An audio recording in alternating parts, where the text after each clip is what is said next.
Listen up, here's a story to tell by Henry Resilient, ringing the streaming bell. Covering Power Rangers drama, making waves. But there's a millionaire fan, Brent, with his own raves. Brent's got deep pockets, living the high life, but his fandom for AXJ causes some strife. Fans don't like him, they throw shade and they jeer, but Henry stays focused, making his own tier. Henry Resilient, streaming through the night, covering Ranger drama, shining so bright. Brent's a millionaire, but the fans say nay. Henry's the star, leading the way. With every episode, every Power Ranger. With every episode, every Power Rangers view. Henry's on point, setting the mood. Brent might have money, but Henry's got heart. Streaming the drama, playing the parts. Fans may hate, critics may shout, but Henry Resilient, he knows what it's about. Covering the drama, telling the tale, streaming live, setting the scale. Henry Resilient, streaming through the night, covering the drama, telling the tale, streaming live, setting the scales. Henry the drama, shining so bright. Brent's a millionaire, but the fans say nay. Henry's the star, leading the way. So here's the Henry, the streaming king, covering Power Rangers, doing his thing. Brent might be rich, but Henry's the champ, streaming the drama, making it snap. So here's to Henry, streaming king, covering Power Rangers. Let's get some current action. She stepped into the spotlight, Power Ranger bride, carrying Ashley in the mix. Yeah, she took us for a ride. Said she's making movies, dreams up on the screen. Fans threw down their money, but they see the scene. Crowdfunded big time, the hype was getting loud. Fans from all around, they believed, they were proud. She took the cash and vanished, no updates, no sound. Left us in the dust, just echoes all around. Karen Ashley, was the deal you promised us? A flip, took the funds and disappeared. The move was pretty slick, no remorse, no apologies, just left us all to fall. Karen Ashley, you played us, you fooled us all.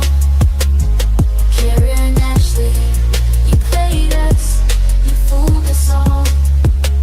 The order was the project, she said it'd be the best, but months turned into years, no movie manifest.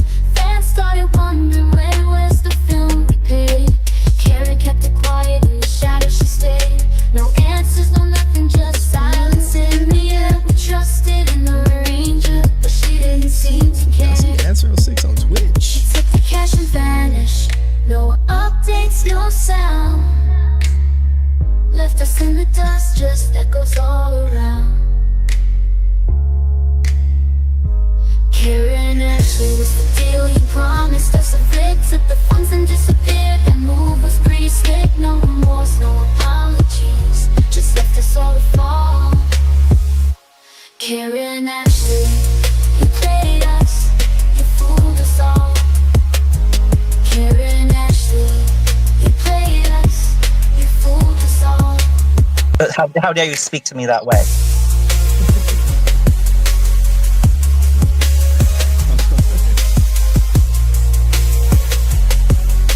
fooled us all. The order was the project, she said it'd be the best, but months turned into years, no movie manifest. Fans started wondering, where's the film we paid? Karen kept it quiet, in the shadows she stayed. No answers, no nothing, just silence in the air. We trusted in the Rangers, but she didn't seem to care. Hold on, guys. We need our cult song. Cult. song. Let's go. Where's it at? Damn. It ain't in the algorithm. What? HenryResilient. Hold on. Let me look. Let me look. Hold on. Oh God, what the hell? Is it called Leader? I think it's called Leader. Sorry guys. Wasn't there we go, baby. Light them candles. In the world of the cold, there's a name we all know. Henry's the Lord, the savior of the show. No bigger hater, no one can compare. In the land of the chat, he's reigning everywhere. Oh, Henry the king of the flame, no one in the chat will ever be the same. From the top of the world he's looking down, with a crown of hate he wears his crown. No one can outrace us, the man in black. But don't you dare call him that, don't you turn back. For Henry's the one, the ain't nobody king. In the hall of the worst, he's wearing the ring. Oh, Henry the king of the flame, no one in the chat will ever be the same. From the top of the world he's looking down, with a crown of hate he wears his crown. The YouTube guy's got nothing on him in the trash league. Henry's never dim, always the hater, always the stream. No greater bully than him, the chat will sing. Oh, Henry the king of the flame, no one in the chat will ever be the same. From the top of the world he's looking down, with a crown of hate he wears his crown. So here are the rules we all must obey. In Henry's shadow we live each day. For there's no one worse, no one more mean than Henry the Lord of this chat machine.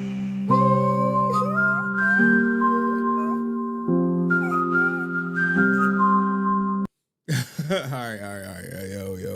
Yo. Hold on, I gotta program something. I gotta program something, y'all. We got some new sound bites. My daughter just crashed out. I just put her to sleep, so we should be good for at least an hour.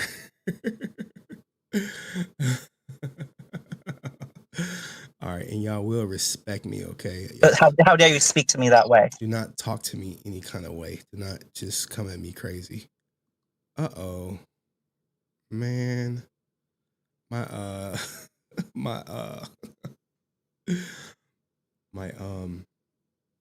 shit. What do I call it? My stream deck updated and I gotta like reprogram some buttons real quick. Oh man, what the hell, man? I swear to goodness. Give me a second. It's like waiting for OBS. Oh man. All right. It's cool. Don't worry about it. Anyway, how's everybody doing? I went to go see Bluey today. You know what I'm saying? Me and my daughter. All that good stuff. Where, you know, I don't know if it's coming to y'all city, but I would strongly suggest doing it. Maybe if you get the VIP experience, if you want the picture with Bluey, all that good stuff. We did that. But anyway, I wasn't gonna stream tonight, but some people was like, you should stream. Like, I guess there's some stuff going on that Ranger Stop Philly. I don't be knowing about these conventions. I don't follow them. People tell me about them.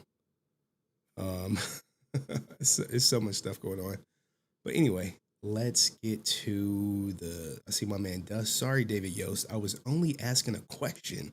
Everyone liked the stream. Yeah, what happened, man? What happened? I might have to block you. I probably do. Yeah, Dust got blocked real time, and I saw him say, "Join the Resilient Army. 2 months. Let's go. All right, so look, I do got some stuff. Give me a second. We got some content for you. We got David Yost live stream. I got the whole stream. You like, I got the whole 55-minute stream, but it's only about like 20 minutes. That's like really good. Just give me a second to pull it up. But anyway, what's up with y'all for the weekend? You know what I'm saying? Get your money up. What's up, nigga? What's up for the weekend, nigga? Hey, what y'all getting into? I got, oh my God. I got Hulk Hogan in the hood. I got some scammer chick. I got Darth Vader because, you know, R.I.P. James Earl Jones.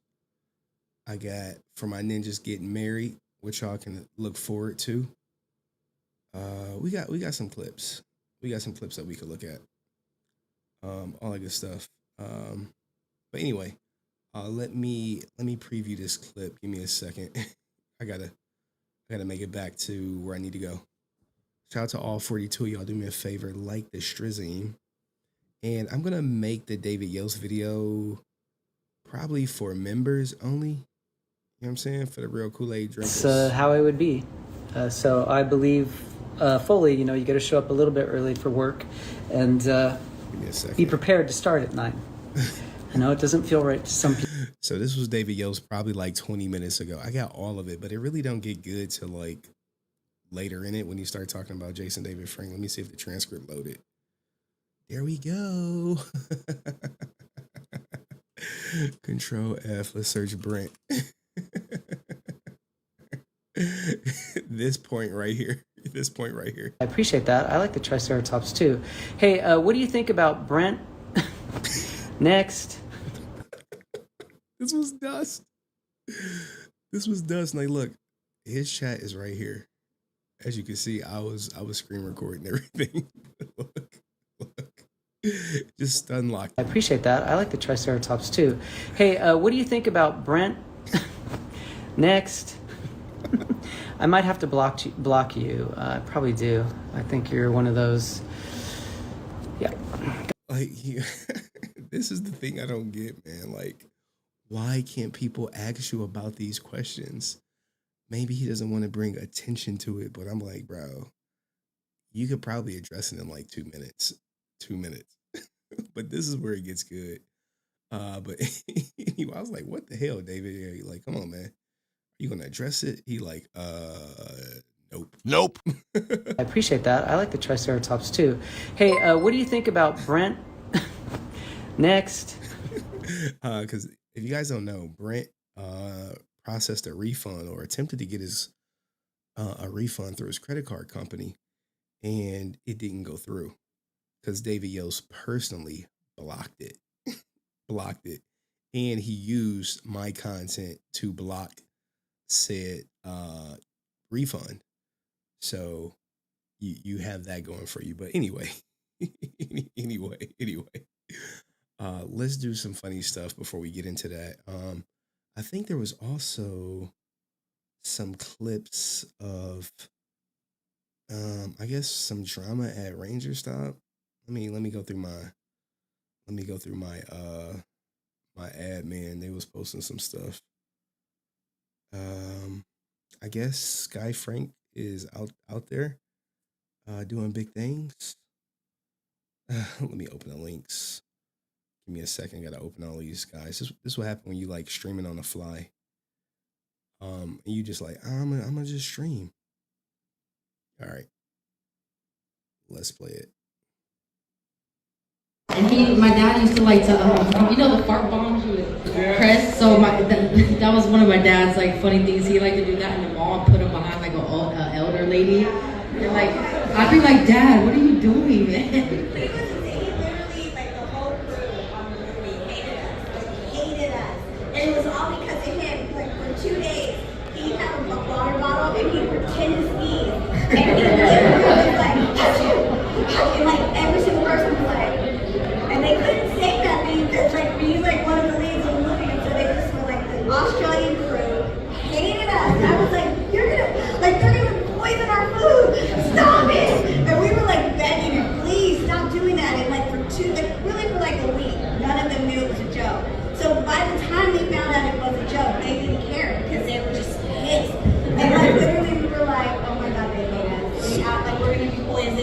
Not leaving this country alive. Bro. Look, man. Hey, you gotta get it how you live, man. Get it how you live. What's guys just say? I'll take some blue raspberry lemonade, please. And one of those twisty. Hey, my daughter loved those twisty straws. She do. But I guess he used to do fart jokes. Look, Francis. I know.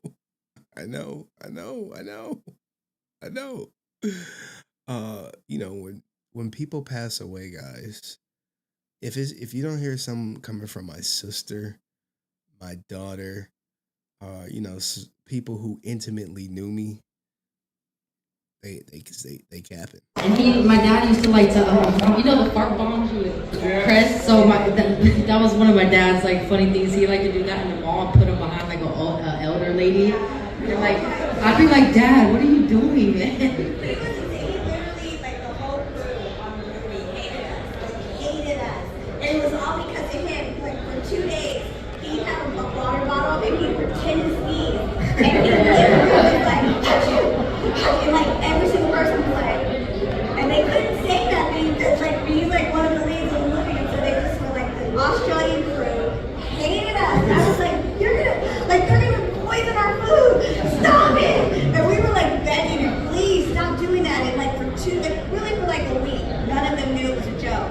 So by the time they found out it was a joke, they didn't care because they were just pissed. And like literally we were like, oh my god, they hate us. They act like we're gonna be poisoned. So Not leaving this country alive. Otakon 2012.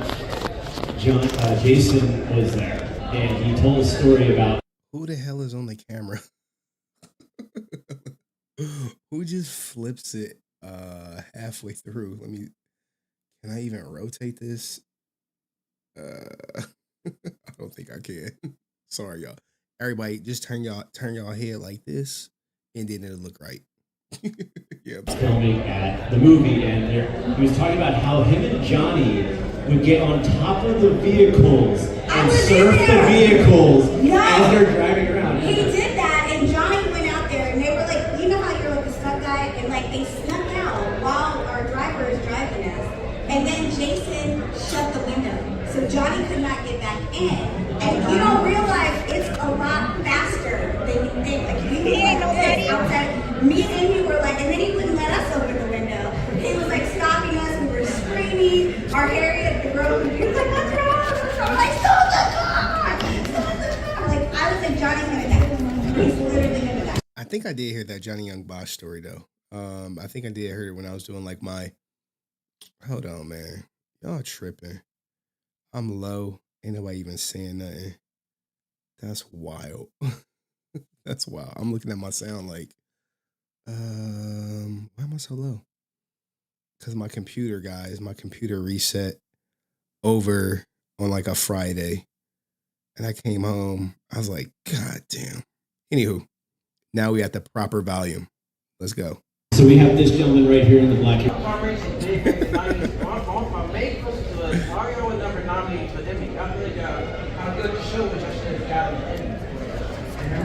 Yeah, we weren't. I mean, it wasn't a kids show. I think the main reason was because Yeah, who is this chick right here? Who is that? it was a non-union show, and Emmys are for union projects. So I think that's the main reason. Our director photographer, though, he got nominated for an Emmy. He did. He got it, but no. And then I think for Power Rangers for the cinematography. But what I think is like Power Rangers was great for you guys, but for adults, we weren't Emmy worthy. She was unworthy.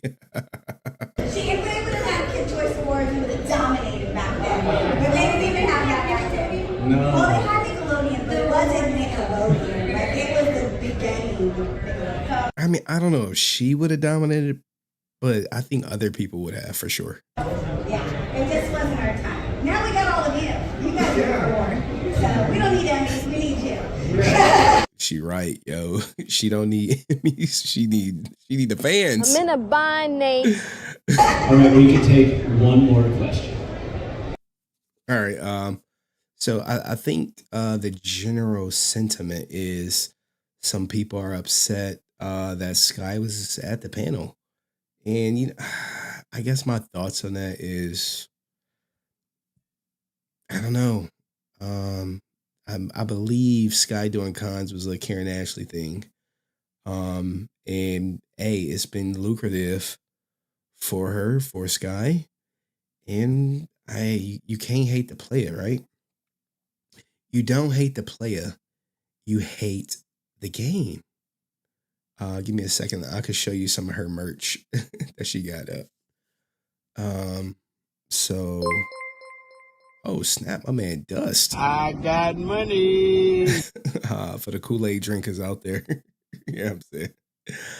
For the Kool-Aid drinkers. My I don't got my thing to switch, so I gotta do it like this. All right.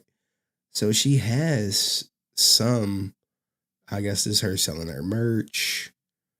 Let me make sure. I mean, that's a lot of her dad's stuff. I mean, I don't know. Has she just become like a Green Ranger vendor? I mean, I don't know, guys. I don't know. Let's see, if I was gone and I passed away and my daughter started selling HenryResilient stuff and we wasn't cool, I don't know. Hey, but go for it, man. Y'all money, y'all choice. I'm sure people gonna support her. I am 100% sure people are supporting her. But her support will only be probably at these Ranger-centric Comic-Cons, Ranger-centric conventions. I don't foresee them being like she gonna pull up in some random con in like Idaho. They're gonna be like, oh, who should we book? Oh, get Sky Frank. I just don't see that happening. But hey, you never know, man. Maybe her music pops off. You know what I'm saying? Maybe her music pop off. I know y'all. Okay, so what? Anywho, man. Let's get to some some RIP to James Earl Jones. Let's get to some classic moments. We got some funny stories, and then we'll finish it with David Yost. I don't know how many people would want to come up if I drop the link per se. You know what I'm saying? I'm just like, these streams could like end any moment if my daughter come up. So that's where I'm always at with it. But let's do this RIP James Earl Jones. Is there to say, I got to like you. Do you want to stand up in my face and ask me some damn fool ass question like that? Now, this is from Fences. This is a classic scene, and Denzel would go on later to recreate the theatrical version, but this is a hard speech, and I would say this is mostly prevalent in the Black community back in the day. If you don't know about Fences, it's literally about a trash man who gets his girlfriend pregnant, and the girlfriend dies during pregnancy, and the wife is like, hey, we got this baby we got to raise. In the meantime, he also has a son who is going through some growing pains. Like, Dad, do you love me? He like, boy, what type of dumbass question is that? And he also got an older son who is who had left somebody, and he just keep coming back for money. But let's hear him out. Come here, boy, when I talk to you. Straighten up, goddammit. Don't you eat every day? Answer me when I talk to you. Don't you eat every day? Yeah. Nigga, as long as you living in my house, you put a sir on the end of it when you talk to me. Yes, sir. You eat every day. Yes, sir. Got a roof over your head. Yes, sir. And clothes on your back. Yes, sir. Why you think that is? Because you like me? Because I like you. You is the biggest fool I ever saw. It is my job. It is my responsibility. You understand that? A man got to take care of his family. You live in my house. You sleep your behind on my bedclothes. You put my food in your belly because you are my son. You are my flesh and blood, not because I like you. It is my duty to take care of you. I owe a responsibility to you. I ain't got to like you. Mr. Rand, don't give me my money come payday because he liked me. He give me because he owe me. Now, I didn't give you everything I had to give you. I gave you your life. And lacking your black ass was not a part of the bargain, and don't you try and go through life worried if somebody like you or not. You best make sure That's facts, guys. That's facts. that they are doing right by you. How come you ain't never liked me? What law is that? All right. I ain't gonna play it again. It can get heavy, especially like, maybe people didn't have a father and shit. They didn't get this speech. But fathers, by and large, their role is to provide and protect. And sometimes liking and loving the people they provide and protect may not be on the table, especially like back in the day, man. Back in the day, ninjas was built different. Like my grandfather was built way different. And James Earl Jones is cut from that cloth. But he did play the iconic voice of Darth Vader and Mufasa, as well as the father from Coming to America. Iconic. So in remembrance of him, let's watch this Darth Vader clip.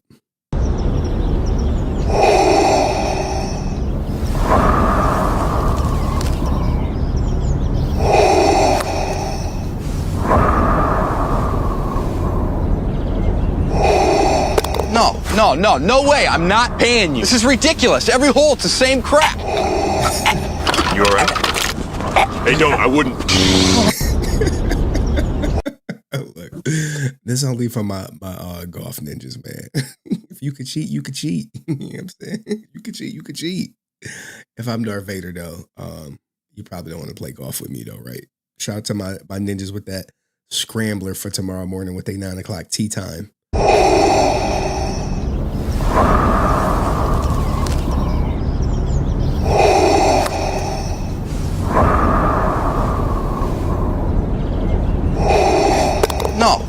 No way. I'm not paying you. This is ridiculous. Every hole, it's the same crap. You all right? Hey, don't. I wouldn't. It's real when you whip out the saber. Now, for all you wrestling fans out there, I do got a picture of Hulk Hogan in the hood. Yo, homeboy! Welcome to the hood, brother! Hulk Hogan's neighborhood, that is, man! Yo, homeboy! Welcome to the hood, brother! Like, what the hell? Now, I know this is out of context. It's grossly out of context. It's intentionally out of context. But this is just, for my wrestling fans. Hulk Hogan's neighborhood, that is, man! Yo, homeboy! Yo, homeboy. Welcome to the hood, brother! Hulk Hogan's neighborhood, that is, man! Oh, man, guys, if you know about Hulk Hogan, we could probably do a whole segment on him. But anyway, let's get back to the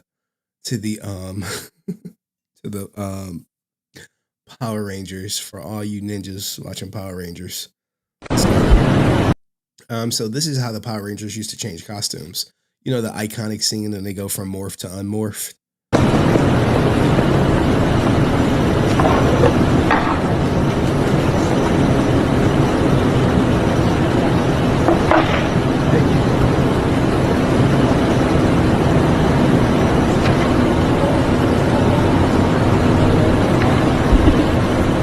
And there go our Red Ranger right there.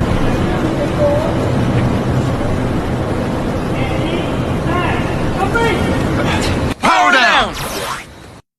You see it? Like, stunt doubles leave. The face actors come in. You got ninjas measuring the arms. You know what I'm saying? What are these people on crew?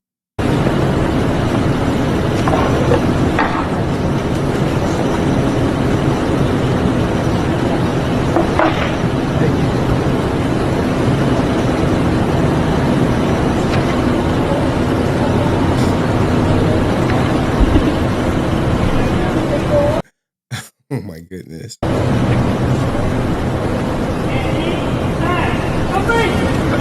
Power down! This is just a clip that's going around, that's circulating.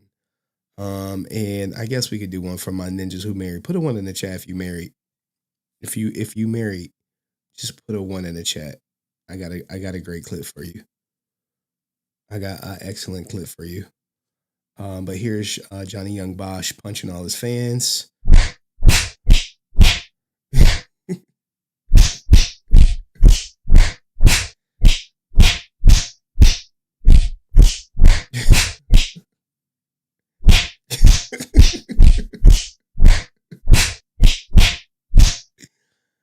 Yo, I can't believe ninjas was paying to get punched, man.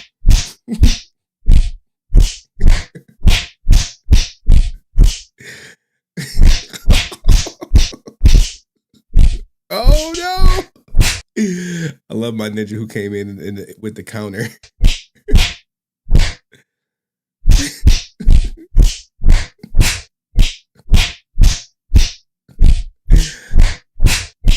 This is who y'all need to champion, Johnny Young Bosch.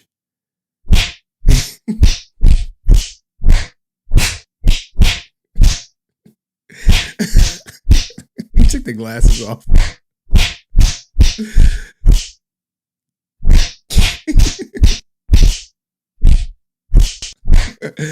All right. Anyway, for all up, damn, no one's married in the chat. Okay, we got 11 years happily married. Well, let's see if this is what you got to do when you married to get some neck dropped on you. I come downstairs and the kitchen is clean. You've done all the dishes. You better be ready to get your sucked.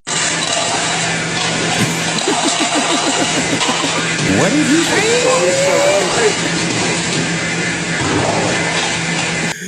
Oh my goodness, man. Can we rewind? I come downstairs and the kitchen is clean. You've done all the dishes. You better be ready to get your sucked. This is called chore play. And here's the thing, right? I used to be married. So I could tell you what chore play consists of. Hey, you do these chores, you're going to get this. The problem comes in marriages when you insert chore play is when the guy does the dishes every day and it's not happening every day. You see, it's like, oh, you did the dishes? Let me drop some neck. And then you keep coming home and the dish is done. And you're like, hey, dish is done. Where's that neck? And she like, I've been dropping neck all week. You like, I don't give two shits about that. The deal was dishes for neck. Does said, David Thanos snapped me. Yeah, man. I might have to block you. I probably do. Yeah, he blocked that ass. But anyway, this is what happens, man. And only married men know about this, the chore play. Once it gets to this, it's game over for you. It's just ring the bell on everything. Oh, someone put GTAB. And this is how them ninjas at Cheesecake Factory be washing dishes in the back, bro.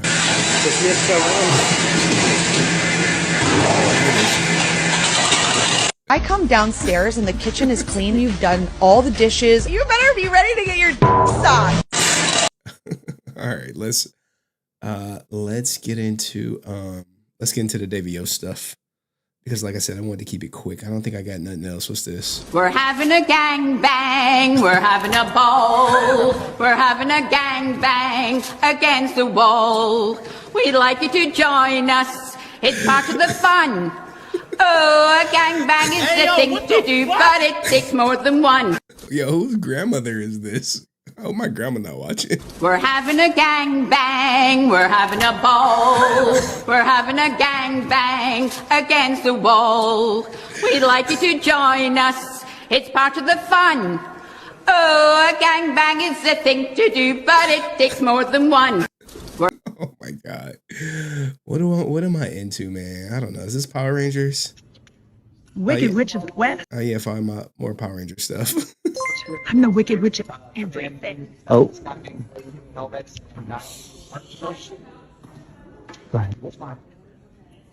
Repulsive. I'll show you repulsive.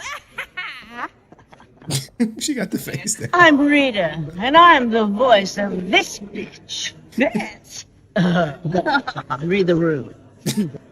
I'm the reason you're attracted to toxic women. I know all my starving ninjas is loving this clip and shit. Yeah, that brother's starving. Yes, sir, brother. All right, we're about to get to David Yost. For the record, I feel bad for David for having to deal with Brent. Yeah, I mean, I don't know, guys. I'm telling you, wait till you hear what Brent has. I'll just say that. I said. Wait till you hear that. But anyway, let's get to David Yost. We can start. We can start right here. When you start talking about Jason David Frank's birthday. All right. So David Yost does a live stream every month. And with these live streams, he does it for an hour. All right. So we're about to watch the one that just happened. I don't even know if he kept it up. I don't know if he kept it up or if he took it down. Yost 091424. This is how I categorize everything. I usually put the date first because it's easier. So the first 20 minutes, like we can watch it just so you guys get to see what it's like. It's how it would be. So I believe fully, you got to show up a little bit early for work and be prepared to start at 9. I know it doesn't feel right to some people, but that's how it goes. Hey, Nandita _LO. Hello, David from India. I'm saying hi back to you. David Jacob 776. Hi, hey, David. I'm saying hey, David, back to you. Hello, fellow Ranger. This is from R7 Ranger _ Now, some people say, hey, this is a good way to get a cheap cameo where he just says your name. But let's start around the 19-minute mark. I think Dust get banned around the 20-minute. I know he talks about Jason David Frank and what he does to remember him. He goes on to a Karen rant. And then Brent enters in the last minute. David Yost sees it. And I guess when he saw it, he was ending the stream. Or did he see it and then he just was like, all right, I'm ending the stream because he know how Brent's going to be. But we'll get to it. I feel like I owe it to you guys to wear blue. I don't know why. But I feel like it makes you feel better if I wear blue because it connects us a little bit better, maybe. If it weren't blue, what color would it be? This is from, who wrote that? That was Surgeon Jr. Black, gray, green. Yo, damn, we got a lot of people for a late night stream. Shout out to all 64 y'all. And then blue. Go Blue Ranger, go. Thank you, Tanya Mills, 17. I appreciate you saying that. Morphin _Mac. Official David Yost, hoping to meet you in Canada. You look good in blue, also in green as well. Well, thank you, Morphin Mac. Have we never met? Really? I feel like I know you. Mauricio Jr. 6281. David Yost. Wait, no, that was Smith. Hey, what do you do when you celebrate Jason David Frank's birthday? Again, it's the same thing. I don't. I'm not somebody that posts things and writes things. I just feel like my relationship with my friends or my family who've passed is between me and them, and I just take time to think about them and reflect on the relationship that we had. That's all. Now, I mean that could be fair, man. Not everyone is going to post JDF, and I know like after the first year of JDF passed, a lot of people are like, "Well, you didn't post. I post. I'll do like a nice little video, something like that. If the schedule permits, I'll go live because we are all brought together by JDF's unfortunate passing. So, I mean that's just something I do. Now, is it there going to be a time where I probably don't do it? I don't know. But it's just something I do to remember him. But if you look over right here, if you look, you see Dust comment, what do you think about Brent fam? This is where it started going left. So let's see. Hi, I've always loved Triceratops. This is from Ballerina. I appreciate that. I like the Triceratops too. Hey, what do you think about Brent? Next. I might have to block you. I probably do. I think you're one of those. What is one of those? What is one of those, man? What is one of those? I might have to block you. I probably do. I don't know, man. Everyone handles controversy different. And yes, Dust was banned. expeditiously. We can run it back. We can run it back. He was banned, and you could tell like it catches David off guard because he don't got like no moderators. He just modding himself. You know, I just feel like my relationship with my friends or my family who've passed is between me and them, and I just, you know, take time to think about them and, you know, reflect on you know, the relationship that we had. That's all. So let's see. Hi, I've always loved Triceratops. This is from Ballerina. I appreciate that. I like the Triceratops too. Hey, what do you think about Brent? Next.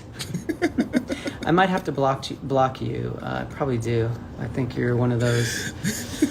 Yeah, gone. He clapped dust. I mean, this is why, like, when you see people so temperamental like this, I would say it's best to probably, you know what I'm saying? Not whatchamacallit, not go at them or ask them the stuff like that. This is why I just be like, I just ninja watch because I know that there's a high probability that I might get banned. Just me popping up in there. Like now, because I'm covering it and we know David Yost watched the stream and the people he support or people who support him watch the stream is going to get back to him. I might get blocked too. But shout out to Dust for asking a tough question. It's unfortunate though, man. It's unfortunate. Now he does some other stuff, but let's get into the Karen stuff. Is it Karen? No. Because it's just all about how YouTube spells it. There we go. Okay, so let's get to his PSA. All right, this is PSA. Things that what you call it? Hold on. Here we go. Let's go. I weigh a lot more than I thought I weighed. Absolutely. What do you do when you celebrate beside myself? I don't know what's been going on with my body. It's really been changing dramatically over the last 2 years. But I would say since February of this year, I don't know what's going on. I think I was in Dust live stream during this time. I've been trying to figure it out, but there you go. All of a sudden, out of nowhere. So I got some work to do, but I appreciate you saying that. But I do try to hike. Yeah, that's my cardio. I try to get out in the sun and hike here. Okay, try to refresh. Try to refresh. Try to lift weights. I think lifting weights is really one of the best exercises anybody can do. Just for so many reasons. So even if you're now, you see some of the people that are here in the chat. Like I see Itchy5. I know he's in my live stream, but he's also in David Yost's chat. So our audiences do cross over. Girls don't often like to lift weights, but if you just try and you start feeling your body get tight, I think you might enjoy it. So please, everybody try to stay healthy, okay? Speaking of which, time to give you a lecture. Please.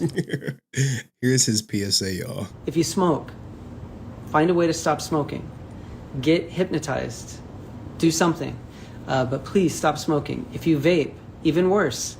I really feel from the bottom of my heart, like in a few years, all these people that are vaping, it's still nicotine, and it's basically sucking in moisture like mold. I just feel like you're going to start having horrible chest issues. So please stop vaping. Stop smoking. None of it's cool. It doesn't look good. You don't look cool, and it's an awful habit. And I'm speaking from experience. I'm not just being like a Karen, even though I've been watching videos and I see all these Karen videos and I'm like, oh wow, I must be a Karen at sometimes, but I am. Like if I see you smoking where you shouldn't smoke, like in Runyon Canyon where I go hiking, I will give you a lecture. I don't know if I would have just doxed my hiking location, because now that may entice fans to start going to Runyon Canyon. Maybe we can run into David Yost and his husband. You know what I'm saying? If I see you not picking up your dog's poop, if you have a dog, please, for the love of God, pick up your dog's poop. It's not okay to leave it.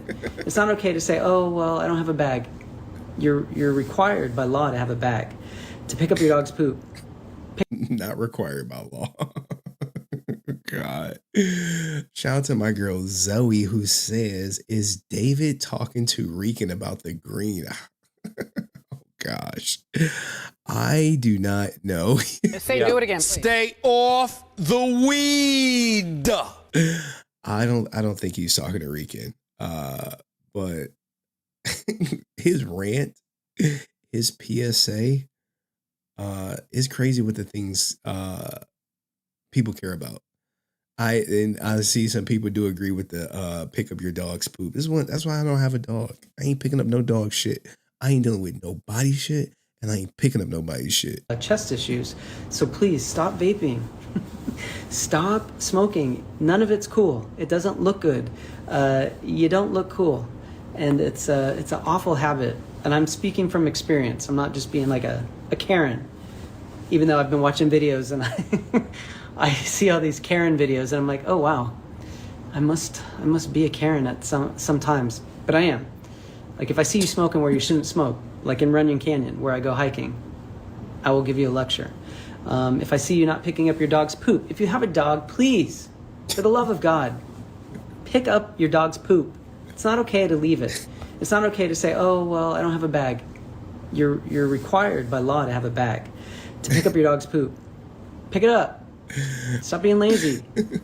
Other people step in it. It's not funny. I think he might have stepped in some poop before while hiking.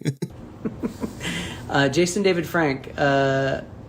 Here's a story about Jason David Frank. I think I've kind of told this story before, but he always had a habit of taking his gum and just throwing it onto the sidewalks, onto the roads, whatever. He would just always throw his gum out. And I used to get so mad at him because I often stepped in gum, like hot gum, and it would just be on the bottom of my shoe, and I'd be so mad. And it's like stepping in dog poop in some ways. And finally, even during COVID,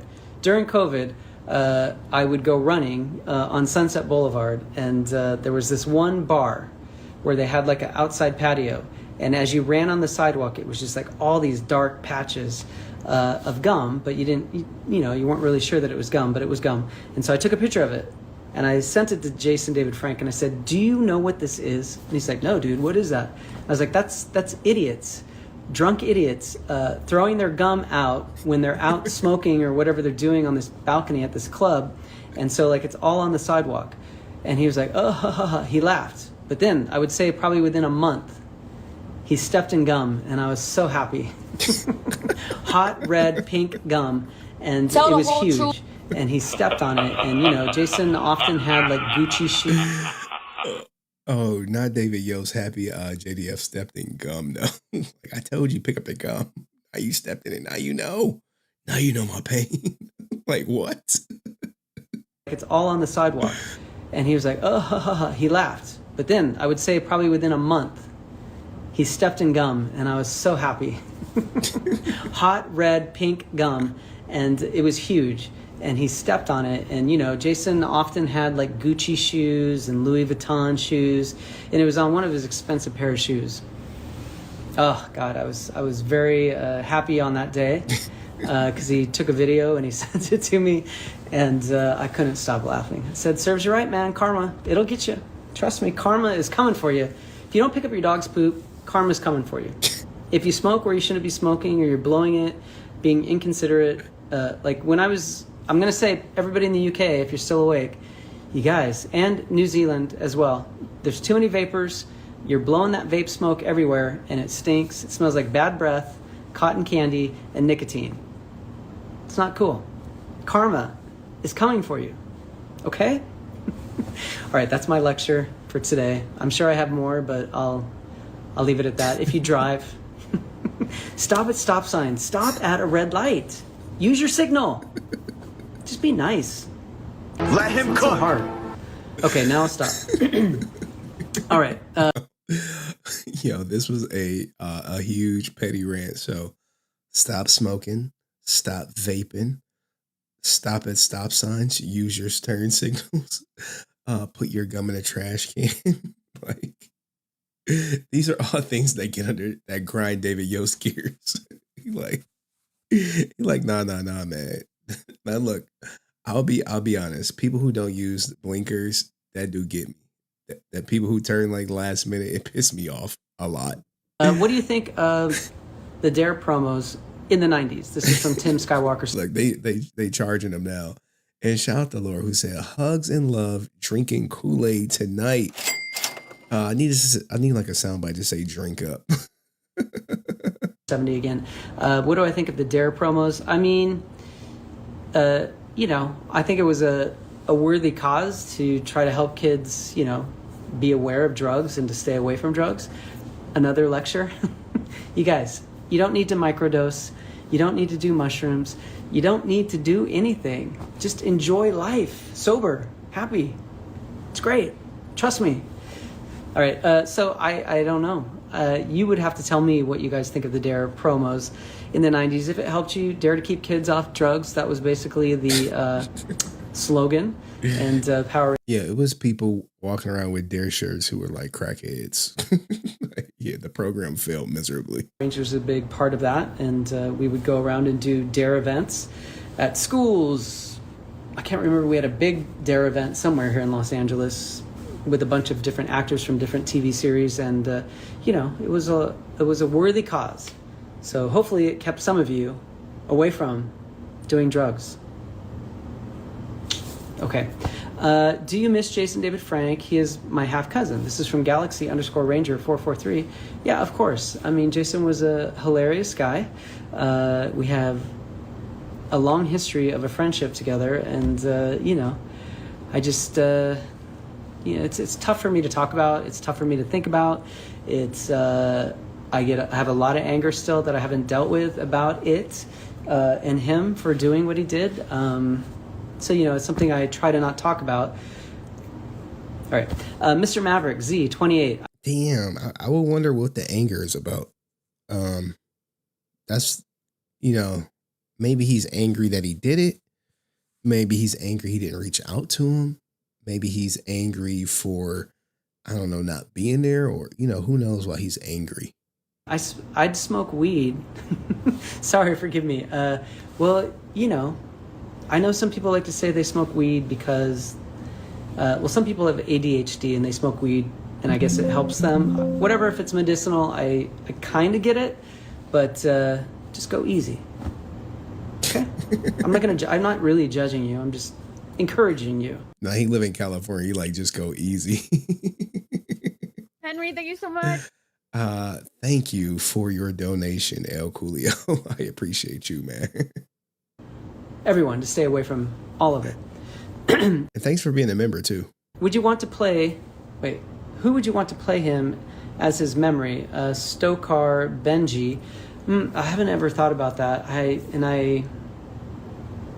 don't know. I mean, maybe some unknown kid. I don't know. I haven't ever thought about who it would be. I haven't had that thought. I'm so excited to meet you. All right, now let's get to where he mentions Bat in the Sun. Okay. Here we go. Right here. And this is like close towards the end of his live stream. Comic-Con this year.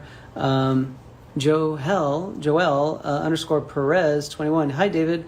My phone died. Laugh out loud. I just finished Beatdown as the Blue Ranger, like Jason David Frank did. They are amazing. Come on, do it, please. Oh, you want me to do Beatdown like Jason David Frank did, like with Bat in the Sun? Yeah, I mean, Bat in the Sun are amazing people. They're great. They're talented. I don't think that they would do a Blue Ranger Beatdown. That's all. I mean, it's not a big deal, but yeah, it would be cool. The General, Al Sher. Yes, David, mate, big up Belfast, Ireland. I don't know what that means, but I had a great time when I was in Belfast. I was very lucky. I had beautiful weather. We had beautiful weather when I was in Belfast. And I really... Now, Brent is about to come in. Okay? Brent is about to enter the chat. really enjoyed the city and I enjoyed all the people. It was an amazing Comic-Con as well. I had so much fun. So I hope you, if you were there, had fun as well. All right, you guys, I've almost been on for an hour. This is crazy. I don't know how it goes by so quickly sometimes. Nandita or Nandita, one of you was asking me, here it is, Nandita _ LOL, David, you should incorporate real life stories like this into Quantum Continuum. Like my real life stories or the ghost stories and the UFO stories. I mean, there's a lot in there that you guys haven't gotten to read yet. Yeah, I was just thinking about the final episode yesterday, I think it was. Now, I've read the Quantum Continuum story. I think I read part 1. Y'all loved it. It just didn't do good on my main channel when I clipped it. Like I love the ending scene, and in episode 7, I don't want to give away, but yeah, there's a lot of good things that you guys don't get to know about the Quantum Continuum, but you know, I will say, like Trini in episode 4, Trini says to Jason, because Jason's like, how am I going to do this without you? And Trini's like, I'm all around you. I'm always here. I'm in the fresh cut grass. I'm in the lightning. I'm in the rain. I'm in the butterflies, you know. So in that line, in the script, is a very big clue. And that clue will be opened up in episode 7. Hopefully you'll get it. But yeah, I mean, there's a lot of cool things about Quantum Continuum that I wish would come to light, but we'll see. All right, you guys, I honestly, from the bottom of my heart, I love you all very much. I appreciate you more than you could ever know. Obviously, without you, I would not be the person that I am, so I'm totally indebted to you. I'm so grateful for you. I'm so blessed that I've got to meet so many of you all around the world. And I also, Brenton's going to stun lock him towards the end, too, because he's going to see what Brent said and be like, this guy, and then just in the stream. I hope if I have never met you that I get to meet you in the future.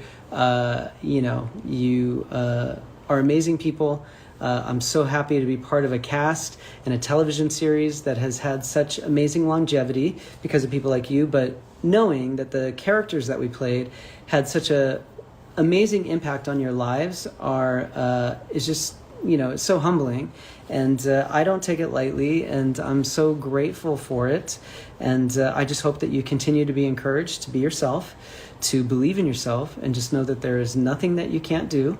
You know, just got to really get focused and do everything in your power to make it come to fruition if you really believe it in your heart.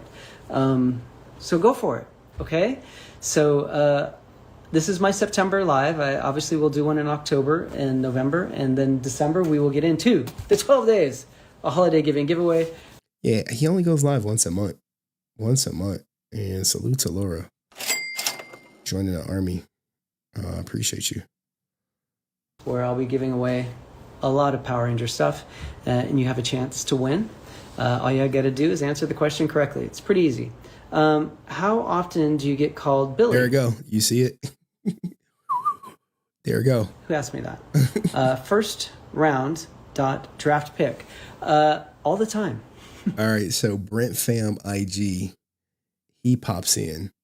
What did you tell security at Metro Fam Con was the reason you asked them to request me to delete the video footage? Now look, he's going to give his Karen speech one more time, and then he's going to see this and get instantly irritated. Where was I the other day? And I was like, oh, well, you know, when I was at Comic-Con in Belfast, sometimes the promoters... That's me screenshotting it. Call me Billy. And I always find that funny, like the staff. Hey, Billy, can I get you a cup of coffee? No, I'm good. I don't know if they... So Brent Fam IG, I guess is IG he's using, and you know, people tell me he has multiple accounts, so blocking him really ain't gonna do much. Do that. I don't think they do that with other actors, but it happens to me, I will say, a lot, and I'm often called Billy Yost a lot. I do correct people often. I said, oh no, I'm David, but I did play a character named Billy. I do that more often now because I don't know. I mean, people really think I'm Billy. I'm not. Just an actor who played Billy. But that means a lot to me in some ways. But anyway, okay, you guys, we're at an hour. I appreciate you. I love you. Thank you so much. You know, I look forward to speaking more with you, doing shout outs with you in October. But stay blessed. Take care of yourself. Remember, no smoking. Don't vape. When you drive, use your blinker. Stop at stop signs. Don't run red lights. Just be nice and pick up your dog's poop for the love of God. All right. I appreciate you. Have a great night, a great day wherever you are in the world, and I look forward to speaking with you next month. All right. Oh, maybe that was just that. He ignored him. But he was there. He was there. Brent coming through with the where was it at? Come to fruition. If you really believe in others, call me Billy. And I always find Brent coming through with the question. Now, Brent did email me as like, let me know if he responds, but he doesn't. I mean, it's really GG considering that, hey, you went for the refund. David Yost responded, eliminated you getting a refund, and, it's pretty much over. And, by the time, I guess Brent releases whatever he plans on releasing, the big question is, will people care? Will people still care? Or is what Brent has going to be so compelling that it's going to be like, we got to talk about this. We got to go into it. We got to explore it. Like, that's what, I guess the big question is going to be. But what do you guys think of David Yost's live stream? Let me know in the comments section. I'll see you next video. Peace. All right. Oh man, it's getting clipped. If a clip is a clip is a clip. But anyway, I do got more content. I think people put something. Okay, guys, please don't say Brent deserves to get slapped. We don't encourage violence on this channel, even though something may have been interpreted as a threat. It's like, it is crazy, how oh man, people took that. And I'm aware of Brent going on other channels, maybe leaving out context, maybe, insinuating that other people were threatened. Or, look, guys, I know Brent watching. I think, as I said to the mods, I'm like, look, this is what Brent does. He's going to leave out context. He's trying to incite other people to react or respond to the fact that he perceives that he was threatened. No doubt about that, Are you threatening me with violence? And Drew's response didn't make it any better, but the thing is, Brent was still in the back behind the scenes when it happened. So he saw me, correct Drew and all the other stuff. So for him to keep going on with it, I mean, what do you expect, guys? What do you expect? But anywho, ninjas, we after dark with it. We after dark. Now, I think people remember. There's so much stuff I have. So much stuff. Y'all don't want to hear dating stuff. I'm sure y'all don't. Wake up. Why do people be putting whatchamacallit? But I guess it's some Red Ranger museum. Like, Jeezer Reyes, what up?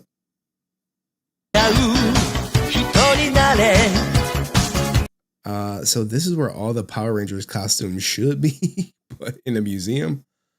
Oh man, Patrick Sky is in here. Where's your comic? It's in my house.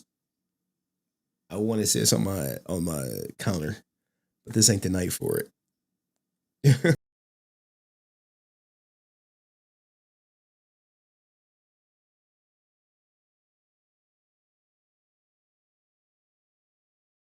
This museum for us.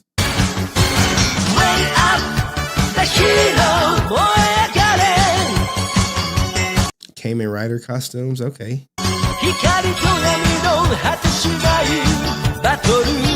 I'm pretty sure this song copyrighted. I'm like 99% sure.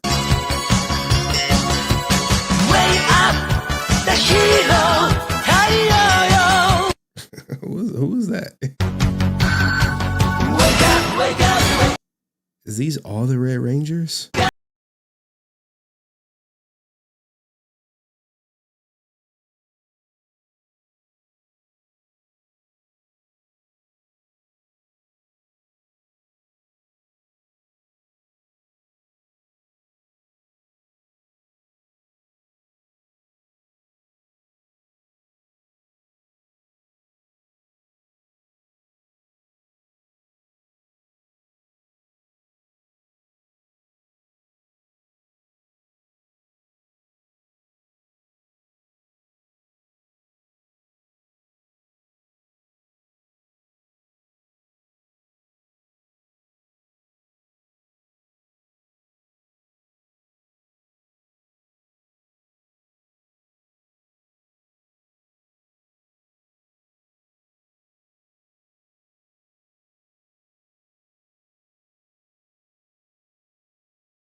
Clips. What the hell is this?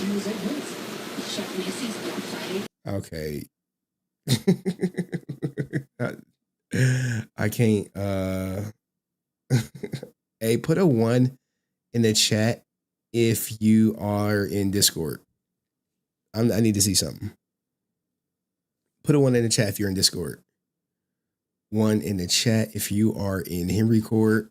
I know we got Ninja Watchers. So they probably are not gonna put the 1. Shout out to DBS. Intro. No Lash. Man. Salute to No Lash. Put me on game to some TTS. All right, so look. I have stuff we can watch. Or y'all could post something in the Power Rangers channel and we can go watch that. But let's look at Bloodline. Okay? It's a Power Ranger centric thing. Bloodline. It's a channel, right? Bloodline Power Ranger. Right here. So these are the people who Nerdbot. Oh, sorry, y'all can't even see it and shit. I'll check Power Rangers just in the Power Rangers channel, guys. Bloodline of the Grid, episode 1. All right, this is where I want to start. Unless y'all post something more interesting in Ranger Court, and by interesting, I don't mean pictures of like Javi doing like the sexy face with his pet and shit. like no. He puckering his lips, man. Like Javi. Did he do the Superman over the eye intentional? Javi, let us know. Did you do the Superman over the eye intentional? Then Power Rangers Zeo, when they changed everything. All right. Dust recommended this. Splinter, the Weird World of Power Rangers Wild Force. Power Rangers. Okay, bro. We not about to watch an hour and 15-minute video. What the hell is this? Look, man. Try to keep the video short. Keep them short. You know what I'm saying? Keep them short. What is this? All right, now look. We can't watch a goddamn episode of Power Rangers. Like, I already got clapped before. You know what I'm saying? I appreciate the recommendation, but watching this will get the stream taken down instantly. So it ain't even coming up. All right, so I got Dust. He recommended this, but we watched this. So we would go on set 1. All right, well, we didn't watch this. All right, so we got 2 Dust recommendations and another guy's. And then if we got time, we'll hit the Bloodline. I'd rather watch what you guys submit versus what I got. So this is a Power Rangers Zeo, never before seen test footage. Lego. The new henchmen were cogs. I had to do peers. I was given the job of what's this appear going to look like of the cog? Oh, okay. So when we don't know, I'm testing stuff out. And my first idea is, okay, they're coming from another universe. Whoa. So I'm thinking I'm gonna draw like a frame of lightning. Yep. Oh snap! Hobby with the 40 bot. Check. Check Siphon Gear XV transformations. All right, since you donated, let's go YouTube real quick, and then we still gonna go back to Dust, but I want to queue it up. What is this? Check Siphon Gear XV. Oh snap! It came up right away. Was this like some anime? Which episode? All right, you gotta be more specific. There's so much stuff coming up. All right, but I appreciate the dono. Bloodline has an Andros in it, right? Yeah, it does. All right, so let's get to this. This is Dust's recommendation. I don't know why he chose this, but he put it in here. All right, let it go. Then Power Rangers Zeo, when they changed everything, the new henchmen were cogs. I had to do appears. I was given the job of what's this appear going to look like of the cog. Oh, okay. So when we don't know, I'm testing stuff out. And my first idea is, okay, they're coming from another universe. Whoa. So I'm thinking I'm gonna draw like a frame of lightning. Yep. Split the sky, have the frame itself opens up, and there's some other universe behind there. Yeah. And the cogs will come out of there. I mean, you get what you pay for. No slight to him, but I guess this is what it was back in the day. So this was my first, I don't know, maybe this is what they want, maybe they'll like this. I mean, this is simple. You mask it out right here and then make it look like they walking into somewhere. So this is just a test that was not seen before. We surprise you. Yeah. I was always being silly with the slate. So then once they saw it and they're like, yeah, you know what? We think we want to connect it more with the machine empire. Okay. So they're like, let's have the cogs, like we like the universe, the other universe thing.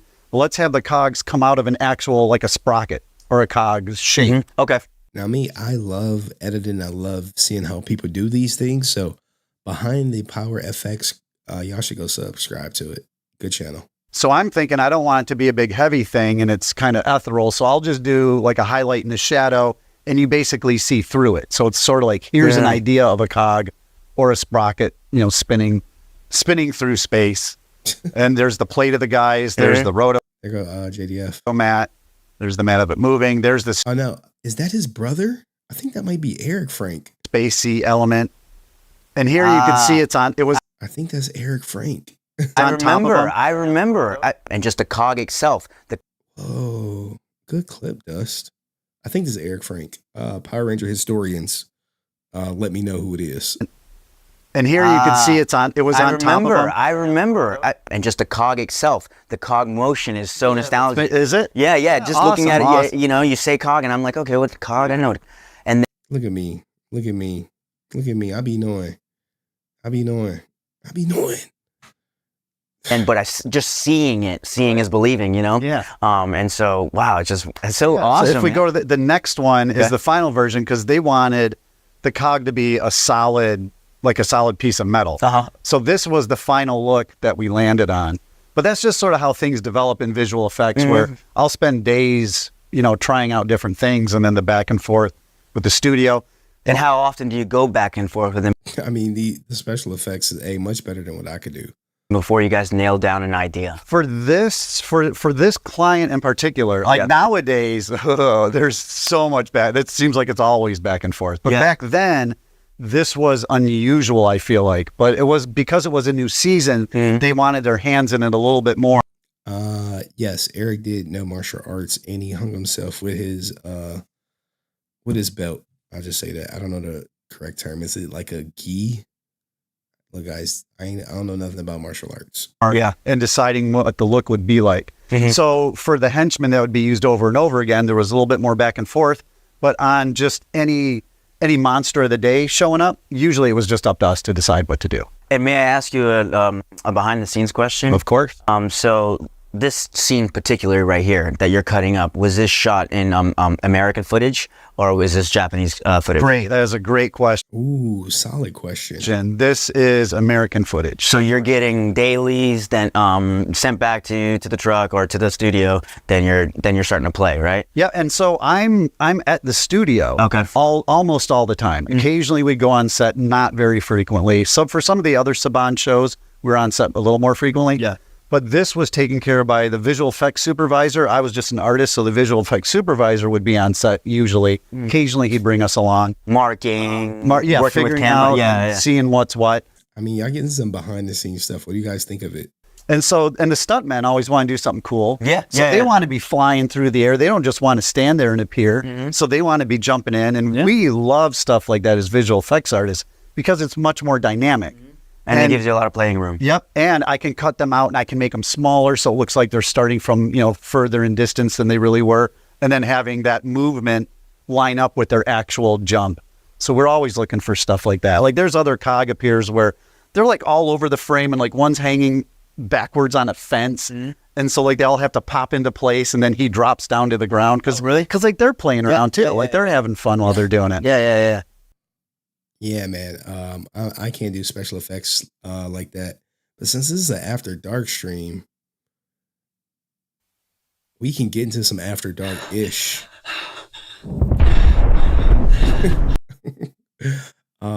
Yeah, I want to watch the bootleg universe versus with 25 million age restricted, guaranteed to get the stream clapped. Or do you want the where we at? Where's my Bloodline stuff? My Bloodline episode 1. Put B for Bloodline and put what is this? U for the unauthorized power one. I knew Patrick Sky was gonna put B because he's like, those are my friends. Oh, all right. I tell you 2 B's. If you want the unauthorized bootleg rated R joint, let me know. The B's have it because everyone else is ninja watching. All right, Bloodline it is. All right, the blood. Francis like the U. Sorry, Francis. Everyone is saying blue. Bootleg universe went hard. All right, next time. All right, we'll do this and then we'll call it a day. You know what I'm saying? Need a horror movie character. All right. What is this? Okay. All right, Bloodline won, y'all. Sorry. We're a democracy over here. We're not a dictatorship in this cult, guys. We're just not about that. All right. So the fans spoke and they have won.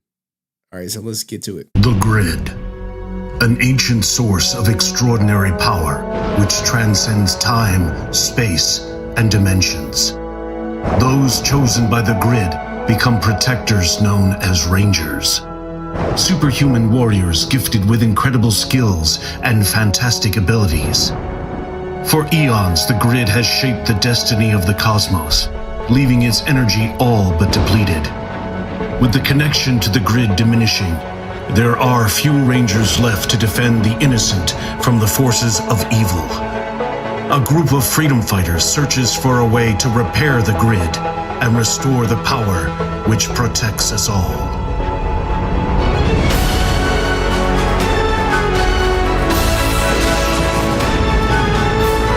Okay, we got a solid intro. Solid 1 minute intro. I'm hooked. Let's go. Let's get into it.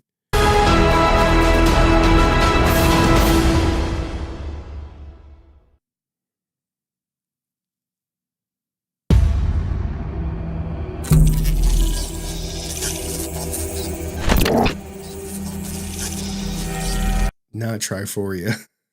Look, I would never look at Triforia again because I always think of Triforia.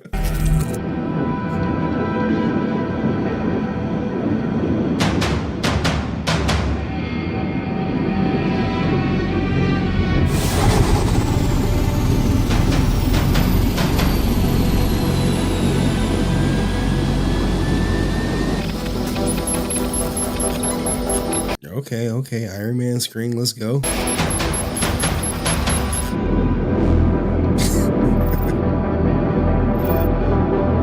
Are they on location? I think so.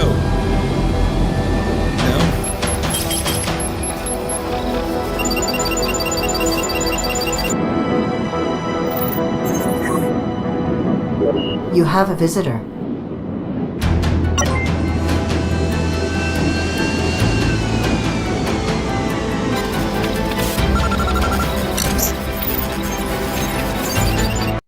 Hold on. What did I say? What did I say?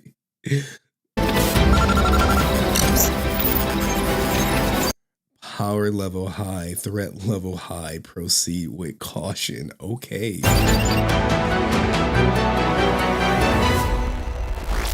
Andros. Or should I call you the Red Raider? Well, looks like you found me. Looks like you let me find you. You used your old encrypted KO35 signal. Clever. I was feeling nostalgic.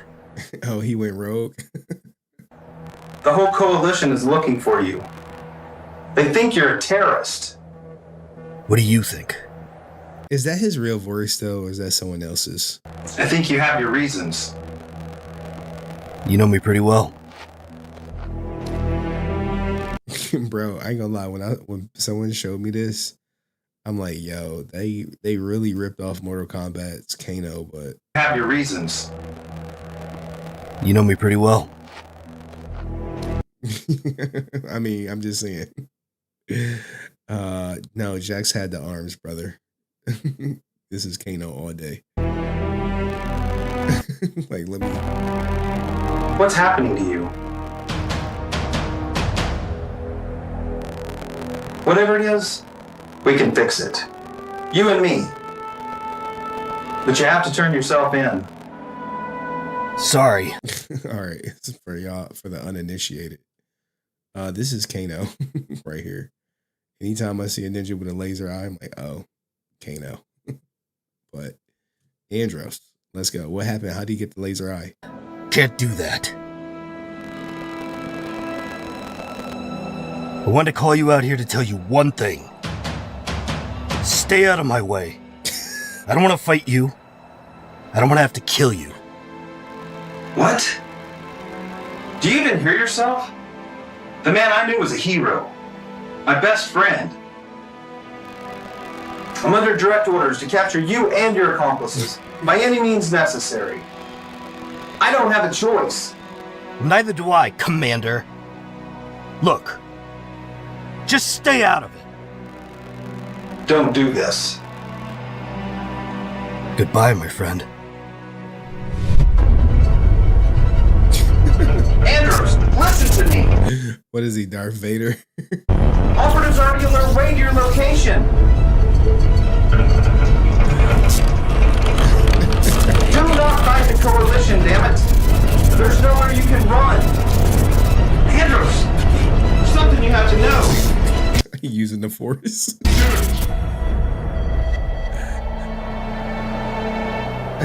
Hey, kudos to him though. Like, even if we trash this, right? This is so much better than having nothing out. Remember that. TK, we're done here.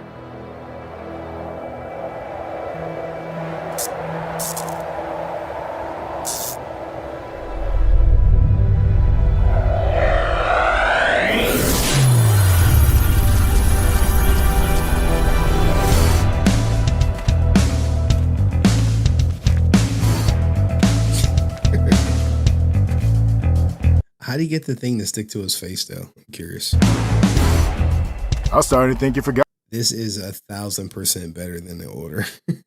Right. The Order shot a trailer, collected money, and then they got the hell up out of there. Forgot about me. So how'd it go? Yeesh. That good, huh? Reinforcements are gonna be here soon.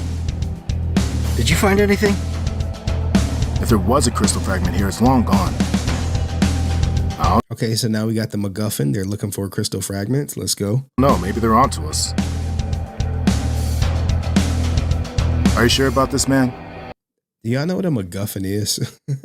Y'all probably don't know what a MacGuffin is. Unless you like a movie person. I'm just saying. I mean, maybe you should tell Commander Zane the truth. The man is... Okay, so people said they don't know what a MacGuffin is. Okay, let's MacGuffin. There we go, right here, right? MacGuffin, right? Definition. MacGuffin, an object or device in a movie or a book that serves merely as a trigger for the plot. So the MacGuffin in here is the stones that they're looking for. Still your best friend. I don't want to get him in any more trouble than he's already in. It's bad enough that you're here. You shouldn't even be here. I know, but I'm here. And you're stuck with me. So let's try to make the most of it, Uncle Andros.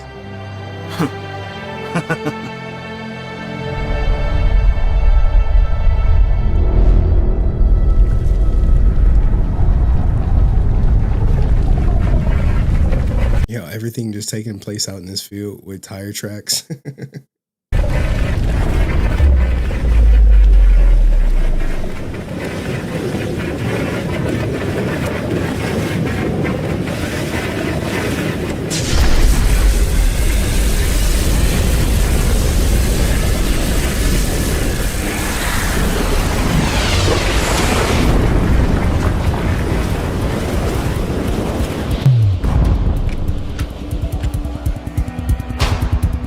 What is these? The adversaries?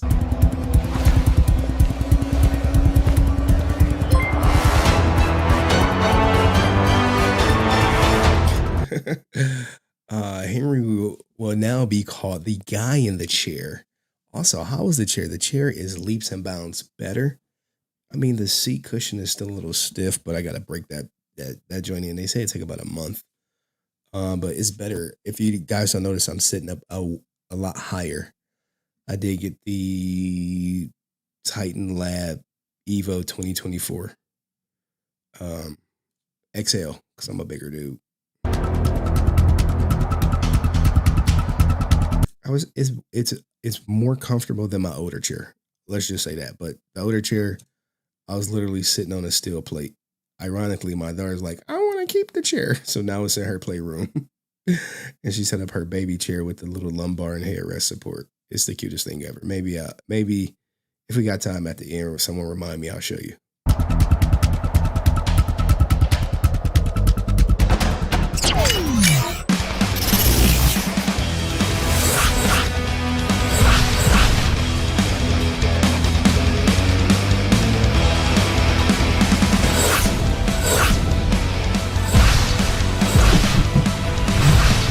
Hey, say what you want though. This is actually dope. No lie.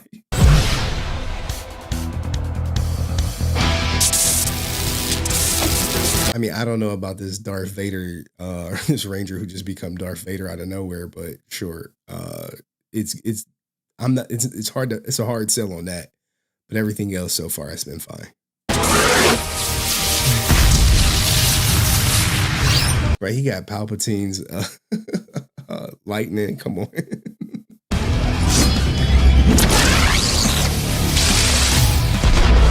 I think they call him like a Henry Sue or whatever.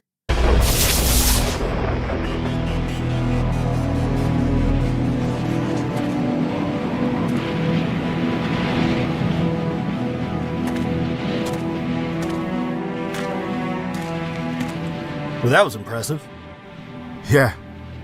And the crazy girl's kind of cute, too.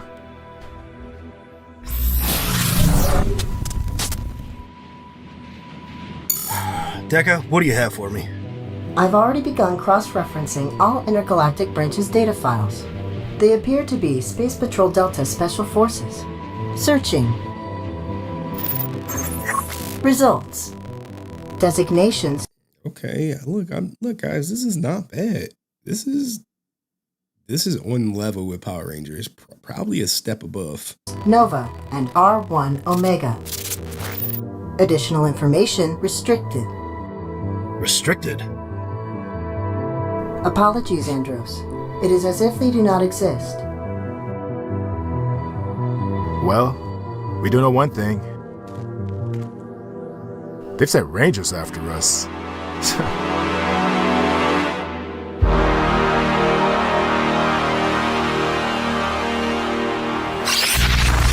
Now the weapons do look a little cheese though. Like, let's go back.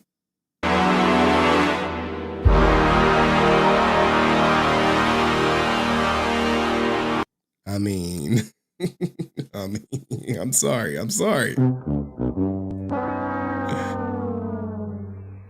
A for effort.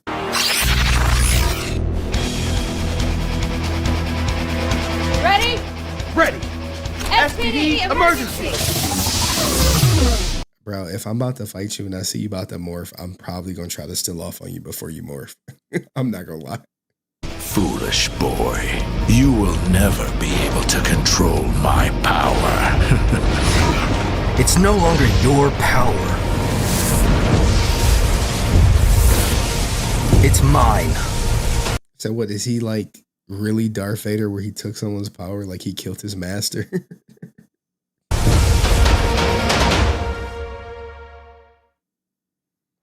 The lead was good. I'm at the compound. Was this like a insert for a commercial break? I'm just saying.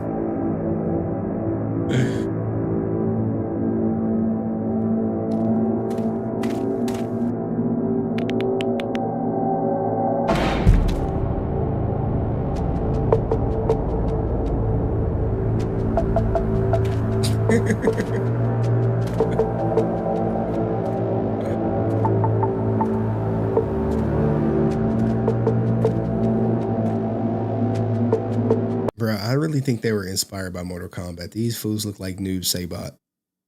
Only reason I know is because I play Mortal Kombat. Like, let's go back to their mask. This is Noob Saibot territory. I'll pull up Noob Saibot.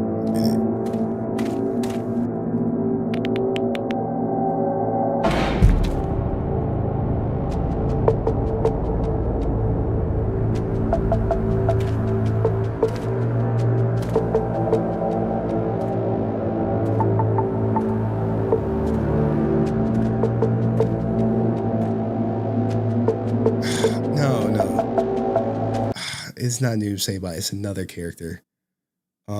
Jesus, I gotta find him. Just remind me. Come back to the 9 minute. Uh-oh. What the hell?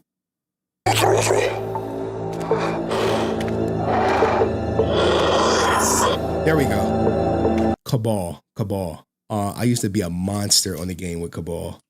A monster. No one was touching me because I had to spin. So we got Kano and we got Cabal. You see, the inspiration is there. Say what you want.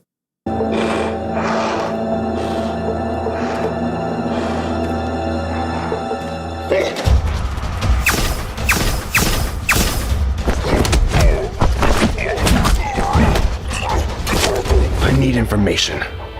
I'm looking for one of these. Where What the fuck is these cards? is it? Useless.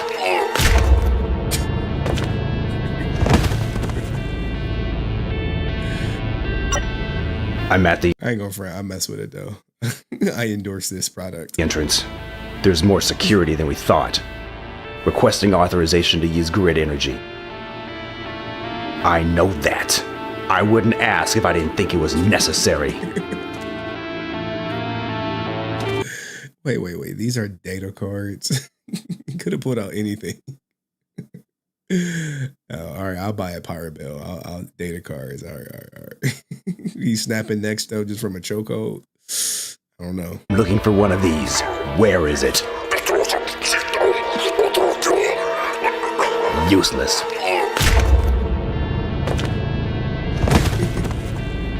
It's cold night. We watching Power Rangers content with my Power Ranger peeps. I'm at the entrance. There's more security than we thought. Requesting authorization to use grid energy. I know that. I wouldn't ask if I didn't think it was necessary. Why they voices all sound like this though? Fine. Understood. I'll confirm once I have it.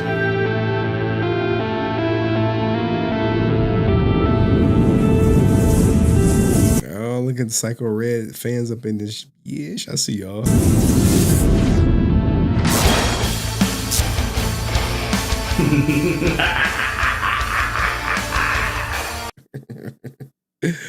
All right, I like this, guys. I'm a fan. When's episode 2 coming out? Glory to the Red Raiders.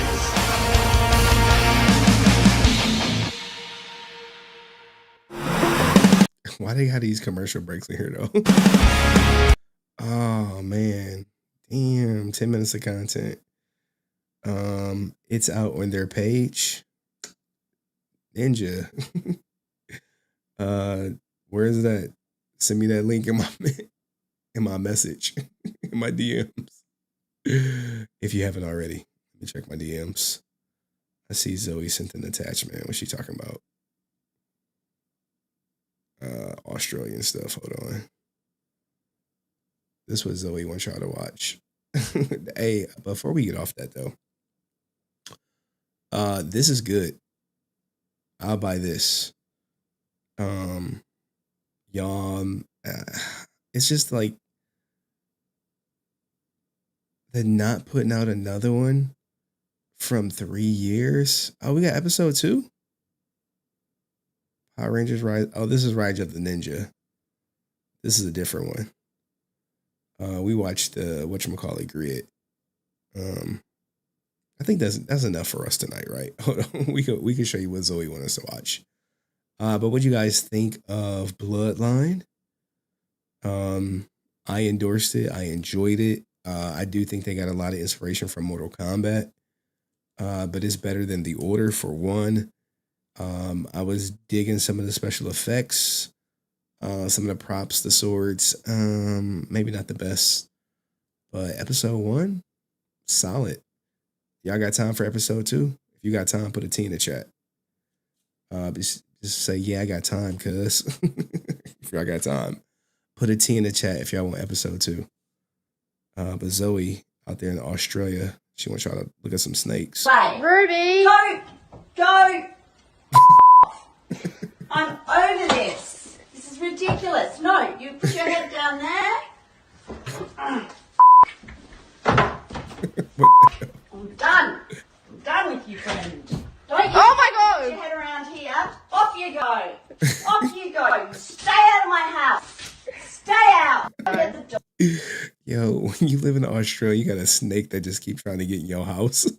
You like, what? All right, I see a lot of people got time. All right, y'all got time? Okay, if y'all got time. I guess I got time. Where's my, I got time, cuz. Where is that at? Yeah, I got time, cuz. All right. Henry brother from another mother with a purple tomato cinema on a late night. Whoa. Purple tomato cinema. Hold on. Are you all ready for more fun and lots of prizes? I thought this was my homie from way back in the day. This is some other stuff. Now I got a homie who I was doing YouTube like with early on. He stopped. I stopped. But anyway, y'all said y'all got time. Okay. If y'all got time, let's go to episode 2. Which should be in my ear, I'm saying. Okay, this is a proper episode.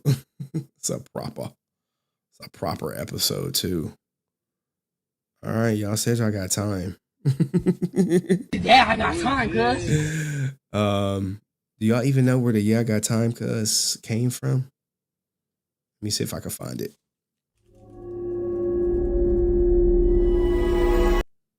What the hell? All right, so here's the "yeah, I got time" cuz. What the hell? You got an intro for this little ninja? Cause I'ma keep it G real. I don't fuck with you cause you disrespecting me. You disrespect my hood by telling me take off my flag, asking how gangster I was, nigga. You lucky on that day I was acting cool, cuz. I told you I ain't got time for that, but nigga, today I got time, cuz. It don't matter, pistol gang. Now, what you guys don't know is this kid has tragically, someone rung the bell on his ass. Everybody think they tough until, they find out bullets are a little bit tougher. Right.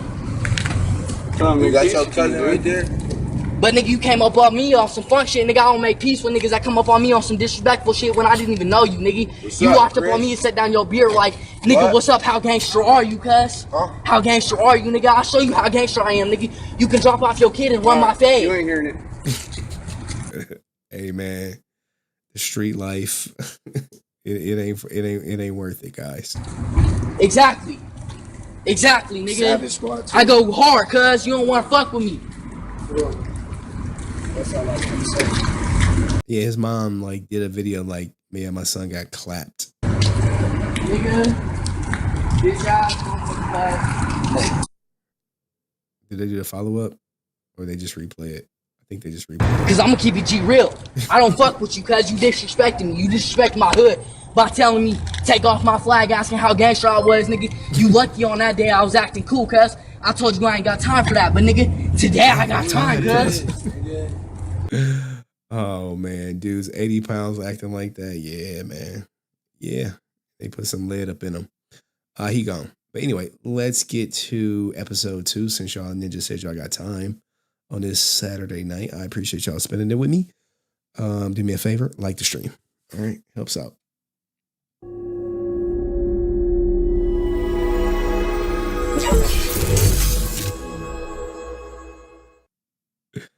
Spiral Reaver!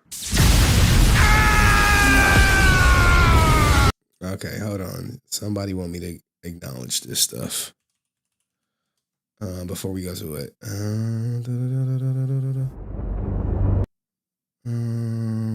videos. All right, here we go. Whoa. They got a production company? Be a Legend Productions, okay. Everyone knows Jason, the actor, but this is really, truly going to be an intimate look into who he really was. I lost that year of just, I guess, They said it was going to be 3 documentaries. I think that's what Tammy told me a while ago, last time I spoke to her on the phone. I mean, I don't know. Maybe 3 different companies, all this other stuff. One company reached out to me for some footage. I said, hey, if you want it, it's going to be $2,500. That was it. That was literally what my price was. And they ghosted me. I was in contact with them for a while, too. grief and just drunk all the time. He was a role model to so many. It'd be nice to still have that bright. Chris Kamasa, owner of Red Dragon Karate. Star around. It feels too much to even try to comprehend. He was a school owner. Kyoshi Samuel Sprague. Before he got on the show. I know that's what my daughter are gonna be doing next Monday. Last thing that he said to me. Fucking Sky Frank. Oh my god, man. Hey, throw her a bone. Thing that he said to me.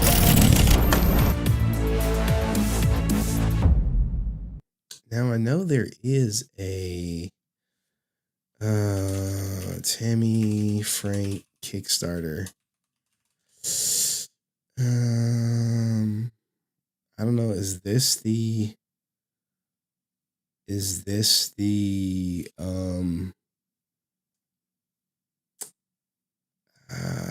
give me a second. My buttons don't work. This is the wrong. This is an old one, but is this the Kickstarter for it? Like, if they don't get the money, will they not film this? Or I don't know. Intimate look into your hero explores life and legacy while promoting self-transition awareness. Where's my popcorn with banner? 7 backers 25 days ago. 421. I don't know. It's not a good sign. Yep. Purpose. So, this is Tammy Frank's Kickstarter. That's interesting. Support awards. Autograph photo from Tammy and Jenna Frank. What if you want a Sky Frank photo? Champion supporter. Same thing, but you get a t-shirt and a trailer preview. Legendary supporter. I mean, these are some of the perks. Have at it. Go for it. I mean, this will give you their perspective, something I probably got a piece of. But if you really want to know like what happened at JDF, go to my main channel and just enjoy. All right. So there, I did it.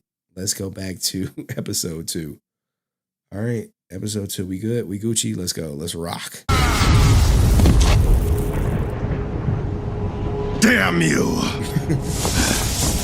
Psycho Red versus Andros.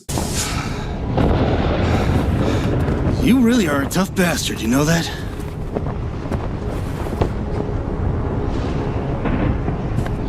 Give up! It's over. Never! I will kill you, Red Ranger. Good. That's the kind of strength that I want on my team. What the hell are you talking about? Yo, why are they talking like this, man? It don't line up. All right.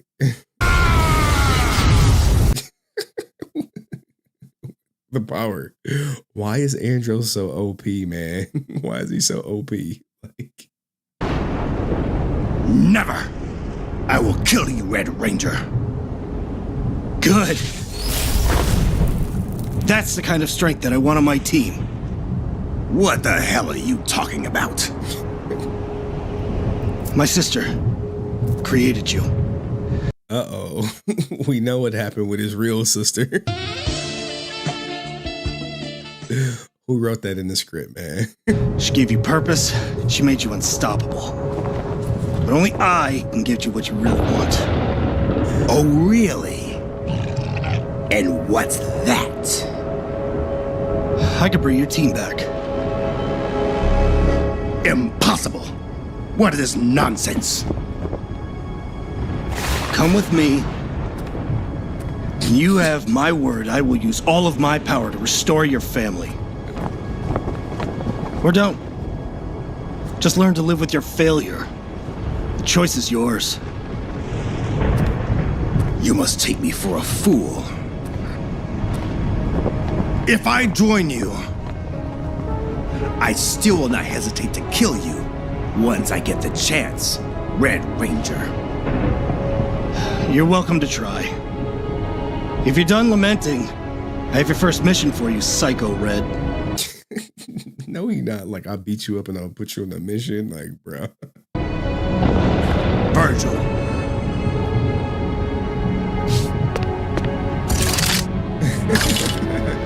My name is Virgil.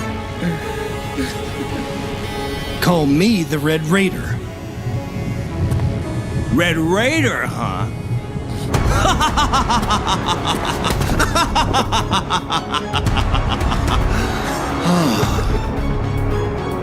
The voices, man, they sound so unnatural. This should be interesting.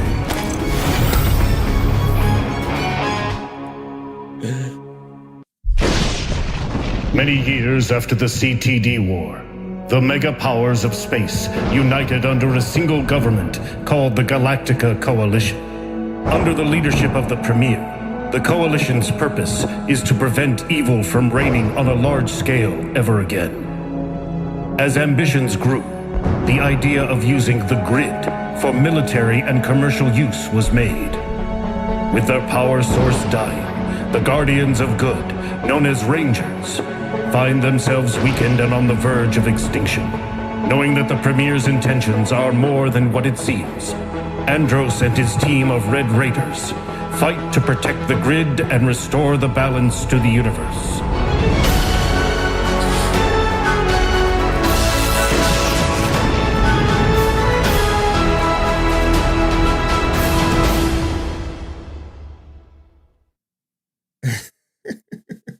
Yo. Okay, let's go. Look, guys, I like it when it starts with action. Everyone likes it too.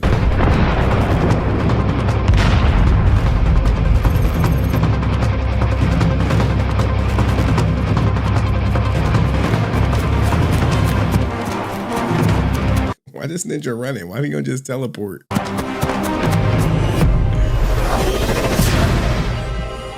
Andros, mission accomplished! Headed to the extraction point, but we have a problem!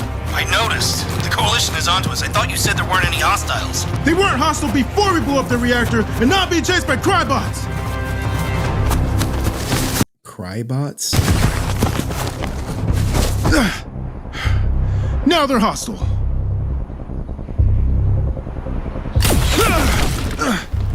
Very hostile.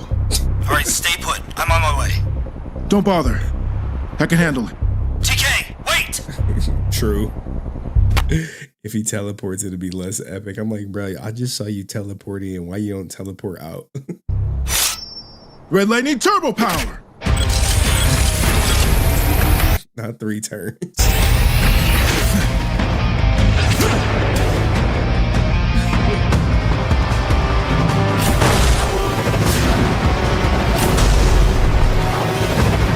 I never watched Turbo. I didn't know it just you become Flash.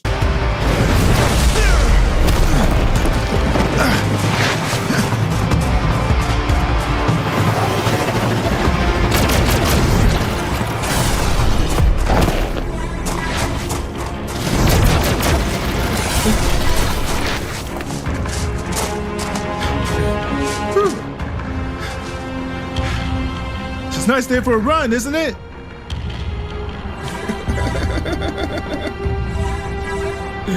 Usain Bolt looking ninja. Did you guys see that reactor that blew up? Crazy, right?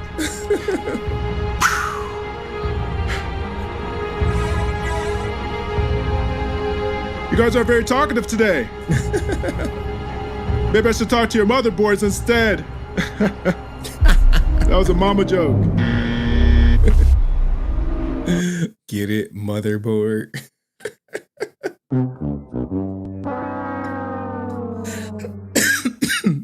Let's keep it going. How the hell with this? Not the blicky that turned into 2 blickies.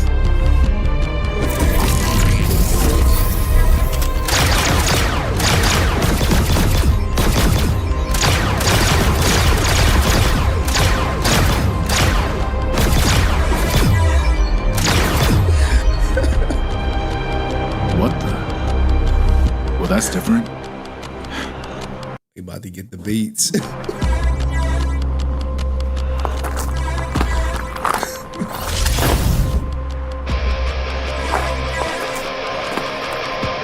One-on-one, huh?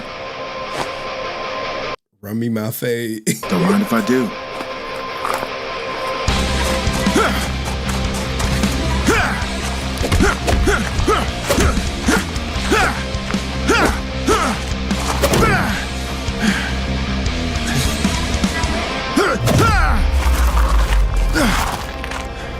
This is when can you metalheads fight?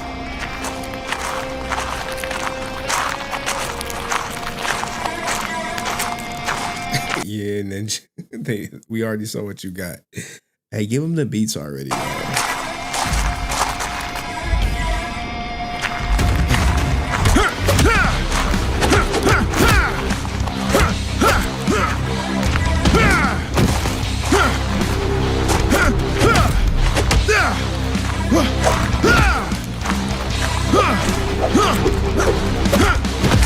No way he just tanking an 8v1. No way.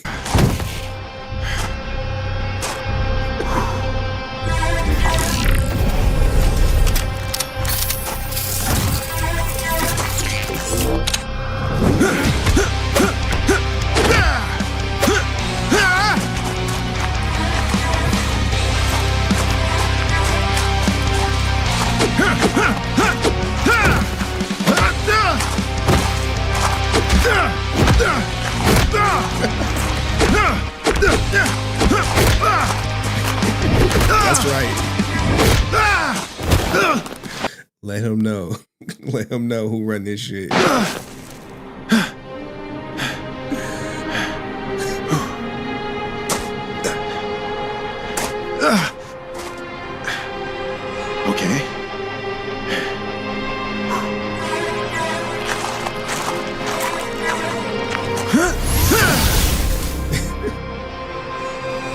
Ninja, why you ain't pull that shit out in the first place? Like, what the hell?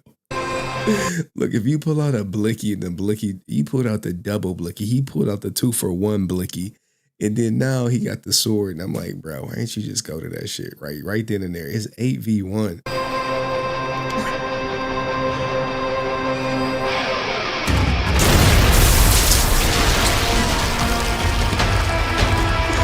Don't tell me OP Ninja about to come through.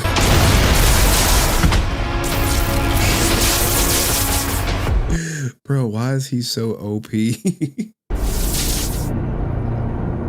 So this is you handling it, huh? Yeah, why? Okay, look, man, to be fair, the Crybots are different today, okay? They have this force field thing over there. None of my attacks work, and they keep getting back up.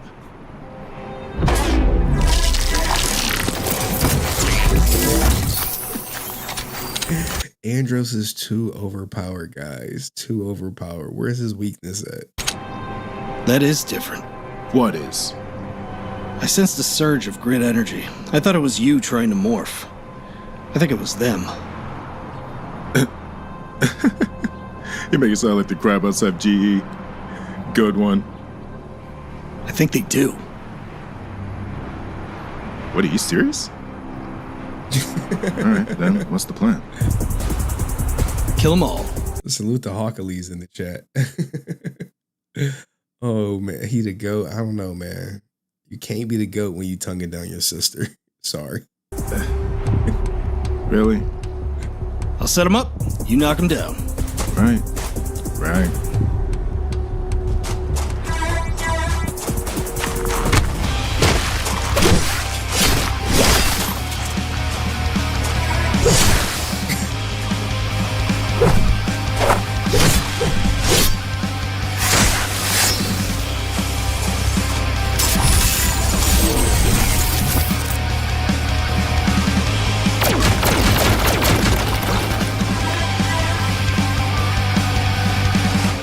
There's always more.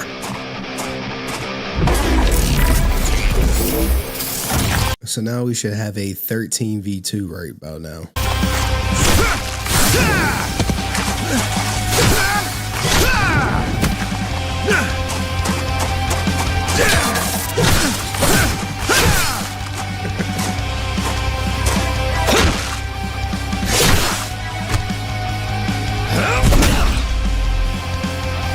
Why my man Darth Vader and Palpatine all in one?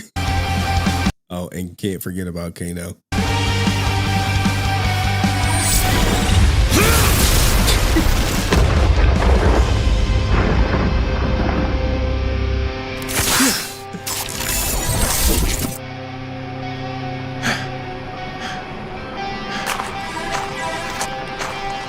Wait, what do you mean? I did a whole video on him kissing his sister. What are you talking about? I'm just, look, man, this is what I do, man. This is what I do. You dig, bro. You like to dig. I showed never. Hey, I think they mom was in the bind. Mom put that shit up. Like, come on. I think you missed a few.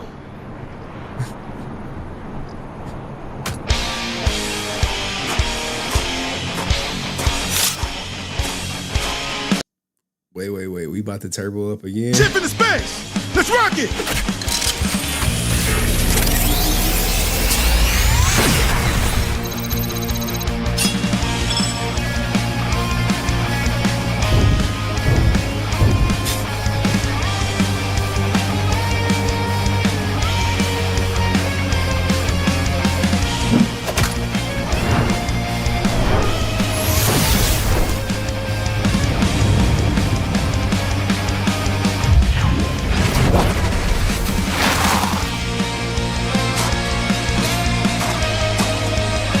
Let's make this quick.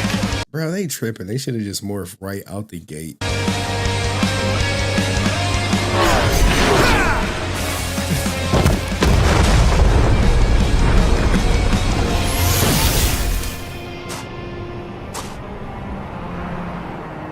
Feeling better now? Much.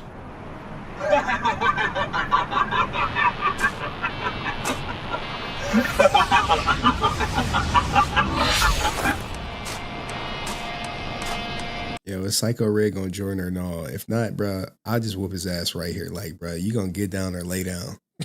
Like, we gonna jump your ass.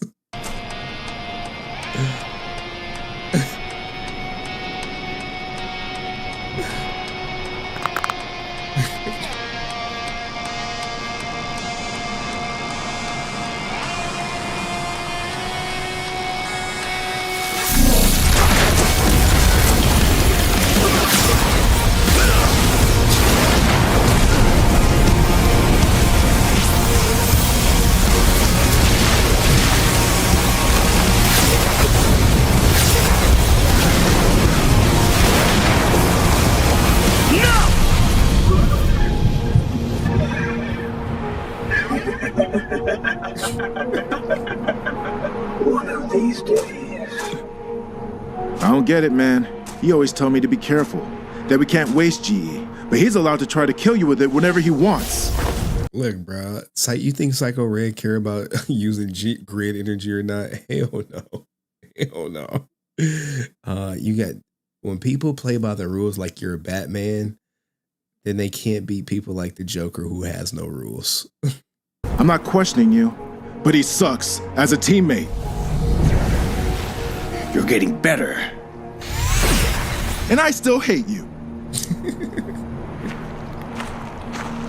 Okay, so what? Look, dude, am I the only one that thinks it's weird that he does that? Seriously, just me? You weren't at the rendezvous point. As you can see, we got a little held up. Do you have any problem with their defenses? They weren't even a warm-up. I can't stand this guy. Yeah, but we need him. We can't complete the mission without him. Good.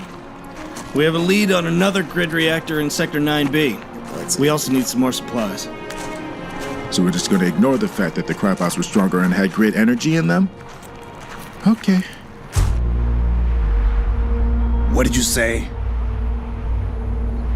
Crap. Hold on. No, he didn't. He was like, what did he say? Bots. They were way stronger today, and Uncle Andrew said he sensed grid energy in them. Weird, right? What is it?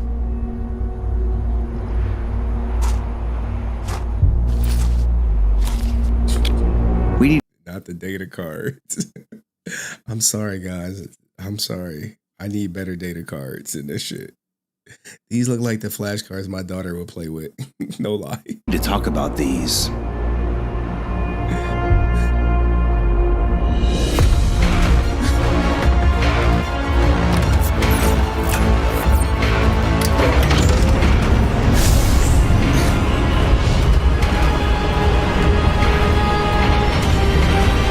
Yeah, I mess with them. Like, I mean, I may be ripping on it, but the production is good. Everything is solid.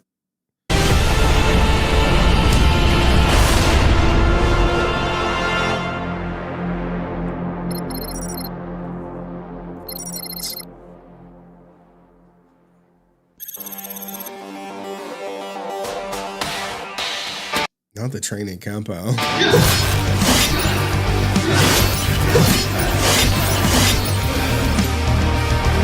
You don't get out of here with that plastic ass sword, bro. He could at least got a real sword.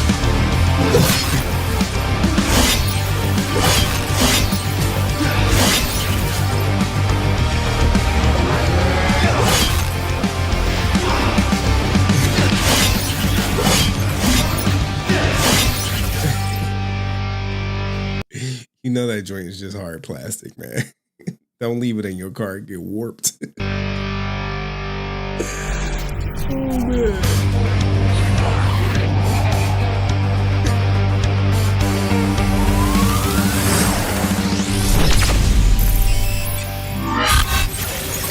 Okay, he got the Moonlight Sword from Elden Ring. All right, got you. Omega, come in. Over. I repeat, R1 Omega. This is Nova. Over. Go for Omega. What's going on? I'm almost at the location to meet our friend. If he's as good as the rumors say he is, then the Red Raider and his annoying sidekick won't get away next time. You're just upset because that annoying sidekick got a good hit on you. You know, it's weird. I have the strangest feeling like I know that red fusion ranger from somewhere.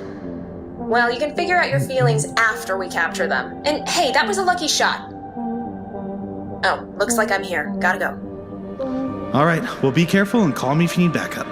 Bro, this is professionals. Who did this, man? I don't know why I don't get more views, more followers. But this is dope. Maybe the output is too long. I'll be fine. We'll debrief when Like the break in between episodes. I get back. Nova out.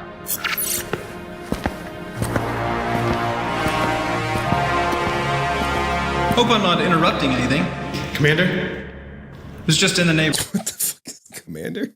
Like what? That I'd stop by and see my two favorite time travelers. So where's your partner? She had a couple errands to run. Well, that's inconvenient. I'm sorry. Who are you? Sam O'Neill. This, Vincent Reyes. First Lieutenant of my Silver Legion Division. Oh, Lieutenant Reyes. I've read about you. Yeah, man. Salute to Justin Nemo for beating cancer. Like, it was some stuff on him that came out, and I was like, I ain't covering it, man. Your career at Lightspeed's really impressive. You were recruited by Chad Lee, top of your class, strong fighter. I've heard of you too. The hero of timelines. Impulsive. Reckless. But gets the job done. That's what they say. But this time you didn't. After this, I'll drop the link for, people who want to talk for like a couple minutes, not an hour. You let the Red Raiders get away. I don't know who you think you are, but... Sam, settle down. Look, we're all in this together.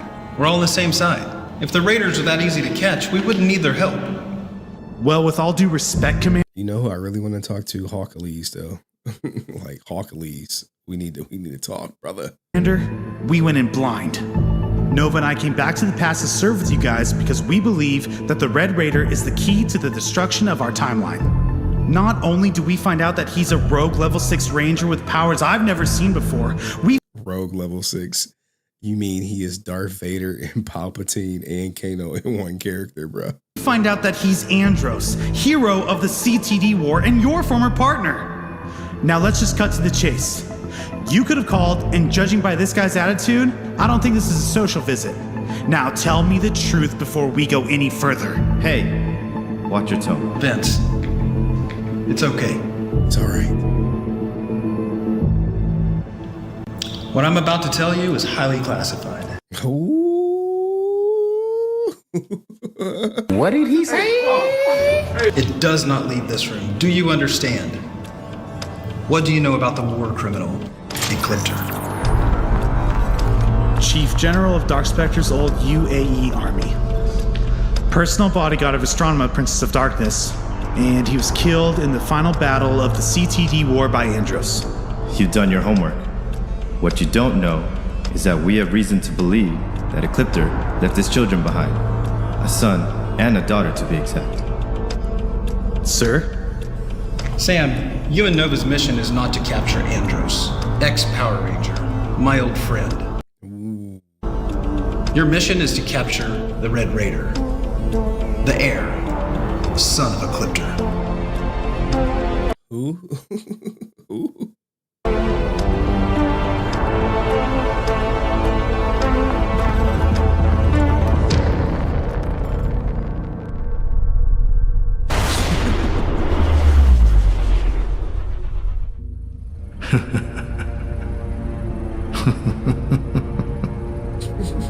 Bro, the cards, the data cards. It's just, I'm sorry, man. I just get hung up on them every time I see them. I just shake my head. You feel it, don't you? Day by day, you become more like me. Stop this foolish crusade and embrace your destiny. Oh, that's right. You like being a failure. Is that why you couldn't save your sister?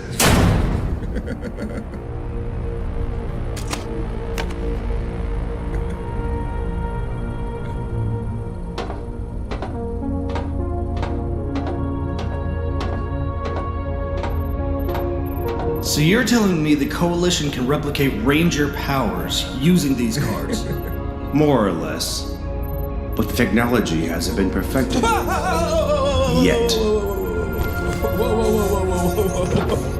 And you think this has something to do with the Crybot's upgrades? Okay, come on. The scientist I interrogated. Tortured.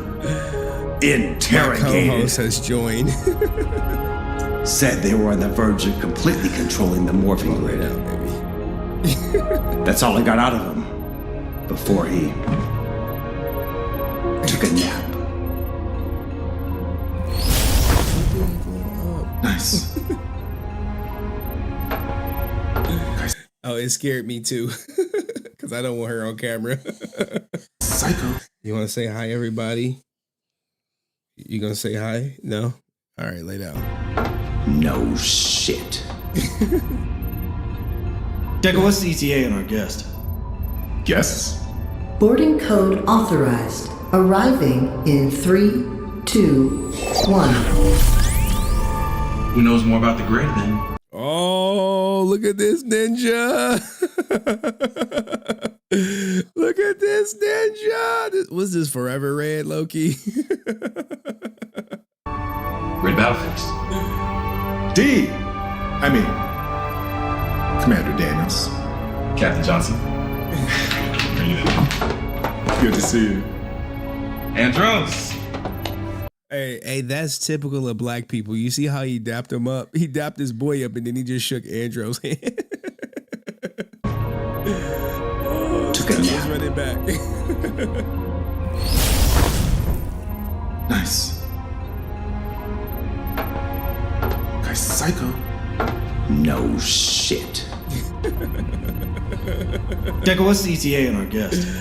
I'm here. Sorry. Boarding code authorized. Arriving in 3, 2, 1.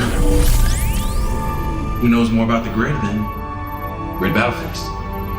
Okay, pay close attention. Pay close attention, guys. This is real. Commander Daniels. Captain Johnson. Exactly. Look at this. You know what I'm saying? Embrace, brother. Dap up. Now watch he give him the firm handshake. It's like the Obama skit. See you. Andros. Robot guy. Thanks for coming, Devin. You like, all right, well, F you too. Of course. Anything to help restore the grid. Yeah, but what are you doing here? You're taking a huge risk. If the coalition were to find out. It's risk. Besides, I'm here with my CFO officer. Right here with me. You didn't. He did. Hi, Betty. That's Chief Security Officer Brent for you. What the hell was that for? That's for not calling me back. Hey, that's domestic violence right there, man. We can't be glorifying that. Men get beat. Dude! Twice. And that's for Pickles. Pickles. He must have hit it and quit it. What the hell happened to Pickles? He was missing for 3 days. And how's that my fault? You left your teleporter remote next to the sandwich, and you know his food anxiety. First of all, I didn't call you back because in case you haven't noticed, I'm a fugitive on the run trying to restore the greater good. Second of all, I can't help that your dog eats everything. That's a really bad excuse. It's still not your fault. No, it's not. Yes, it is. No, it's not. Yes, it is. No, it's not. Yes, it is. What? Hey, you know they smashed each other before, yeah. Can we focus? Definitely. We call that Susan and Jamal.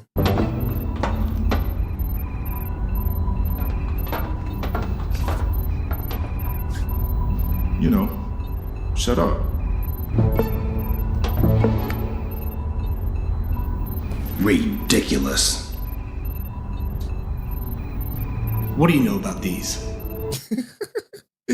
Baby, I'm about to ask my daughter what these cards are. Hold on. What's that? What's that mean? Okay, she's just going to sleep. Where'd you get this?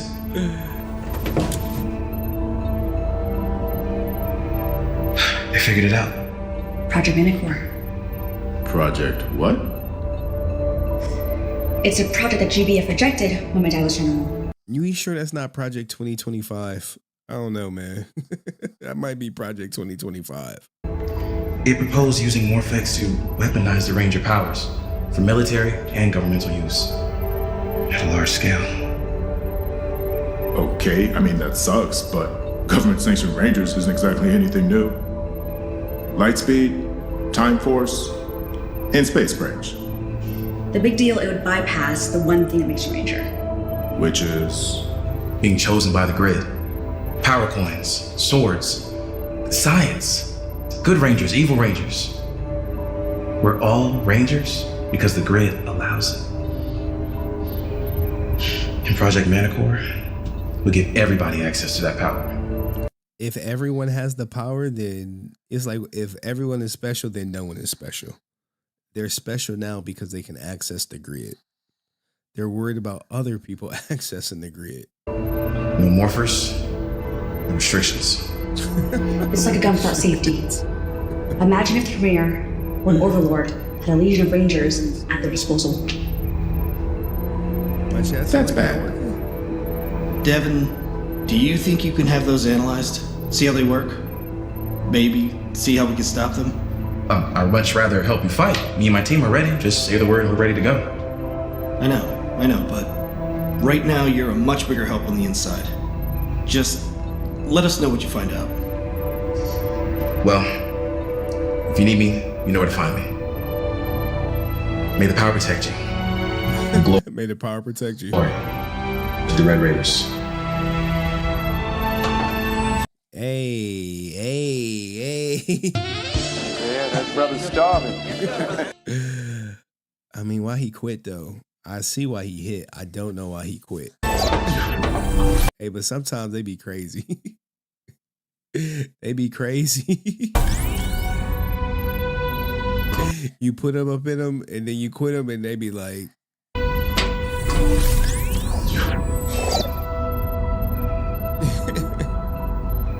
rude.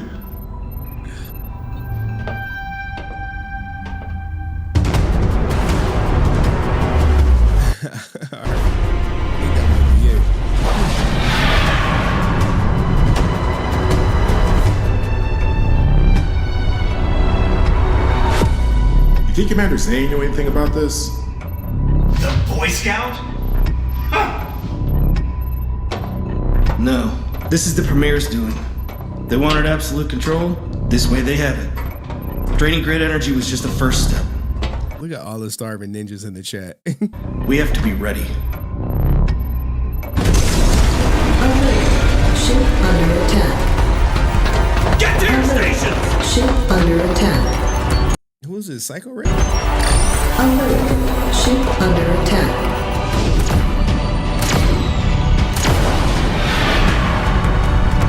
Did you miss me, Andros? Who is this ninja? Who is he?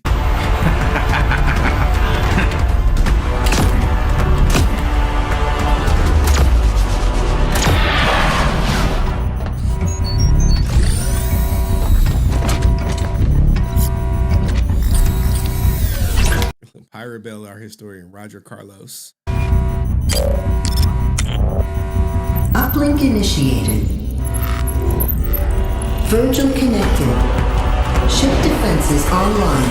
It's about time. Shut up! Yeah, I know I stopped at MMPR.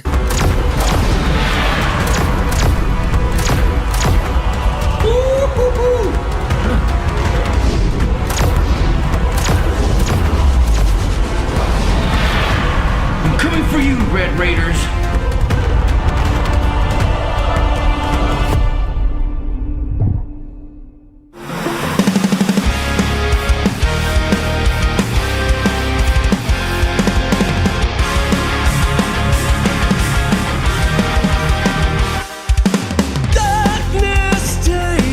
All right, what y'all think of that? What y'all think? I did drop the link. Maybe Hawkalees could come up or someone else to talk about this stuff. But give me a second while I get my daughter situated. What's Henry's rating? Out of 10, I would give it for a Power Rangers project. I would give it a solid 9 out of 10. I mean, for what the budget is, it's definitely a solid 9. I'll definitely keep watching if we got more of this. So like 9 is I get look, like even the audience is like, oh, they'll give it a 9. I'll give it a 9. It's up there. It's up there with Unworthy. I mean, if you think about it, like with the level of production, they may have better special effects than Unworthy. I have to go back to it. Some people saying an 8. Either way, it's watchable. It's good. It's like, okay, I'm with it. Now, where we at? Hold on. This ninja is too overpowered though. Not him. He ain't overpowered. Good one. Andros I think they do. Is too overpowered. So when you have this overpowered character with no weakness, it's like, do you really care for this guy? No, like he it's nothing he can't do. he has lightning power. He could teleport. He has the force power. He could choke force. He could choke you out just by looking at you. He's too powerful. Where is his weakness? Even Thanos had weaknesses, okay? And look what he did. But I do think we got somebody in the background waiting. Oh, we got my guy, Itchy5. All right, give me a second, Itchy. Let me go put my daughter down. And then I'll bring you up. Hit the link, guys, if you want to talk for a second. I just got to get her situated. And let me just do like a small song real quick. All right. Henry song. Oh man. Goodness. Just being a father. You know what I'm saying? Try to get her where she need to be. Well, listen up, here's a story to tell by Henry Resilient, ringing the streaming bell, covering Power Rangers drama, making waves. But there's a millionaire fan, Brent, with his own raves. Brent's got deep pockets, living the high life, but his fandom for AXJ causes some strife. Fans don't like him, they throw shade and they jeer, but Henry stays focused, making his own tier. Henry Resilient, streaming through the night, covering Ranger drama, shining so bright. Brent's a millionaire, but the fans say nay. Henry's the star, leading the way. With every episode, every Power Ranger. With every episode, every Power Rangers view. Henry's on point, setting the mood. Brent might have money, but Henry's got heart. Streaming the drama, playing the parts. Fans may hate, critics may shout, but Henry Resilient, he knows what it's about. Covering the drama, telling the tale, streaming live, setting the scale. Henry Resilient, streaming through the night, covering the drama, telling the tale, streaming live, setting the scales. Henry the drama, shining so bright. All right. Let's get into it. Hopefully y'all click the link if you guys wanted to come up. It's only look like Itchy. Hold on. What's up, guys? Hold on. You're not where we need to be yet. Yeah. Give me a second. Gotta move some things around. Salute to Pyrabell. I see you. My chat select is off. I can't. Wish Hasbro would have made more content like this. Me too. Give me a second. All right. There we go. Yeah, no, their content's going to be the auction house. 100%, man. So Itchy5, what's on your mind, brother? This is your first time coming up? No, this is like the second time. Okay. All right. So what'd you think of all this power? What'd you think of David Yost first? David Yost? So I've watched it, but like I clocked out, I think like halfway through. And I think like once, like who was it? Like it was a Dust, or because we first brought up like what is it? Brent. So I got kind of confused, like who got kicked out who. So I know I clocked out once, I guess Brent popped up. Yeah. As soon as Brent propped up, David Yost ended the stream. Or he was like, "Oh, it's been an hour, guys," and maybe it's coincidental, but that was his live stream for that month.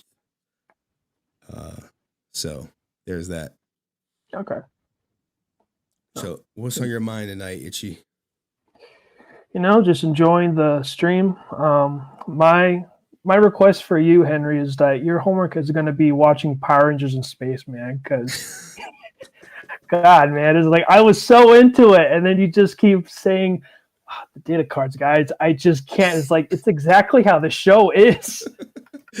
See, look, I don't know. So I'm just like, bro, them data cards just ain't data in for me, man. No, I think when I watched it the second time with you guys, I just noticed like there's certain camera angles, like the punches weren't connecting. I'm like, they're not connecting like the motherboards, bro. It's like, my gosh. Yeah. I mean, what type of level of choreography do you expect with this budget? I don't know, man. It just explains why maybe it took so long when they released episode 2. I don't know when episode 3 is gonna be released too. So, but I mean, it's looking interesting. I know that Chris is always, whenever he goes to these cons, he's always connecting with his previous cast members. I think he hit up. Oh my god, I'm terrible with names, but the Yellow Space Ranger, like he hit her up. And, you know, it's the same thing how Chris was the same thing as like, I won't do this unless, you know, there's a good story behind it or if it makes sense. So, okay. You know, what do you think of Chris' character in this Bloodline series? Is he too OP or is he just a normal Ranger? Come on. Let's listen. I mean, look, if you are a huge in-space fan and if you're in deep with like the fan theories and stuff like that, because I knew the whole thing with Ecliptor, and when I saw like his like half of his headpiece is like, oh, okay, so they're gonna follow through the fan theory, because I've met Chris in 2019 and he's a super cool dude. I got to talk to him and stuff like that. He's super cool and chill.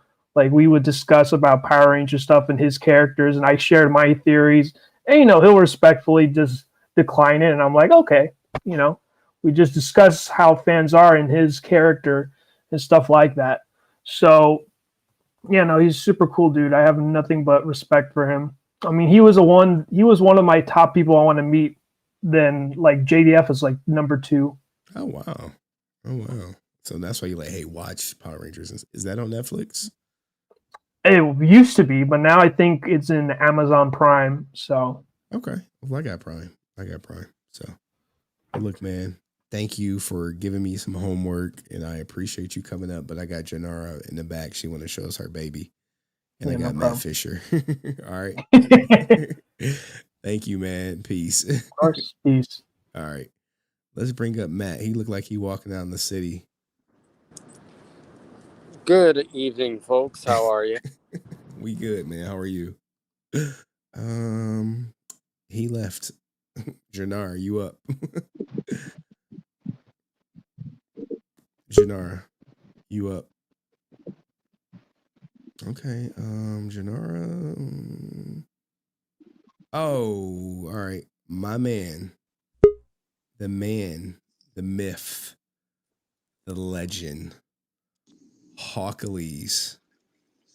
I'm still trying to figure this out. I'm on my phone right now. Sorry. You're good. You're good, man. You're good. You have came up 2 times in my latest interview series, man. Ah, fantastic. Yeah, I saw about the PMC live stuff.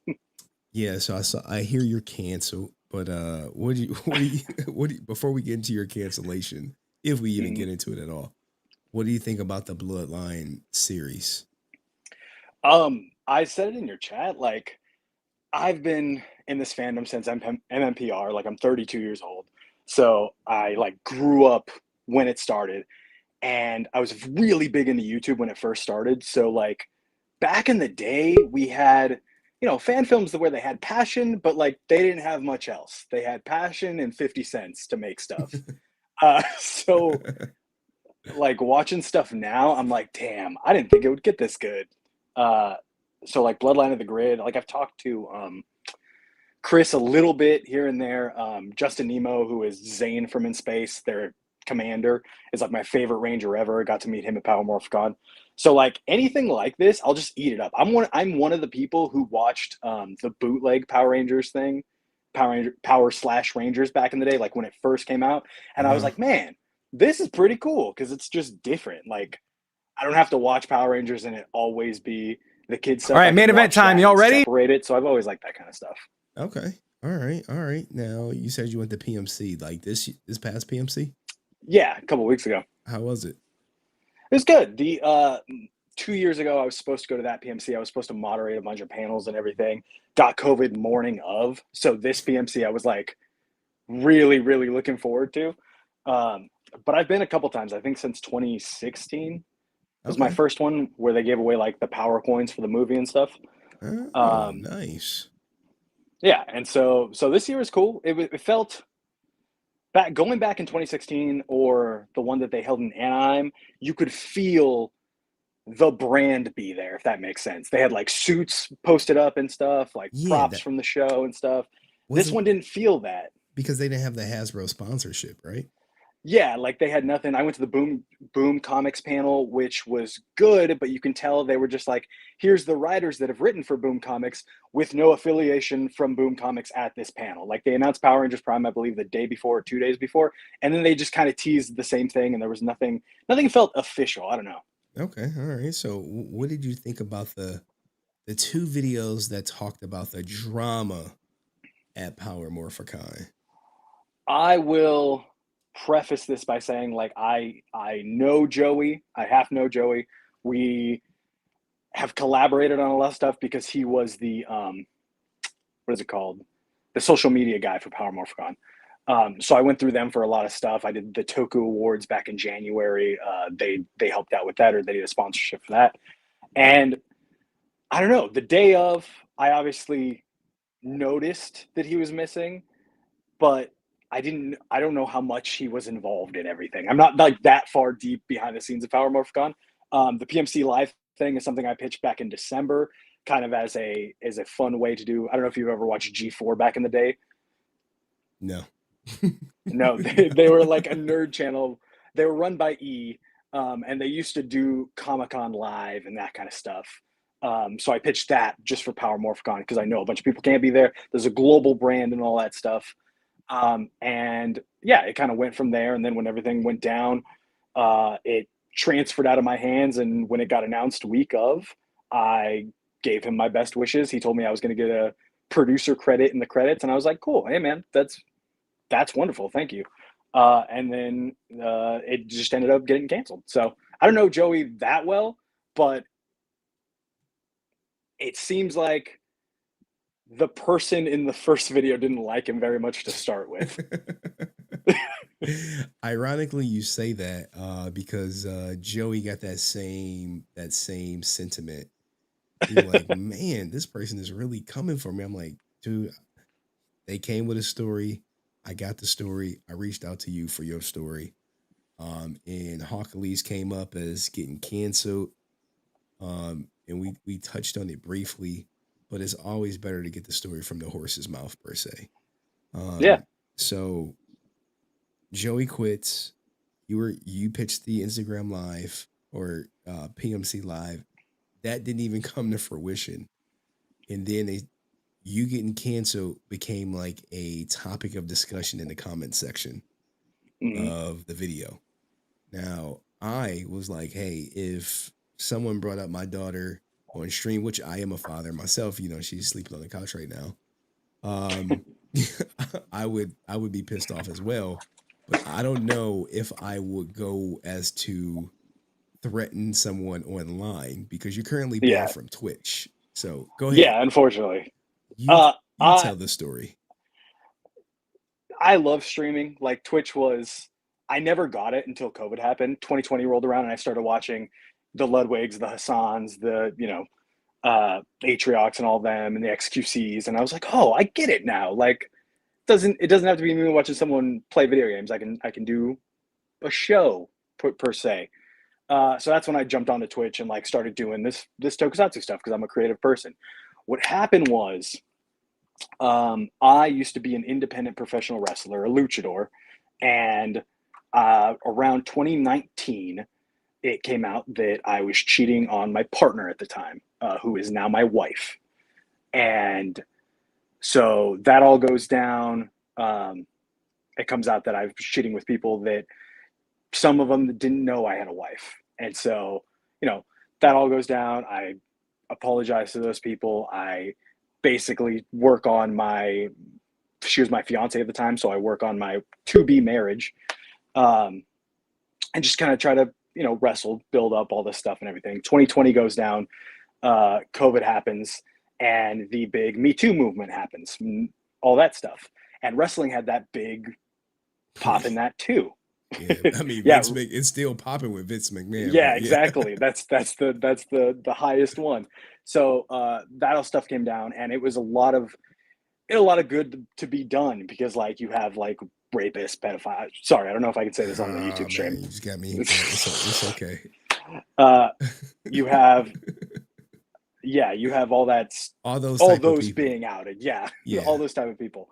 In that, my name comes up as well because I cheated on my significant other, who was my fiance, but not wife at the time. We got married in 2021.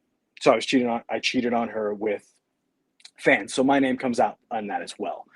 2020, nothing's going on. Everything's closed. Nobody's wrestling. I basically look at the situation and I'm like, it is crazy to see my name up there against all these people who have done that kind of stuff, because like, I don't fuck with that kind of stuff. But obviously I'd done wrong. So I'm like, you know what? Let's just cut this here, cut it as it is. I don't need to wrestle anymore. Like, let me focus on my family and building that up. So wait, you get outed for cheating. Yeah. And you give up wrestling. A year later, yeah. Okay. Yeah, I mean, I guess if the heat was there, the heat was on you, they were trying to cancel you, but continue to tell your story. The heat was much bigger in 2020 because it was, like I said, the Me Too movement and everything. And so if you got rolled up into that, you were rolled up with the worst of the worst. Like you said, Vince McMahon, that kind of stuff. And nobody really like disconcerted the levels to it. So I got rolled up in that and I was like, you know what? I don't need this shit. I don't need this in my life. Let me go build my family and everything. Months go on and I'm like, oh, I'm a creative person. I'd like to do something. Let me start this YouTube channel talking about Power Rangers, Tokusatsu, Kamen Rider, and all that stuff. Start doing that. That goes on for a couple of years. 2024 rolls around. And basically that stuff from 5 years ago comes up again. Someone says, yeah, he got outed as they use the word sex pest. I hate the word sex pest because it like doesn't actually say what the offense is. Like, what was the offense? Cheating on my wife. Like romantically or emotionally, physically, like what? Texting. Through text. So just sexting. Yeah. So you didn't clap no cheeks. No.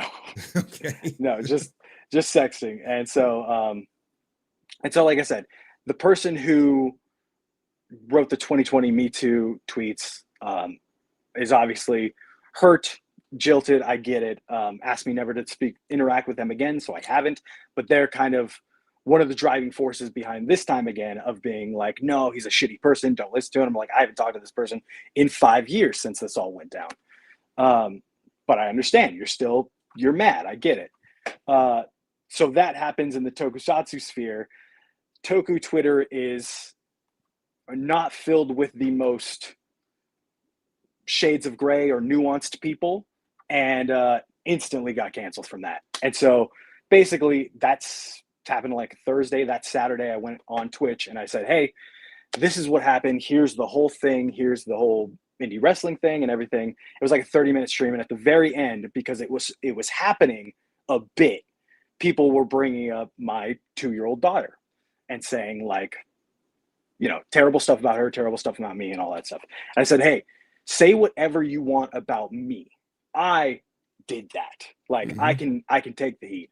But if you talk about my daughter, I will find you, and then he said he was going to ring the bell on people yeah. who mentioned his And daughter. it was very much a general statement. And now if I look online, if I even search my name somewhere, it's all this stuff that I didn't do. Or if it's like someone's like, he was threatening minors on Twitch, and I'm like, no, it was just a general out there. There was one comment I replied to on yours saying I forced myself on women, which was never a thing that happened. And so, yeah, the story has been twisted a lot from what it originally was, because people don't like a lot of my tokusatsu opinions, if that makes sense, my Power Rangers opinions and stuff. Yeah. You know, if they don't like your opinions, they can't cancel you for your opinions. So they find the woman who outed the sexton and all that good stuff. But to lump you with Vince McMahon, I mean, like, I don't know if that's fair per se. I get the wrestling connection, but like that's pretty much all it was. Okay. Okay. So now that story is out, now I'm not going to show the tweets because I don't want to like give the woman no shine or anything. But he did link me the tweets privately. He's just the allegation that she made was he was into some BDSM, which even if you are, I don't. Even if you it's weird to talk about it because I'm like, that wasn't a thing, but that's also like the least of what that is, right? Like the least of what that tweet says. But it's like the first thing on there. So I'm like I can say it's a lie straight out, but at the end of the day, that's not to me, that's not the inflammatory thing that I did. Okay, I guess that's fair. I mean, it's you can kind of tell sometimes when a woman want to cancel you, and sometimes it comes at the most inopportune time. Like you could be on your way up, and next thing you know, she find out like, hey, this person is on their way up. I'm gonna get them back. Okay, I'll read what she said. I'm not gonna show you. We sexted for about a month last summer where he never disclosed he had a fiance. And he has some truly effed up S fantasies in the guise of BDSM. She posts like a GIF.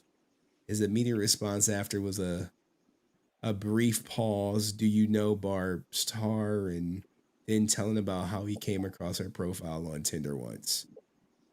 Let me try to get the replies. I mean, the story I'm willing to tell about the bug right now is that he literally tried to convince me to skip MMPR Pink for Rangers playing and review the Joseph Kahn Edgelord film fin. Instead, I looked him dead in the eye and said, you know I'm the writer, right? I mean, guys, this is not... What does this rise to the level of for the people listening? I'm not gonna show you guys, but he sent me the stuff she said, and it just ain't there for me. He stopped part of our friendship out of the blue one day and took place on a private Twitter account and since been deactivated, saying that he was getting bad again. All right, I'm just not gonna read some of this stuff. Maybe it's all right. Like I said, I've been talking about this for like 5 years in one way or another. Like it comes up basically once a year. It's some part of my life. So like it's out there of me talking about the whole thing in full. Like I just did a podcast on it like 3 weeks ago when I started making videos on the YouTube channel again. So like it's there. Like we talked about it privately. You said it's always going to be a part of my follow me while I'm online, and like that's what it is. Now life is long, man. I know, right? And you know, things change now. How are you able to keep your fiance in the midst of all of this? How does she take that? She's better than I ever deserved. The night it came out, we sat until like 6 a.m. on the couch and just talked everything out the whole time. And at the end, at 6 a.m. rolled around, and we were like, we're ready to go to bed. And she looked me in the eye and showed me like, I'm still gonna marry you. I still want to marry you. Let's just work on this. And so it's been that ever since. And like I said,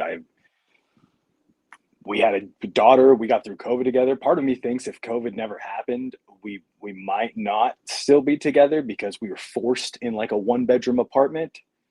And like, you just get to know someone over again. We had dated damn near 10 years at that point. So like, we were different people than we started. And just to be forced together for that long, like you just have to learn who that person is again. Now, one of the allegations this woman made was that there were multiple women. Were there? Mm-hmm. Yeah. Not just women either. It was over a span of time. It was women, men, non-binaries. Like, I got injured at one point and like couldn't do anything, couldn't wrestle, I could barely work. And it was just like, needed attention from anyone who can give it. And so like that felt, and there's a part in there where she says like, he stopped it because I think he was going to get caught. And like, that's not it. It was literally just like days of having a conscious hating myself, mental health plays an issue in it, but like, I'm not going to throw that as an excuse in, because at the forefront is like, I did this, I did something wrong, and I had to make it right with the people that I had to make it right with. Some of the people that I've talked to have forgiven me. We've even gone on to like have conversations or be friends 5 years later. But like, number one would be my family. And at the end of the day, 5 years on, when I was seeing this happen again, I was just like, I can't be responsible for everyone's healing. And that sucks, because I wish I could. I wish I could be like, I'm sorry and that's it, but it's not. Yeah, I mean, this woman ain't. I mean, if this happened in 2019 and she's still, or 2020, and she's still coming for you in 2024, I don't know what to say.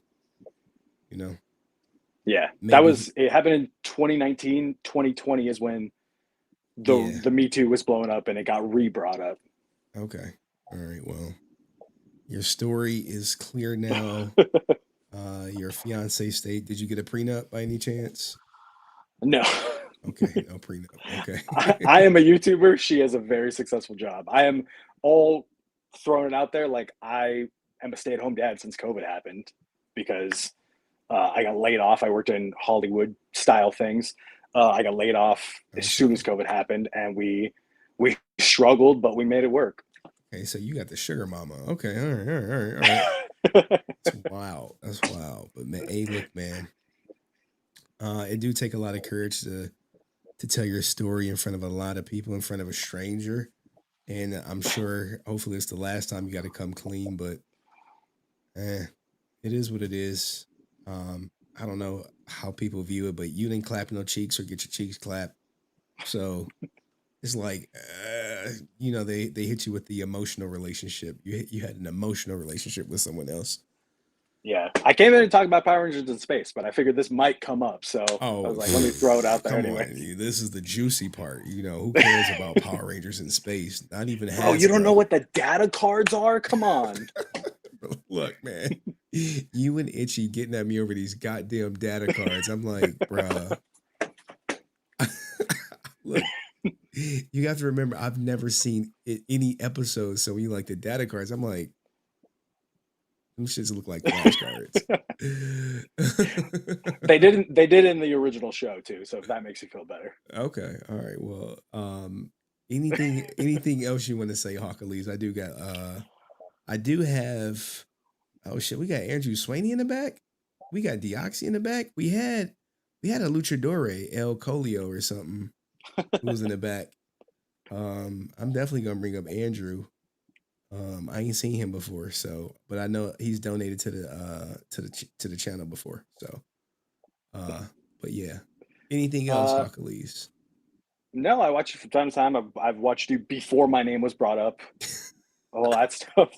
So, what did you think when your name was brought up? You was like, "Oh, I saw it and I was like, there's not a ton of people that I talk to about this at Morphicon, but there are a lot of people that know about it before Morphicon, if that makes sense. Like, once I came up with PMC Live, I pitched it to a lot of people before I took it to Power Morphicon, because I didn't pitch it to Joe. I pitched it to someone else on the Power Morphicon staff.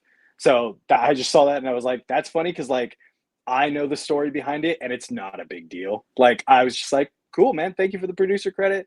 Like, the original pitch was I do it all. It's on my Twitch stream. I get the revenue. But they chose to go in-house with it before all my cancellation went down anyways. And I was like, I get that. I understand. Okay. All right. Well, look, man, thank you for watching. Thank you for coming clean and all that good stuff, man. I appreciate it. And everyone go subscribe to Hawkalese Thank you, man. on YouTube and on Instagram. All right. All right, Hawkalese. Thank you, man. Peace. Thanks, man. You have a good night. You too. All right, Andrew Swaney. What up, brother? How are you? Hey, how's it going? Good, man. This is the first time you called into the show, if I'm not mistaken. Sorry I hadn't been able to donate lately. I had a call from one of my clients, and Donations are not mandatory, but I do appreciate the dedication. So what did you want to talk about tonight, Andrew? just something I noticed, like in the con scene. Like I went to one con with Catherine Sutherland and Steve Cardenas, and when I was in the audience, like listening to their Q&A, it was like they chose people who would like kids that would ask them questions, so they didn't get like, oh, how do you feel about this PP loan? Or You know, that is for most Power Rangers, man. They don't want to answer the hard hitting questions. You know, they just want, hey, people to ask them what was their favorite episode, what was it like to be a Ranger, do they miss JDF, you know, stuff like that. You start asking them, you know, how you feel about Austin St. John pleading guilty, they're like, whoa. Especially in the live thing when they know cameras are there. Right. It is interesting. It is interesting. But what do you think about David Yost, his live stream? And I don't know if you were here where he was talking about don't smoke and pick up your poop for your dogs. yeah, that's crazy. Like I have been a big David Yost fan, but it's like seeing these guys come out with some things, you're just like, what is going on? Like, who knows, man? Who knows? But anything else you want to add, Andrew? I hate to rush you, but I got like 4 other people back there, and it's like 2:00 in the morning. yeah, you're fine. Yeah, I don't really have anything else to add except John Bosch is like the only one who has lines out the wahoo, like in any con he goes to. Like he was at it's called Die Geekdom, so nothing to do with Power Rangers, more anime based. So, and he had to like, oh, come back and get your autograph because he had to go to a Q&A. So it was a big line waiting 2 hours in a line. Oh, wow. Jesus, 2 hours is a long ass time. Yeah. Long time. But all right, well, look, brother, you have a good night. And All right. hopefully you work everything out for you, man, with the clients. All right. Peace. All right, Matt Fisher, then Janara, then my man Deoxy. Then we'll let Drew close it out as long as you don't promise to smack me. All right. What did you think about Drew threatening to smack Brent? Well, first of all, hello. So I'm here to talk about data cards. No. But how dare you speak to me that way? I talked to Drew. Are you after threatening that. me with violence? Just it's not. I mean, look, guys, we're here every couple of days to, I don't know, make Henry's life better. I'll say that, and update and get him more clicks on his videos. And Okay, all this. so what? but I feel like sometimes people forget that we're never really going to meet some of these people, such as, like, yeah, I know I ran into Brent. It's not like I'm going to run into Brent every damn day.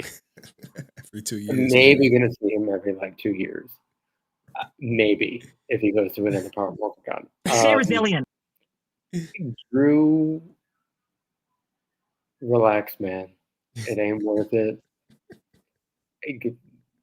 How dare you speak to me that way? I was like, I'm torn because on one hand, Brent's up here literally quoting Hitler, and on the other hand, that's like I feel like this is Brent's WWE character, like, because I saw Brent and he's just like, hello, that's it, and up here he's like, what you gonna do, brother? See what I did? So just a lot of it. Simply Melissa, she's charges comfortable off of being a keyboard warrior. Not worth it. Like, Drew's got a family. Brent may have a family. I don't know enough about Brent to say that. And just everybody relax. Damn it. I mean, no, relax. There's no point in threatening somebody's life over crap that they say on the internet. If I did that, if I went after Are everybody you threatening who me ever with said anything violence? bad about JDF online, I'd be in jail for the rest of my life. Oh yeah, man. And if I went after everybody who said something bad about Henry online, I would be in jail for the next 6 months. So, yeah, That's a truthful statement. why do it? Now, there are a few things I do want to cover very briefly because I know Janara wants to introduce Bailey Cranston to the world. I don't know if you're going to have another stream by Friday. Friday is when I go in for surgery. So I love y'all. It is just in case I don't pop back up. It is You're gonna pop back up. I know. I'm actually kind of nervous about this. So if I don't, for any reason, it's been a pleasure entertaining you guys. I don't have to come up here. I love coming up here. It's quite a lot of fun. Do I want to say that this is not entirely normal me? Yeah, at this point it's like 70-30 character. I'm actually a very serious person when I'm not on here. Drew will attest to that. Okay, so what? So it's been fun. And if I don't really do the whole God thing, but if I'm still around after Friday, I'll be back. Now, I'm not going to be able to be on camera because I'm literally not going to be able to do anything except lie down. Okay, so what? The week after that, but if Henry will have me not be on camera because I don't think you want to see me horizontal on a bed. Nope. Yeah, but Henry, keep doing what you're doing, man. Everybody stop trying to beat everybody up. It ain't worth it. And I say that partly because I care about you guys, but partly because we preach a lot about what JDF would want. And unless you're Austin, he wouldn't want you to beat anybody up. So just don't do it. Henry, good luck with your ex-wife in court. Oh God, I'm waiting on a new court date now. I want you to walk in there like goddamn Jack McCoy. Oh, I want you to be like guilty. And I know what soundbite you're gonna play for that. Also, serious question: when are you taking this stream down? Because I missed like the entire goddamn thing. So I want to. It'll probably be unlisted. So I can still go back and watch it. You can watch it with the link in Discord. Oh, God damn it. Or if do me a favor, leave it up until tomorrow morning when you wake up. I can't. it messes up the algorithm. YouTube will start promoting it over other videos. All right, now I gotta go catch the greatest hits of this shit. I'll send you a link. Message me on Instagram for the link, and I'll send it to you. Anyway, Jannar, congratulations on your baby. That's fantastic.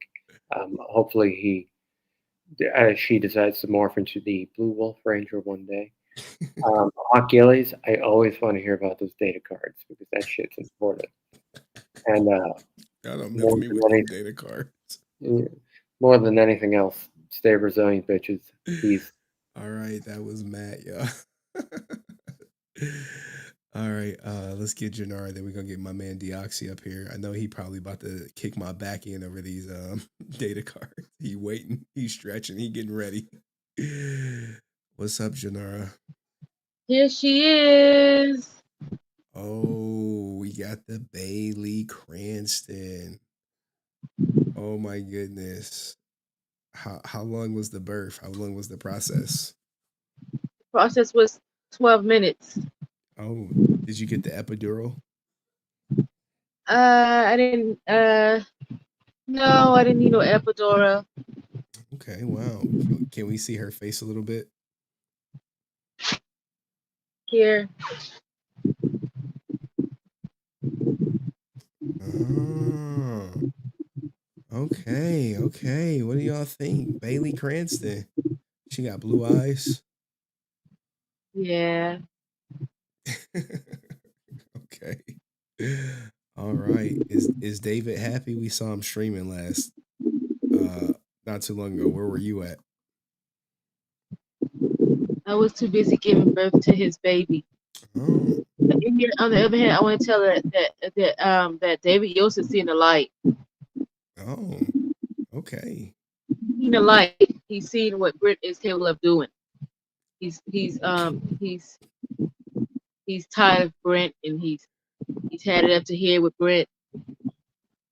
He's seeing the light. Okay. All right. That was a good stream of Bloodline. I enjoyed it. Well, thank you, Janara, and we wish you and your new baby much success. Okay. Yeah, I wanted to show you. I am appreciative. What you gonna do for Bailey Yost? What you want us to song do? What song? Oh, you want a song? Okay, well, I'll see if my music producer TJ Lawrence could whip I just one had up a for you. baby Friday. Okay. All right. Well, the baby is beautiful. TJ said the baby is beautiful. It looks like it has David Yost's eyes. Okay. Yeah. Well, all right, Janara. I got other people I got to bring up. All right. You have a good night. All right. All right. Be safe. All right. All right. You too. All right. All right. Now let me let Deoxy come kick my back in, guys. He was stretching. He was ready. He's like, look, it's 2:00 in the afternoon out in Australia. Yeah, so why haven't you watched Power Rangers in Space yet? Oh my God. I just haven't got around to it, man. It's free on YouTube. Like that's the thing. They've got all the seasons. You got to watch. Like we should give you a list. Watch In Space, Lost Galaxy, Lightspeed, Dino Thunder, Time Force is up there. I watch RPM. RPM's a good season. Like all of that is there for free if you want to check it out. But yeah, the data cards do make sense. They make sense to the people who've been watching Space. You got to remember, right? If you're going to put out a product, you want a product to appeal to everyone, not just the people who are familiar with the IP. If you show me, I get that. and I'm like, what are these? They like, it's data cards. I'm like, these are flashcards for my daughter. Triangle, square, electric socket. She understand those things. But you and Pyrabill and Hawkalees and Itchy 5, like, man, those are the original data cards. What are you doing? Yeah. What are you talking about? And are you still leaving Aaron on red? He hasn't messaged me in like about a month, so maybe. When can we expect that part 2? I don't like. No, I've legit because what's the news story? Like they're doing ADR now, and last time it was color correcting. I know. I saw that. I made a comment on it. I'm like, bro, you said it was done. It was just sent off to get, Color corrected. Now, yeah. like, dude from Arrow and Chris, whatever his name is, like, oh, we're doing ADR. Like, are you just cleaning up some ADR?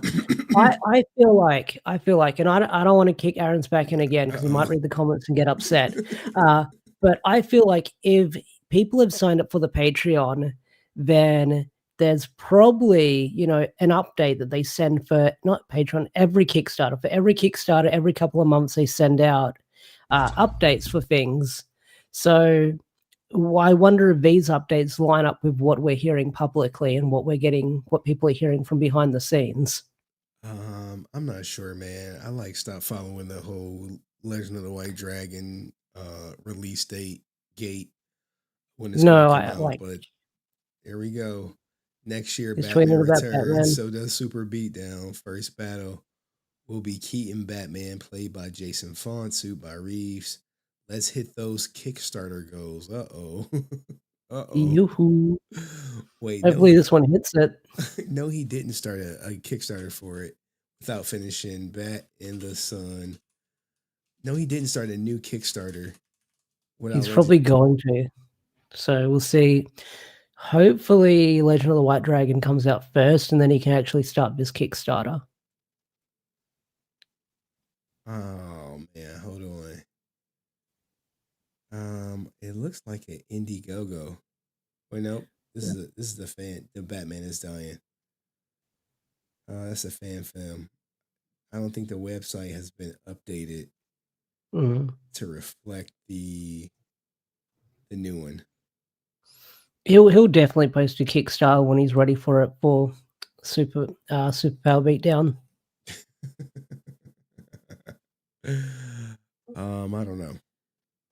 I don't know, man. This is just, where is the Kickstarter? Is it posted already? Anyway, guys, if you guys don't know, Aaron is he's my number one fan. He's your number one fan. Someone was like, man, where the movie at? This fool ain't Christopher Nolan. I was like, this is someone big in the industry too. They're like, where's the movie at? Oh man, but what else is new, D.A.R.E? What else in Power Rangers should fans be on the lookout for? Like, really, there's not a lot coming out. There's like comics and that, but I don't know if everyone reads the comics. Someone left a super chat. Yes. Woolly's Mud Cake or Bunning Snag? Bunning Snag all the way. Ooh, now both of y'all are in Australia. Okay. Okay then. Okay, that's where she was like, "Hey, Willie's Mud Cake or Bunny Snag." So, thank you, Zoe. Bunny Snag. Now, what is Bunny Snag? So it's basically like a sausage, like basically a sausage, like yeah, like shit, I'm lost for words right now. So basically, it's because I forget I've got Americans I have to speak to right now. So it's basically a hot dog in a bread bun with like onions and tomato sauce and stuff like that. If you Google it, you'll probably get a good image of it. All right, well let's Google it. They probably won't be the most appealing images of them, but hey, they are pretty good. It's a glizzy. These are glizzies. This is what we call a glizzy, y'all. What the hell? Is this it? Wait. These look like a hot dog. That is it. That is it. Yeah, that's basically a hot dog. Why don't y'all just say hot dog? Why is it a Budding Snacks? Oh man. Hey, Australia, man. And shout out to Matt who says Australia will be a top 3 place to visit for me, except for the damn spiders. Just know, but love your content, D.A.R.E. This is Matt Fisher. Oh, thank you. Thanks, Matt. And good luck with the surgery. Good luck. I was listening to earlier. Now, what recently have you seen, D.A.R.E, on my channel? Seen seen. I've been following the PMC drama. I did watch the latest stream in sort of like clips. So I did see Drew and Brent's famous face off. What did you think? Are you threatening me with violence? Because I saw it in the Discord, it was like Brent's like, he threatened me, and then I watched the clip and Drew's like, what did he say? Someone should give you one of these and one of you's back again. I've never heard that before. That full clip drops tomorrow at 10 a.m. Nice. 10 a.m. it drops. Nice. I don't know what Drew was thinking. He tried to get some medical excuse, and I just was like, nah, bruh. You was on about that time yesterday. So with the future of Power Rangers, what do you think it will be? Do you think fan films will take over or comics will take over? I think both. There's like room for both. Like comics is there keeping the lights on in some shape or form. So like when it comes to new Power Rangers media, what we've got so far, we've got comics from Boom Studios, we've got fan films, which Hasbro was pretty cool with. They won't shut them down like Saban tried doing back in the day. There's like some video games coming out here and there. And then there's like toys, but not by Hasbro. There's like a lot of third-party stuff out there. So I think it's a bit of everything, but who knows what Hasbro's plans is because they're doing the Playmates shit that's coming out later. Yeah. Playmates toys. We gotta talk to Earl, our toy specialist in the Henry Spear. D.A.R.E does comics, guys. He's the comic historian. Like I buy the toys, but I don't review them like Ellen. Yeah. All right. Well, look, man. I got who's someone else that It's 2 in the morning. It's 2 in the morning. To the bed. We got Brent Pham back there. Oh, Brent's there. He's back there with no light on. He's dark. He's in a dark place. That's why he's that's why he's doing. He's in It's like that one meme where they're like the guy's on the recliner chair just sitting in the dark. He's just planning what he's going to say. Yeah. Well, look, man. I'm gonna let you go, D.A.R.E. All right then. Thank you for coming. Anything you want to announce? What's coming up next on your channel before I let you go? I don't know. I feel like I've hit a like wall when it comes to content because a lot of people said that Bat in the Sun video was like my magnus opus of a video, and like I am working on stuff in the background, but here and there, but nothing too crazy. Just waiting for more comics to drop. Okay. All right. Cool. I don't think it was your magnus opus. I think it was just a hot topic. Hot topic that took off. I mean, your videos do well. Even I saw like you talking about the new beatdown game that was coming. I think that did like 10K. So yeah, they did pretty good. That was surprising for just like one character that was announced for the game that we all know also coming. Yeah. So all right, man. Be easy. Peace. You too. All right, that was D.A.R.E. Matt Fisher says, when Drew threatened Brent and Brent asked if he was threatening him with violence. Are you threatening me with violence? The only thing that ran through my head was, no, Brent, he's challenging you to a pie eating contest. Oh, man. Look, man. How dare you speak to me that way? How dare you speak to me that way? We're going to bring up my man, Sean Rhea. Then we're gonna bring up Brent, and then we're gonna let Drew close it out as always. But maybe he wanna talk to Brent. Maybe he got something to get off his chest. Maybe or maybe not. Maybe he wanna double down with that smack, triple down. I don't know. Matt Fisher says, "Oh, come back, Todd. I have words for you." Todd ain't coming back, man. Todd might be in rehab. True talk. Hopefully he get himself better.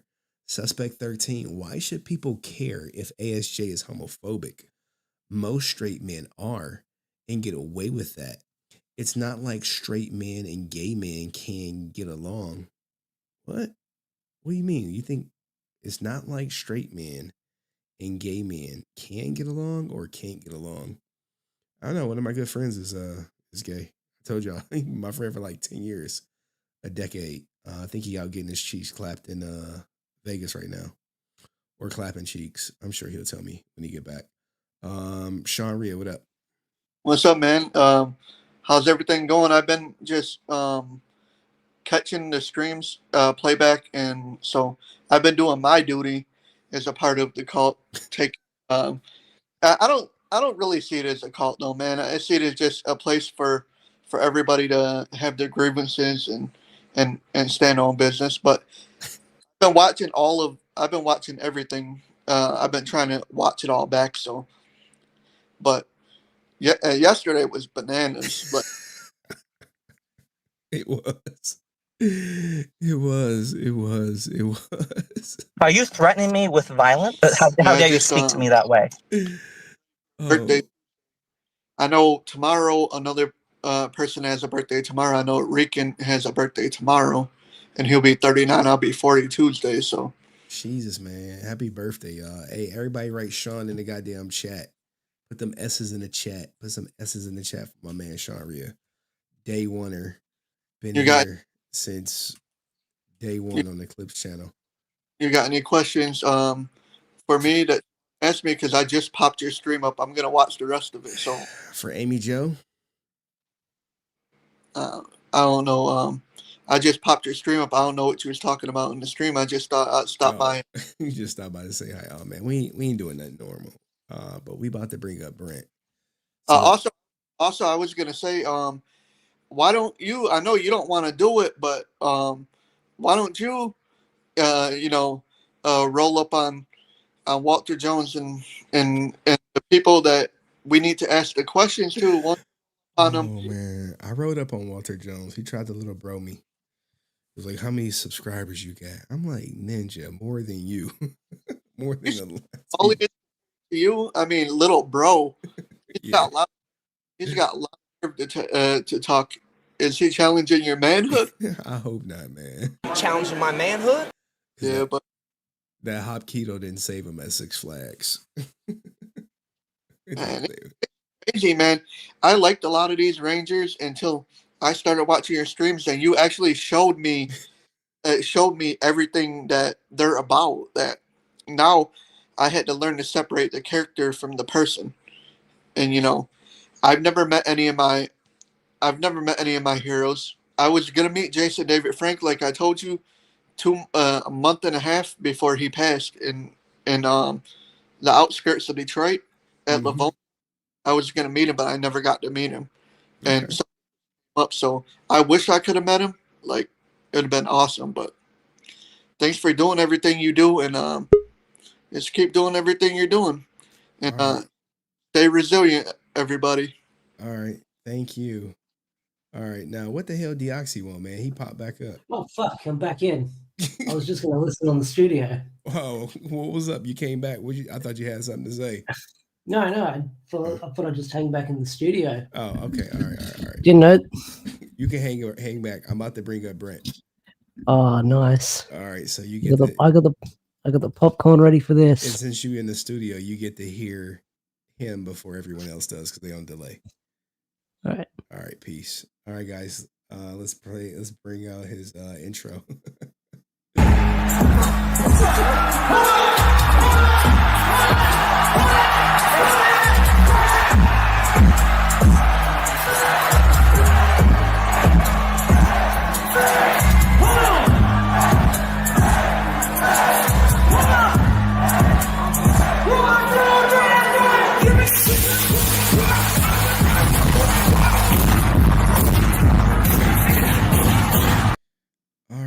Everybody's favorite person to contribute to this channel.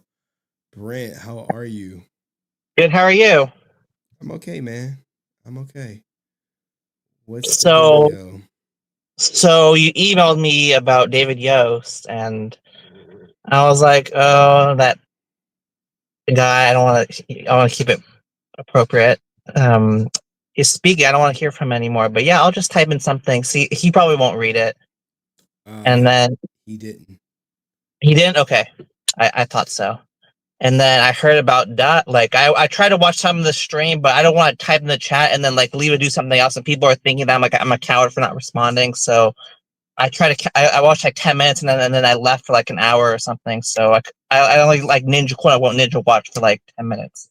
So I saw some of the stuff, and Francis, your friend Aaron, I think he's the one as the Legend of the White Dragon.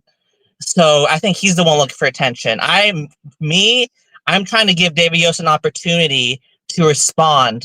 So that's why there's a delay. I'm not looking for quote unquote more attention. So yeah, I just want to put that out there. I'm not delaying this for more attention. I'm delaying this because I want to make sure I check all the boxes. I give everyone an opportunity to who wants to speak, because David could have easily given his side of the story.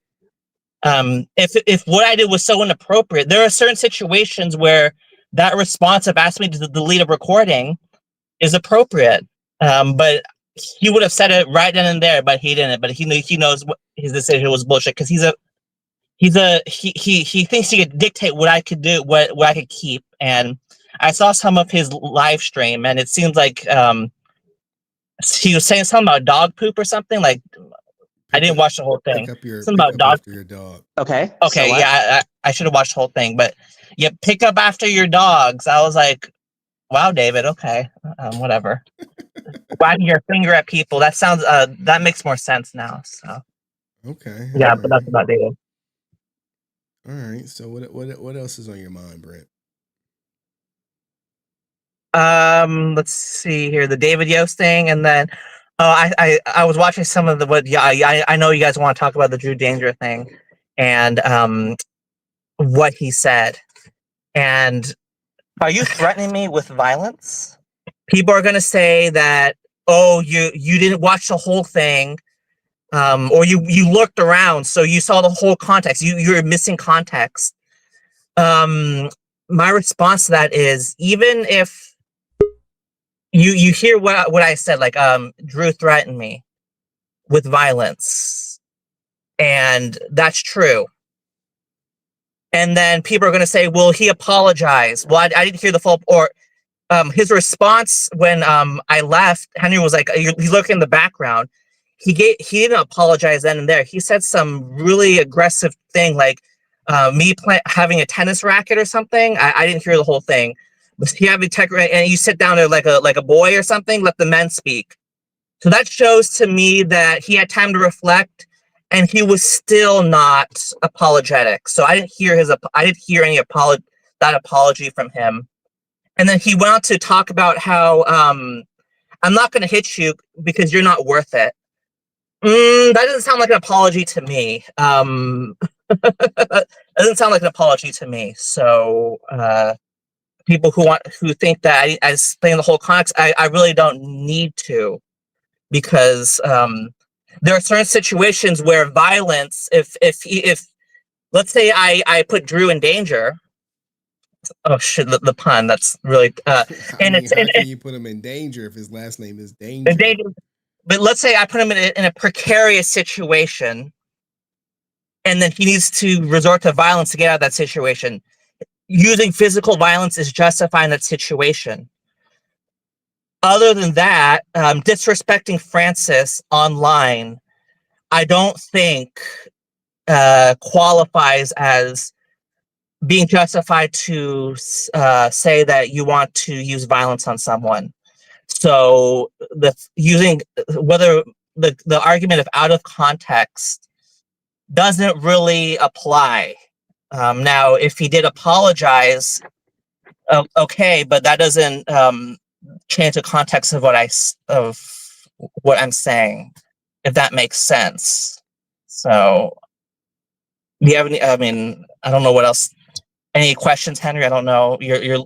Well, it's been brought to my attention that you may have left out some more context on another person's page with this message right here. Someone threatened physical violence during the stream Casey was on yesterday. And I was so surprised. I was. Don't you think you should say someone threatened physical violence against me during the stream, as opposed to just leaving it open-ended like this? So if I say that against me, that makes doesn't that change things? Because maybe people may think that this is saying that people were threatening Casey. You don't see how that can be interpreted that way? Okay, so let's say that I had. Why are we arguing this contexting this? So that makes what Drew did. I mean, okay. I mean, I don't know. I don't understand what. We're not saying what Drew did was okay, but when you tell a story, it's important to tell it accurately because I don't want people to get the impression that threats was made against Casey when it was just made against you. Henry, come on. Okay. You got to speak accurately, don't we? Ain't that That is accurate, and whether I add that context or not, you're trying to distract from what's being said, and people are going to hang up on this. Henry, come on, come on, Henry. Think Casey may be hung stop. up.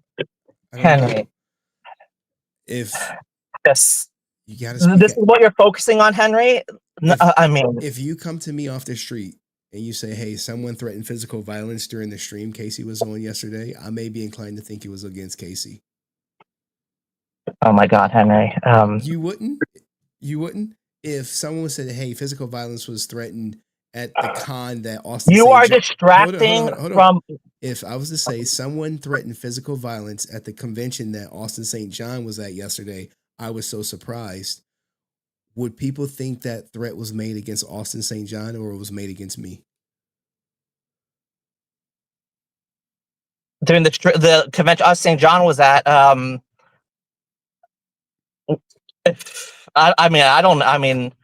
wouldn't think it's St. John specifically. I mean, so they shouldn't think it's Casey specifically. I don't think so. But again, Henry, why are you focusing on this? Well, why are you focusing on this? I don't want people to think that guests that come up get threatened. But just want you to speak accurately.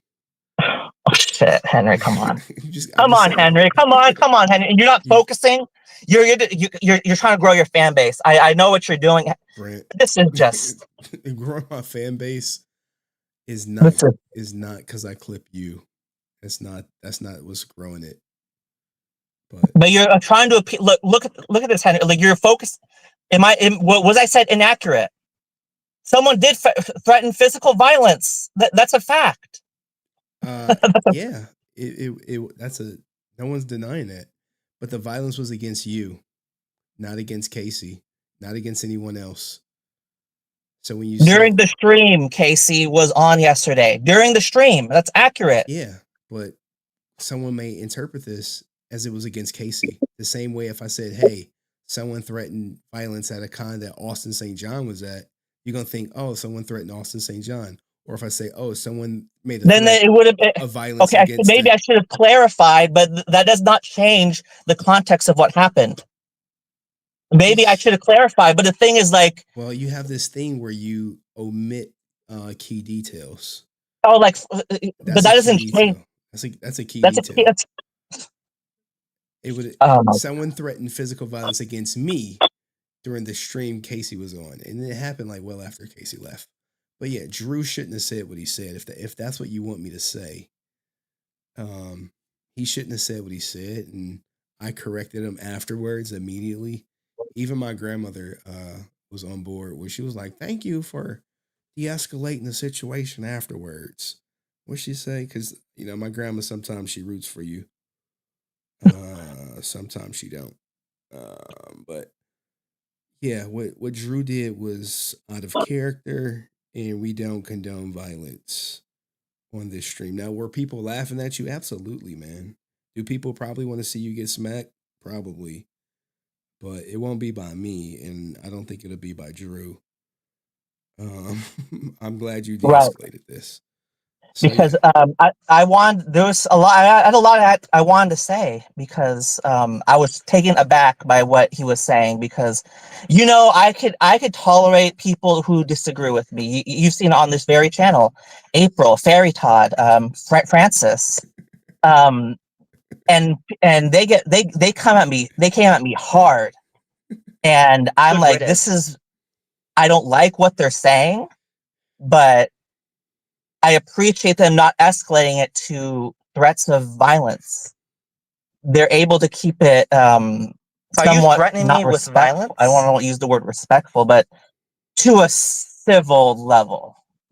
I would say. And what happened? Okay, so what? I thought it was out of line, and most people. I've been getting texts of support and not so much support, but that's just. And I appreciate the people who are showing support because what Drew did was not. I'm going to say it myself, was not acceptable. I don't care if I disrespected Francis.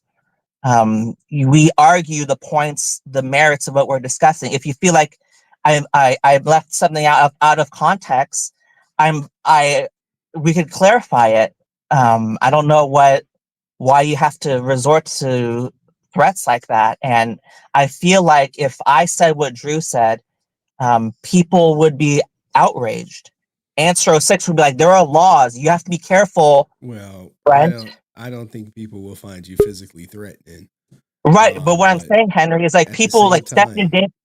If you disrespect someone and someone defends that person, you know, it doesn't. Sometimes the disrespect is not going to be the same.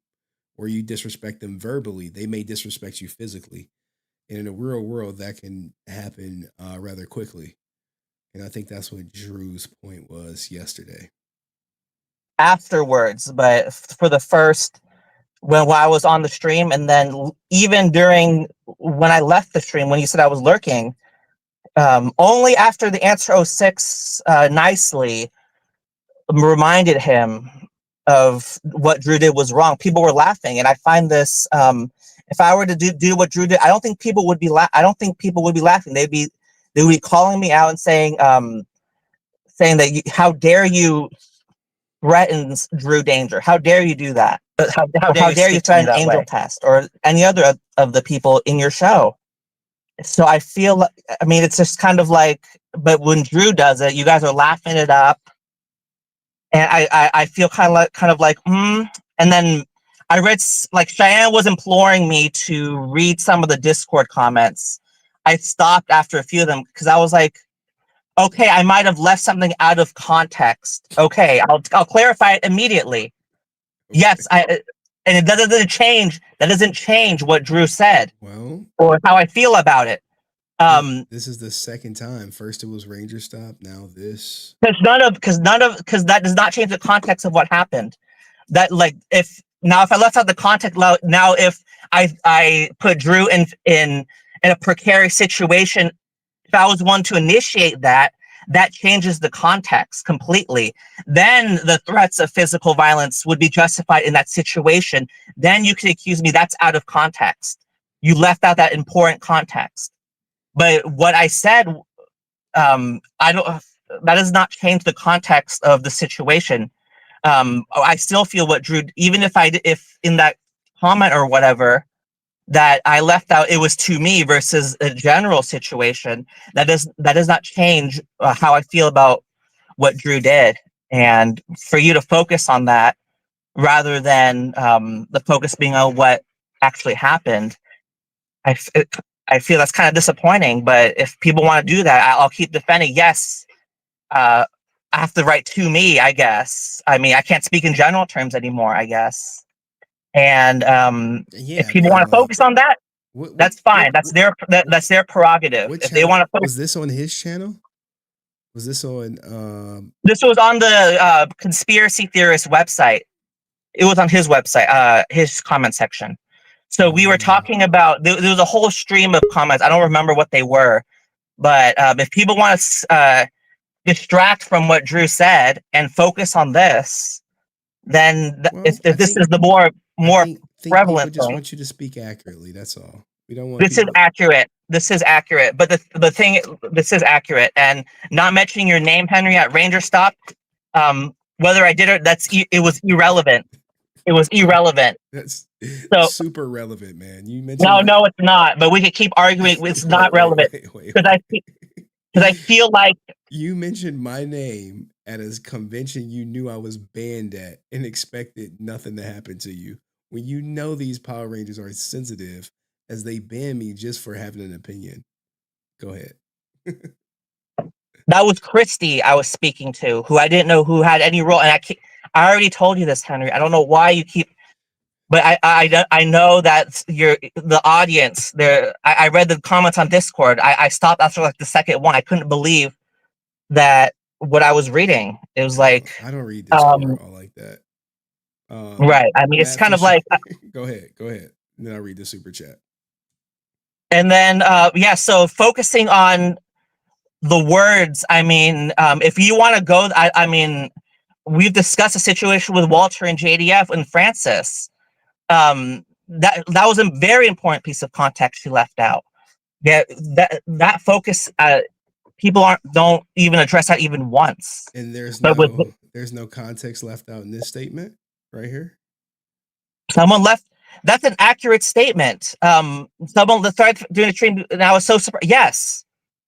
Why is this? Why are we arguing this? This is an accurate statement and is not misleading anyone. Okay.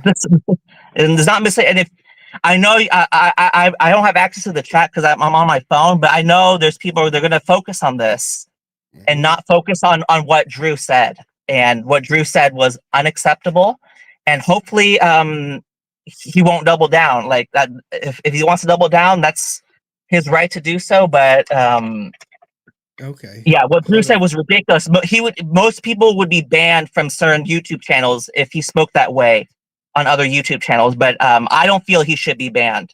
But I don't feel he should be banned because I understand that people get heated and this is his first offense, and I understand people have passion for JDF, and it's like, and people don't like what I have to say to Francis, and I still stand by it. But I understand when people they're frustrated, they sometimes they say things completely out of pocket. Okay. But I don't care about I don't care about Drew's apology on Discord. Public disrespect should be a public apology. Discord is not public as it, some of these videos get 1,000 views and not 1,000 people are in Discord. But Matt Fisher says, anybody else having deja vu? Let me help. La la la la la la la la. All right, anything else you want to say, Brent, before I bring up Drew? Do you want to be on screen with Drew? How do you feel? Do you fear for your safety? I don't, but I just want to say one more thing. Like the situation with JDF with that guy in Phoenix, I know it's not I mean, what Drew said doesn't escalate that level, but it's kind of like we have to argue our points without using that language because it sets a precedent.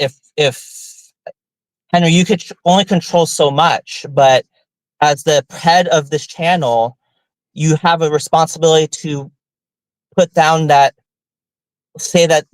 type of discussion threatening people with violence is not tolerated on this channel. Yeah. And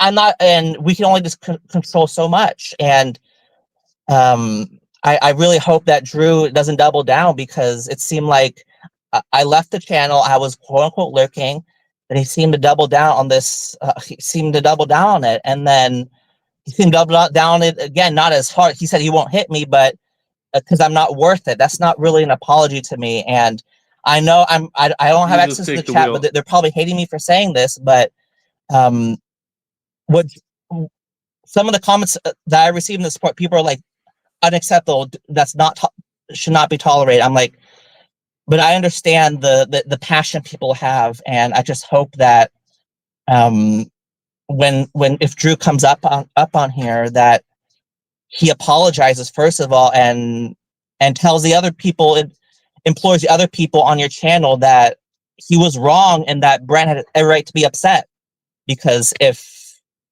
he doesn't want to do it, that's his right. But all right, then I won't accept his apology. Then let's bring up Drew, guys. Let's bring up Drew and only Drew, so he can grovel. I'm here. Grovel? I'm not groveling. Well, Brent, listen. I've actually been talking about this since last night with other people, and Dust actually reached out to me this morning. I was in the court and I wrote an apology for you, and I know you won't see it in there, but it was a start. And I admitted I was wrong almost as fast as I said it. And I did an apology, and I did a second apology, and I wanted to apologize to you in person because it did go too far. Now, let me explain. It wasn't dealing with JDF. I have a wife. I have sisters. I don't like to see them disrespected or put down.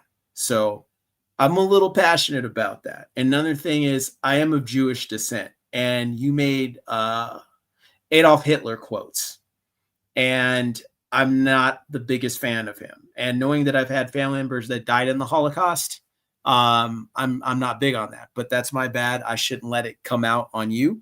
I'm not a fan of you. We probably never hang out. You'd probably give me gas and a headache. That's for sure. But I do not wish physical harm on you in any form. And really, like Henry, what I was trying to say, it came out wrong. But I'm kind of talking to you like somebody that I do care about your well-being, but the way you approach people and talk to them sometimes, people may not let that slide, and it's going to cause problems with you in the future. That's what I'm saying.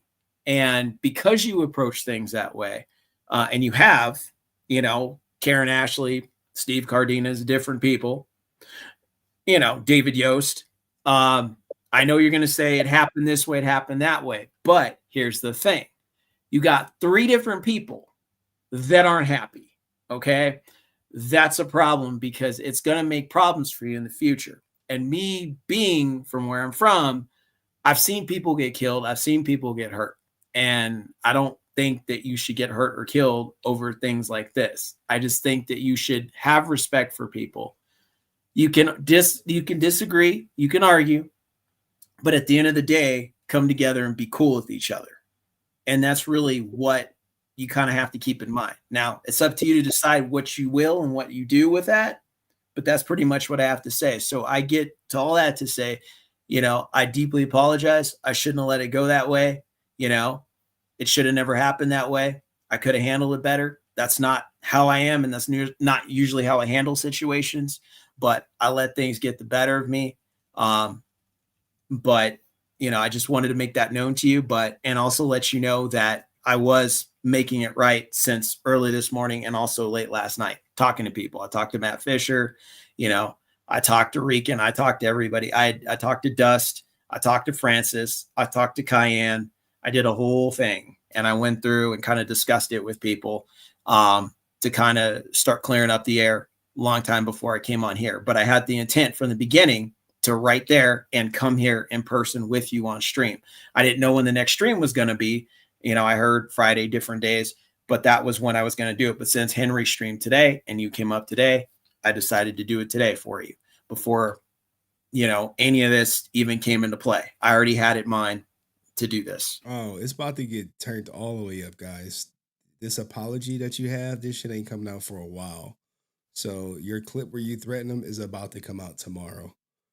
So, it's content, baby. It's content. But I appreciate you apologizing for the second time. But yeah, I think everyone knows he shouldn't have said it, and I don't think anyone thought that you would harm Brent in any way. Yeah, and everybody held me accountable. It wasn't like, all right, they were like, Drew, we got to talk about. I said, yeah, guys, I know I messed up. Like, I was already out the bat like that, and that's the thing. But one thing, Henry, my medical issue, I got sick after I said that. That's what I was saying. My MS flared up after I said what I said because it took a lot out of me. Not when I was saying it. I own that completely. Man, that's not letting it flow, brother. That was the thing. And because I let it flow, I got sick after. So my wife had to really help me out last night because the MS flared up. Are so you I saying can't get Brent makes you sick to your stomach? Yes, he does. There you go. He makes me sick to my stomach. All right. Well, let's see what Brent Brent has to say. I get how people online they get passionate and heated, and it's just part of being interacting on social media. And I've heard people say that type of behavior, they should be banned from YouTube channels. And I do understand their viewpoint, because when you resort to physical violence, it sets a dangerous precedent if if there's a perception that that type of behavior is tolerated. And I would understand if Henry decided to ban you, I would think maybe I understand it, and I understand people's view when people have that viewpoint. But for me personally, I understand the passion that people have for certain topics, whether it's JDF or Francis or whoever. And okay, so what? I was taken. I will admit, when I first heard it, I was taken. I was shocked because you were seen as the peace. Like Laura's like, you're the peacemaker or something, and I was like, and then when I heard that, I was like, what the hell is going on here? I have a lot to say to this guy, and he will hear from me. I am not afraid, as you saw with me and Francis. I'm not afraid to share my opinion, but I'm a type of person who de-escalates, and people on this chat will make mockery of me for being a quote unquote coward. Okay. For de-escalating situation, not the situation specific, but other situations, de-escalating. But I feel like that was the right decision because I felt I read the room. I chose to read the room, and I realized that this is getting out of hand. Wait.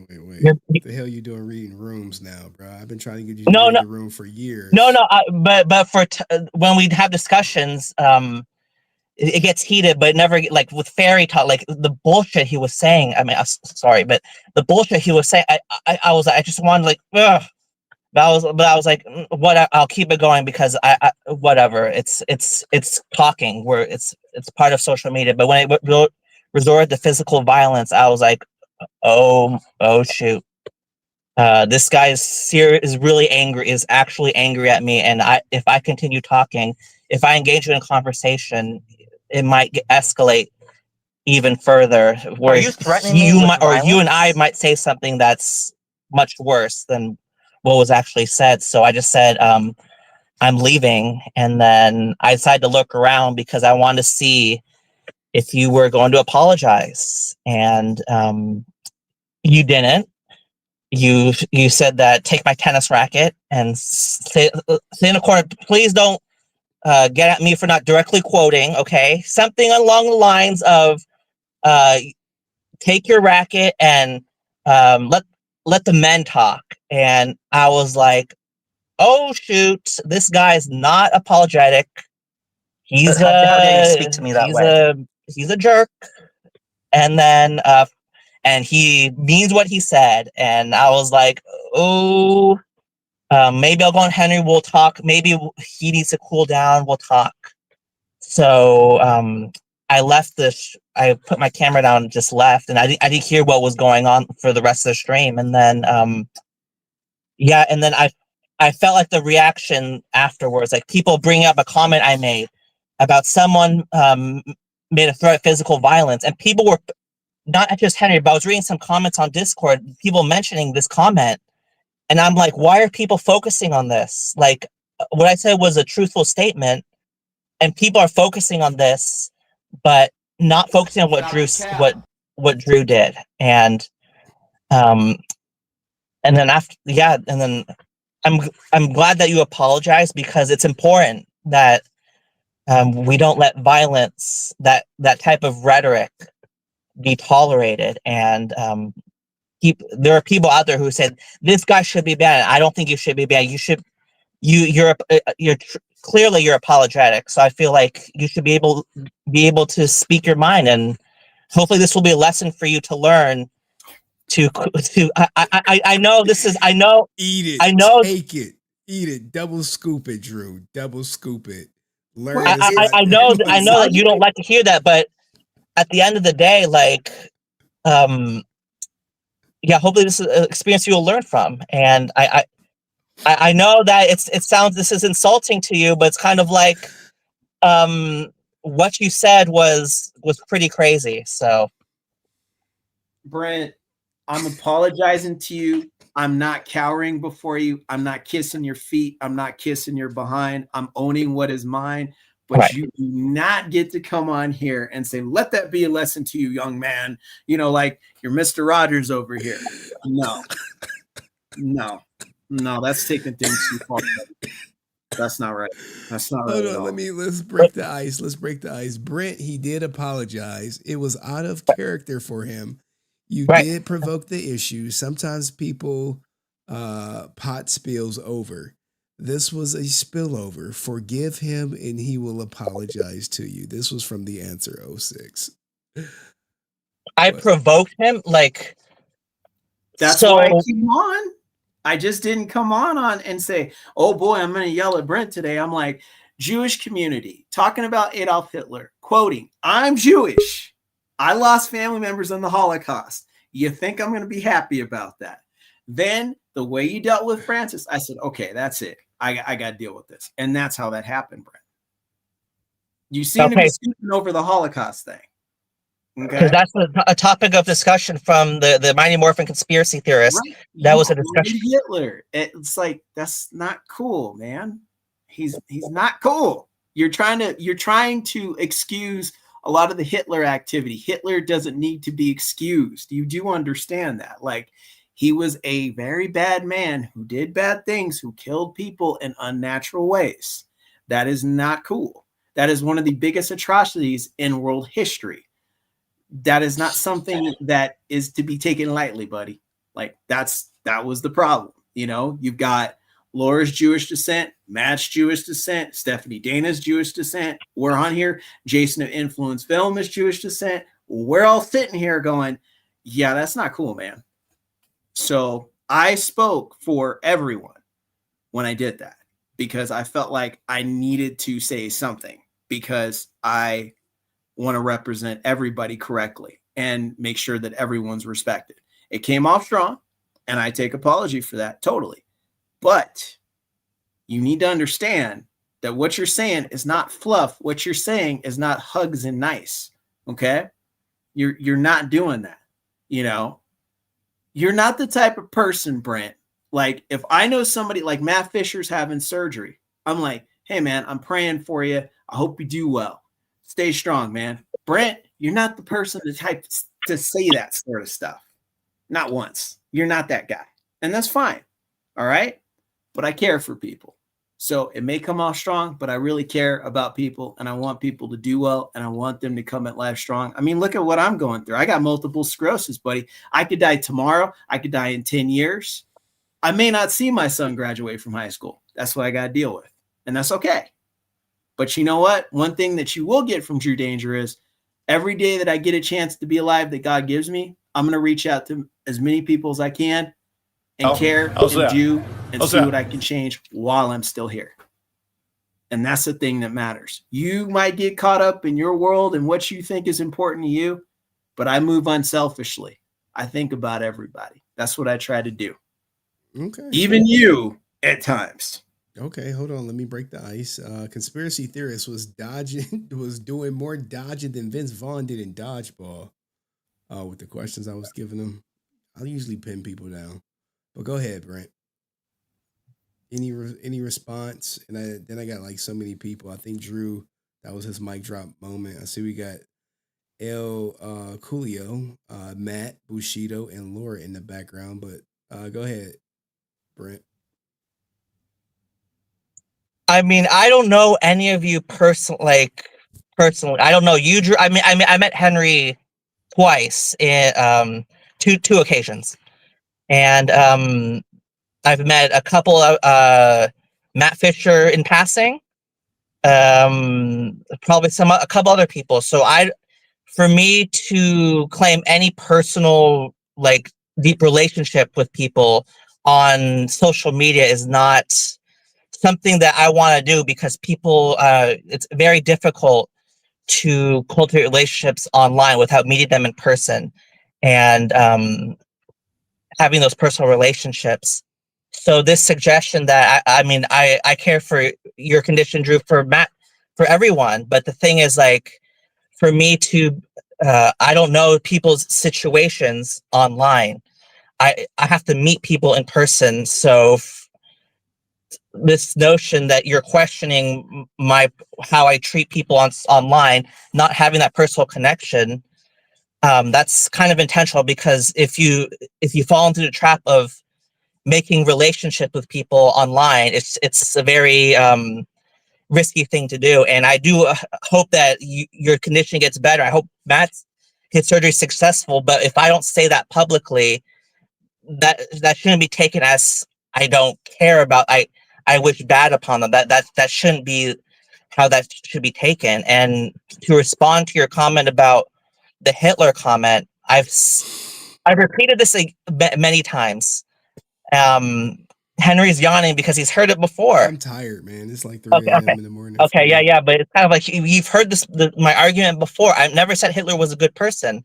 We're talking about his effective speech making, his effective quotes in carrying out evil agenda. Now, you want to disagree with that. That's if you want to say that that's somehow supporting Hitler as a person, then we're going to argue. We're going to agree to disagree, and we don't want to keep arguing about this. We don't want to escalate this too further. So you want to call me a Hitler supporter because I said that Hitler had good quotes, effective speech making to advance a genocidal agenda? Then we're going to argue all day. And I guess people are going to call me a Hitler supporter because of that. And that's just how things are going to go. Because Hitler, unfortunately, had very effective speeches in carrying out his agenda. That's just part of what he did.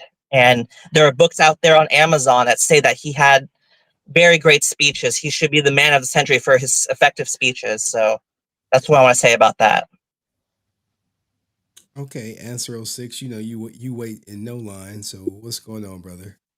Oh, he's in a lighted place. I've never seen him in a completely. He's always in his car. He's in. He's speaking from illumination. Illumination. Yeah. Good morning, everyone. Good morning. If you guys was still going to be on the stream, I'm away from my military obligations this weekend, so I'm in the stairwell, so I don't wake up my roommate. But the most important thing, Brent, do you accept the apology? Yes, I do. All right. Things were just out of character for Drew, so just let this one go. Let's equate this to a mishap and then just move forward.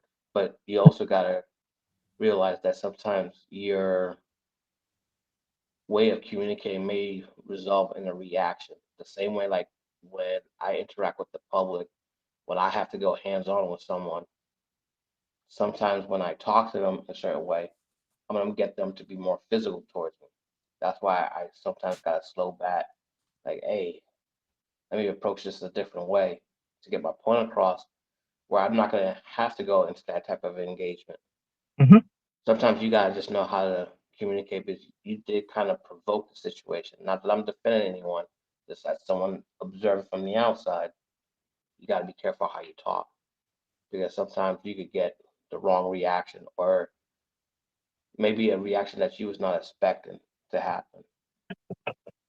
So, right. Just my opinion. Just please, just tone it down a little bit. You don't want to come off as the angry person all the time. But other people have that type of reaction. Try to be nicer to females. Try to be nicer to people in general. So then that way you don't get those type of reactions. Because the thing that I'm concerned about, you go to these cons and you have those type of reactions with people in person. There's nothing that's separating you from that other person. Now, this on a forum like this, yeah, I get it. And Drew's a good person of good character. Please forgive him. Do not let that stay in here that he made a mistake. He acknowledged it. He owned up to it. He was very apologetic to me about it. He said he wanted to talk to you about it. He did express it just now. Let's move to the next chapter. That's all I got. All right. Well, thank you, Answer 06. And all y'all need to go to bed. Man, Y'all I'm trying, but people want to talk. All right. So y'all are cool. Drew and Brent, y'all are good. We're fine. All right. Yeah. Let's let some other people chime in. Make it quick. right. situation. Oh my God. Sorry.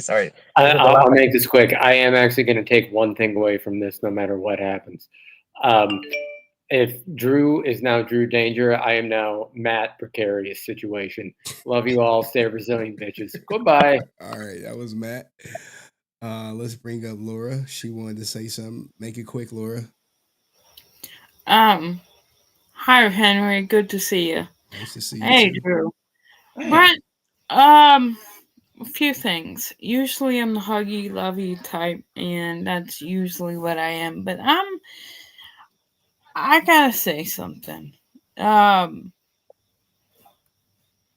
think that you need to apologize if Drew is apologizing to you for what he said. I think your disrespect to Francis warrants an apology to Francis, because she has never done anything to you to make you treat her the way that That's you a do. truthful And statement. before you get to yelling and carrying it on and all of that, go back and watch the way you speak to her.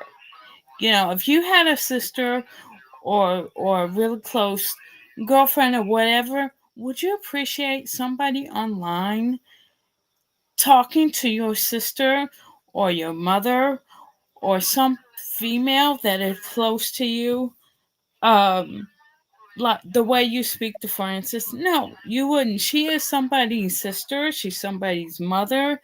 She's somebody's aunt. She means something to people. And the fact that you're sitting here disrespecting her is not cool. It's not, I don't care what happens. It's not cool. And don't start yelling at me and don't start yapping and all that stuff. Just think about it. Maybe you need to calm down when it comes to Francis, especially since it seems like you're always talking about her in whatever capacity you're in. The name Francis is just glued on your tongue, you know, and That's a maybe truthful statement. you need to step back and evaluate why you were treating someone that you don't, like you said, you don't know us, you don't know Francis, you have no idea what she's going through at this point. So I think we need to reevaluate why we are speaking to Francis the way that we are, you know. Again, imagine if that was your sister or your mother, and some person online like you came on and just rambled on and said everything to them what you say to Francis. Would that sit well with you? And again, the whole Jason thing. I wish you would just leave him alone. He's gone. Let him rest. If Tammy was sitting here, if Jenna was sitting here, would you say those things about Jenna's father in front of her, to her face? Would you say it to her? Would you say it to Sky or Tammy? You know, if you won't say it to their face, if they were sitting in front of you, don't say it online because it's not nice. All right, thank you, Laura. We appreciate that. Thank you. Any rebuttal, Brent? Yes. If Sky, Jenna, or Tammy were to ask me about my opinion, I would definitely tell it to them. You know why? Because Jason David Frank is a public figure. I would never. I've seen Tammy in Rhode Island. We bumped into each other, not like in passing. I don't know her. It was just like we were in the crowd. I didn't approach her. Sky, I saw her in Orlando. You were there with me, Henry. I never approached her booth. I was sitting right next to her at Rangers Top Atlanta during the party. I never approached her. Jenna actually approached me, asking me if she wanted me to sign something. Never mentioned anything to her. But if they were to see your channel, if they were asking me about my opinion, I would give it to them, because and I would do it. And Henry, you would think that I would actually have the guts to do that. I would, if they asked me. Now, if they didn't ask me, I'm not going to approach them, because that's not how I do things. because they're not Jason David Frank. I'm not wanting to, but if they were to come up to me and ask me my opinion, I would give it to them. Okay. Now, in response to classless, man, but that's just if they ask me my opinion, that's just it. I would never give it. I would never approach them for my opinion. But if they were to ask me my opinion specifically, I would give it to them. But I would never approach them with my opinion. I would never do that. Now, in terms of Francis, talking about if it was my sister, if I had a family member who said the stuff that Francis said, being okay with Jada talking about Austin's weight, mocking him for his lines, leaving out context where it seems like Walter was jealous, I would have the same reaction, same approach, saying, well, what are you doing? You have a responsibility. I would have that same approach. And so this idea that just because of their family member, I wouldn't take issue, it's just not accurate. I would take the same approach. okay. So All right, Bushido, go ahead. Your thoughts. Well, let's just see here. I've had grandparents be born and raised or had to deal with the Great Depression of the Roaring 20s afterwards. Then my grandpa served in the Navy in World War II, so yeah. And that's right. A few years ago, I've had at least one friend or a few friends die in the last couple years, so it's kind of hard to deal with. Okay. That's the reality. Any thoughts on this Brent and Drew situation? You said you wanted to come up. Yeah, I definitely have something to say. It's like, Brent, I'm glad that it's all hashed out and everything, but it's like, bro, you gotta stop annoying people.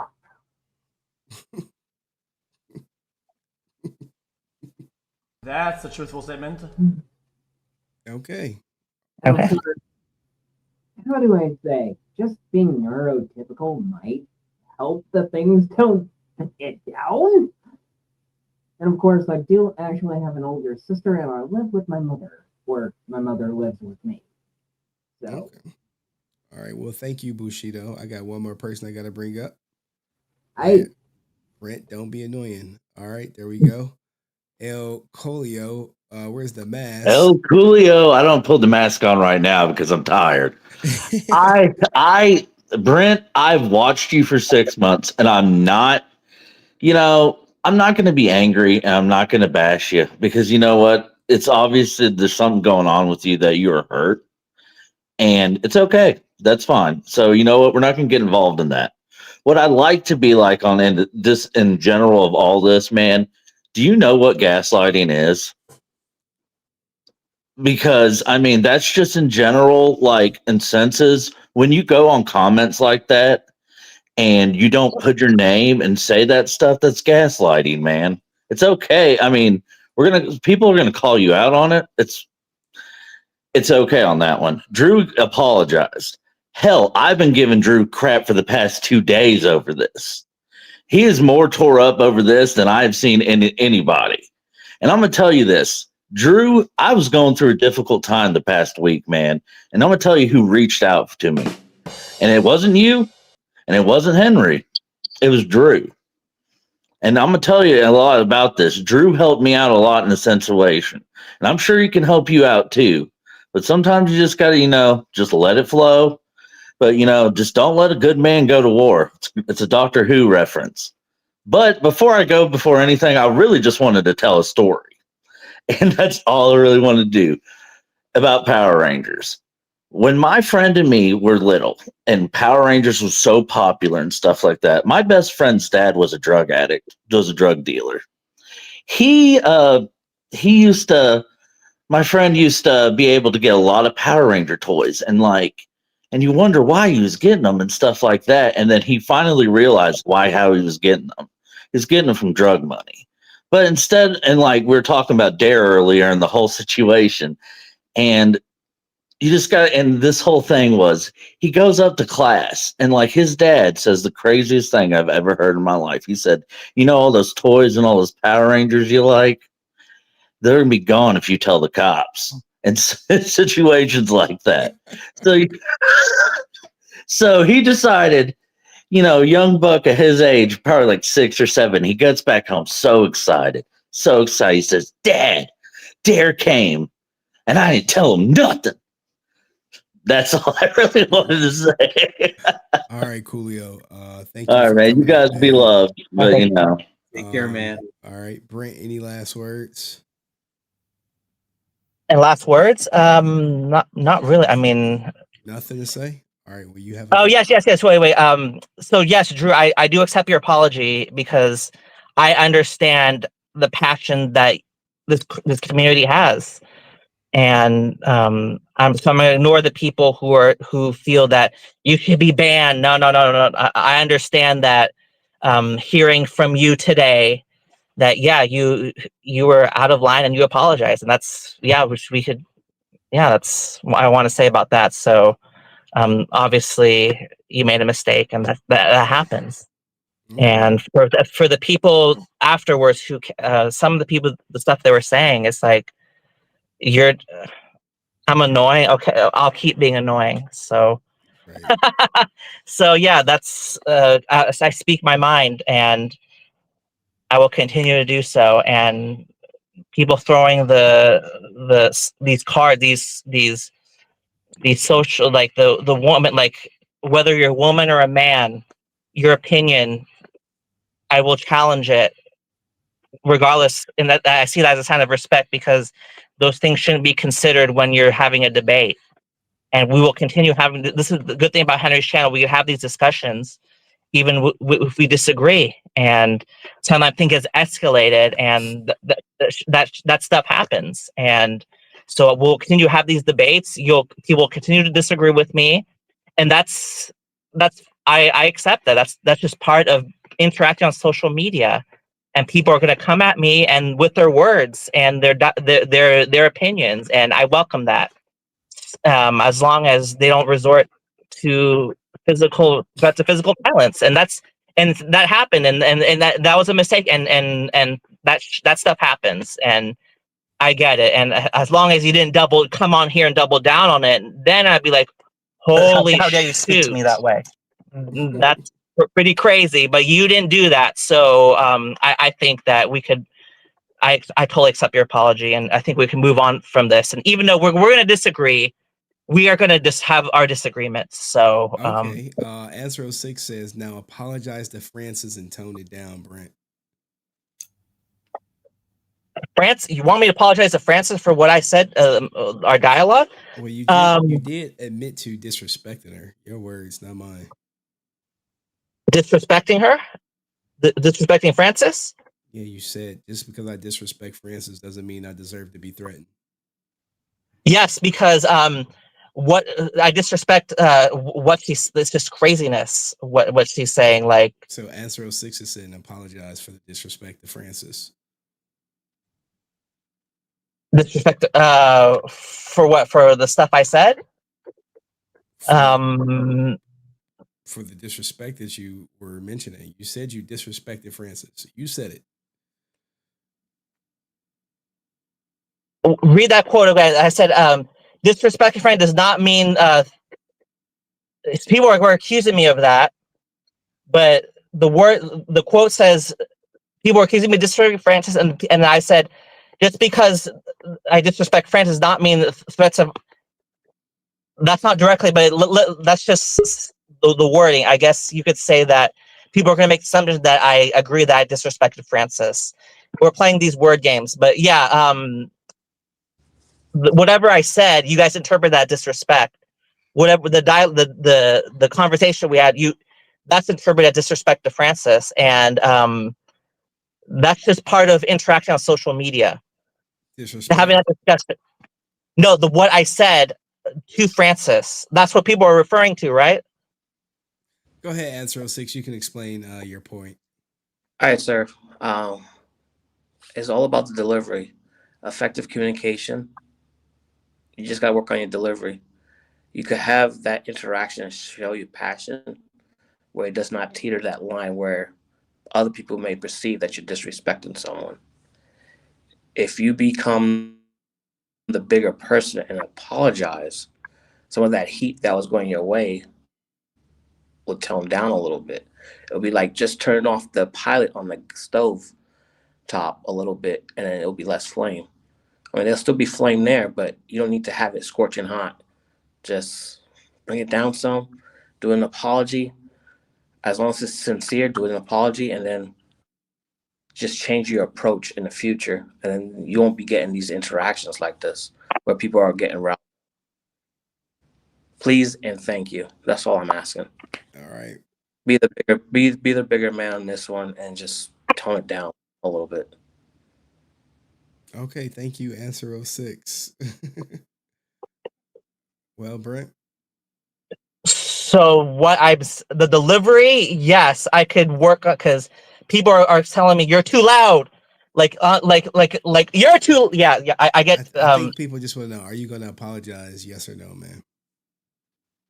On my approach, answer yes. I will apologize on my approach. Now, what I said, that's not going to change. So, my delivery, like maybe I could talk a little softer. Yes, I think I talk a little too loud because, again, the passion. When you get on social media, it's the passion, and yes, I do. I'll try to tone it down. How loud I talk. I'll try to tone it down, and I apologize if my delivery comes up too aggressive. But the words, the message that I'm saying will not change. Yeah, that's so starving. I don't know if people are looking for me not to criticize her. If they're asking me not to do that, then that's not gonna happen if I feel that she should be criticized. Now, my rhetoric, I'll try to be more mindful of that and try to not raise my voice so much, because I can understand how that's interpreted as disrespect. Yeah, I'll try to tone down the voice, but in terms of criticizing her message, that won't change. Okay, well, so thank you, Brent, man. You have a great night. All right. All right, thank you. All right, peace, man. Bye-bye. All right, I think that was the best we was gonna get from Brent. Man, the biggest question before you even talk, before you say anything, is one question I want to know: did you learn your lesson? Gosh. Oh my when he God. said that, I was like, you gotta eat it. I said, no, man, I'm not here to kiss your feet. Okay. I didn't expect for you to do that to me, and I'm definitely not doing it to you. You taking things too far.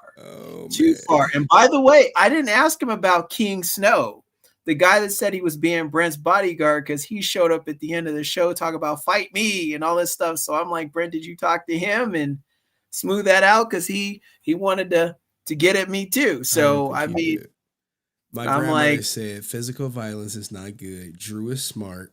He could have put it another way for Brent to understand, and Brent still have to learn to be respectful. There. Grandma, I'm sorry, and I thank you so much for your wisdom. I really do, and I appreciate. I hope I'm still your favorite. You know, not Brent. She watching right not Brent. Not him. And by the way, Henry, I wanted to say this. Brent said, "Oh, internet friends, and you can't have connections." We started Knights of the Dragon. We've been forming all these connections left and right. Brent is truly blind to that. Yes, Brent, I said you're blind. You're blind to that. Spencer just came up, and we just had him on the show, and we totally connected. And we've been connected. I'm like, me and Francis, I'm telling you, like, we're doing it. So what is he talking about? Has he been to the channel? Has he seen Knights of the Dragon? Has he seen Strife and me and everybody doing all these shows and us connecting together and doing things? I'm like, dude, you really don't know what's going on out here on the street, do you? Well, that's what I was saying. You just see your world, man. Sometimes he doesn't. Maybe he doesn't want to see it, you know? That's what I'm thinking too. And obviously, guys, even outside of me and outside of Francis, he's not hearing. He's not hearing. You know, he's not hearing. So that's okay. That's all right. But I tried, and that's why I got upset, because you know, Henry, I started nice with them, right? Like, all right, let me get to know you. We had the Drew stream. Let me have some fun with you. Right? I tried, but he kept taking and I was like, all right. Ooh, you really testing this patience over here, but I hung in there until that yesterday. I said, okay, I had enough. And that's what happened. So it's not just, oh, I got mad at Brent. It's like over time, I've been trying to work with him. I told him, I said, Brent, why don't we start with hello, hi, please, thank you. Maybe not this way. I tried that. He didn't want to do it. So I don't know, guys. All right. Well, look, man, I got to go to bed. Good stream. I appreciate everything, man. Oh, this is for you in space. Let's rock it. Oh my so God. there you go, buddy. I had to do that for you. Hey, Henry, keep it cool, buddy. All Thank right, you. man. Peace, All love. right. Don't smack nobody. All right. Give me that. Nah, those days are behind me. Let's hope. All right, y'all. We had to make sure our guy Drew learned his lesson. Had to eat some Brent shit for a while. Oh man. What a stream. What a day. What a day. What a day. What a day. I don't got much to say. This was supposed to be a chill 1.5 hour stream that we started at 11:15. It was supposed to promptly end at 12:45. Look at me, 3:30 in the morning, and I know my daughter's gonna be up at 7. So, and this stream is coming down, so don't be like, where is it at? It's gonna come out probably, I ain't gonna say a week from now, but I think I got clips up until Friday. So people may just think Brent threatened I mean not Brent. Drew threatened Brent till Friday. We'll see how the content goes. Can we get some clips? Yeah, you'll start getting clips of this probably on Saturday. I drop 1 video a day. I dropped 2 today just to kind of catch up, and it got the same views as 1 video would. So that's just where we at. I appreciate all my Kool-Aid sippers. It's going to spread through the community. And what's going to happen is people are going to be like, where's the stream? Where's the stream? Where's the stream? Where's the stream? Maybe I'll keep it unlisted, or maybe I should make it for members only. Should I do channel members or should I do unlisted?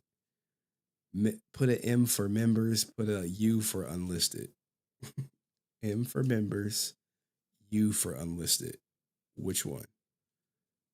M for channel members, U for unlisted. Unlisted means anyone can watch with the link. Look at y'all. You look at all the people. Oh, some people without memberships like you unlisted. Even the ninja watchers are typing in like you. It's horrible. All right, the unlisteds have it. It would be unlisted. It'll be your responsibility to share the link. I'm tired. I got my niece's birthday party tomorrow. I got to wrap 2 gifts. You call who is here? I got to clip Hawkalees now. I got to clip the Brent stuff. I got to clip the David Yost stuff. It's a lot of clipping. So, anywho, I hope y'all have a great night. I don't think I'm gonna start these streams. They getting out of hand. And I only have myself to blame for letting people come up. I think it's just gonna be like do my content, and then hey, if y'all want to talk, let's go to Discord because y'all be keeping me. But I appreciate connecting with y'all, all the people that's here on this 3 in the morning stream where we got damn near 58 people. Strife here. It's been a long day, but y'all be cool. What song y'all want to go out with? What song? The cult song? I think the cult song is applicable. HenryResilient. We just got a good community. I know my grandma watched it. She like, I don't like this shit, boy. I don't like it.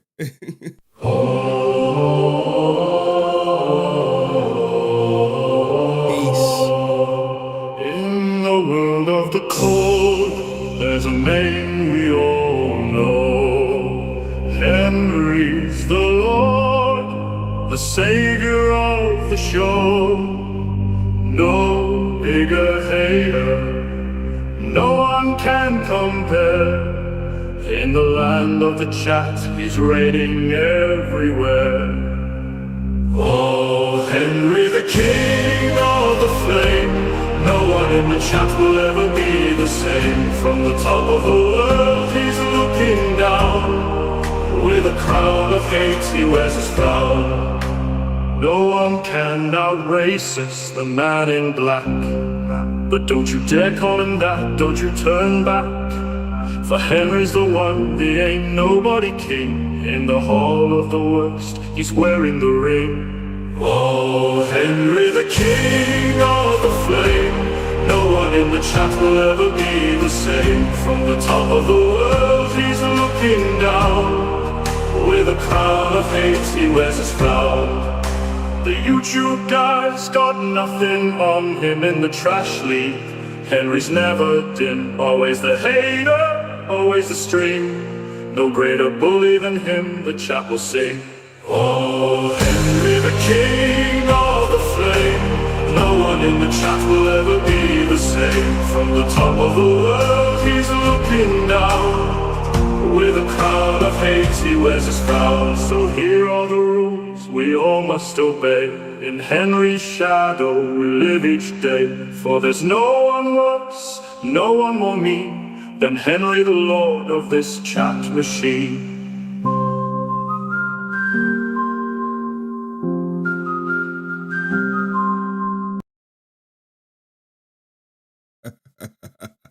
Are you threatening me with violence?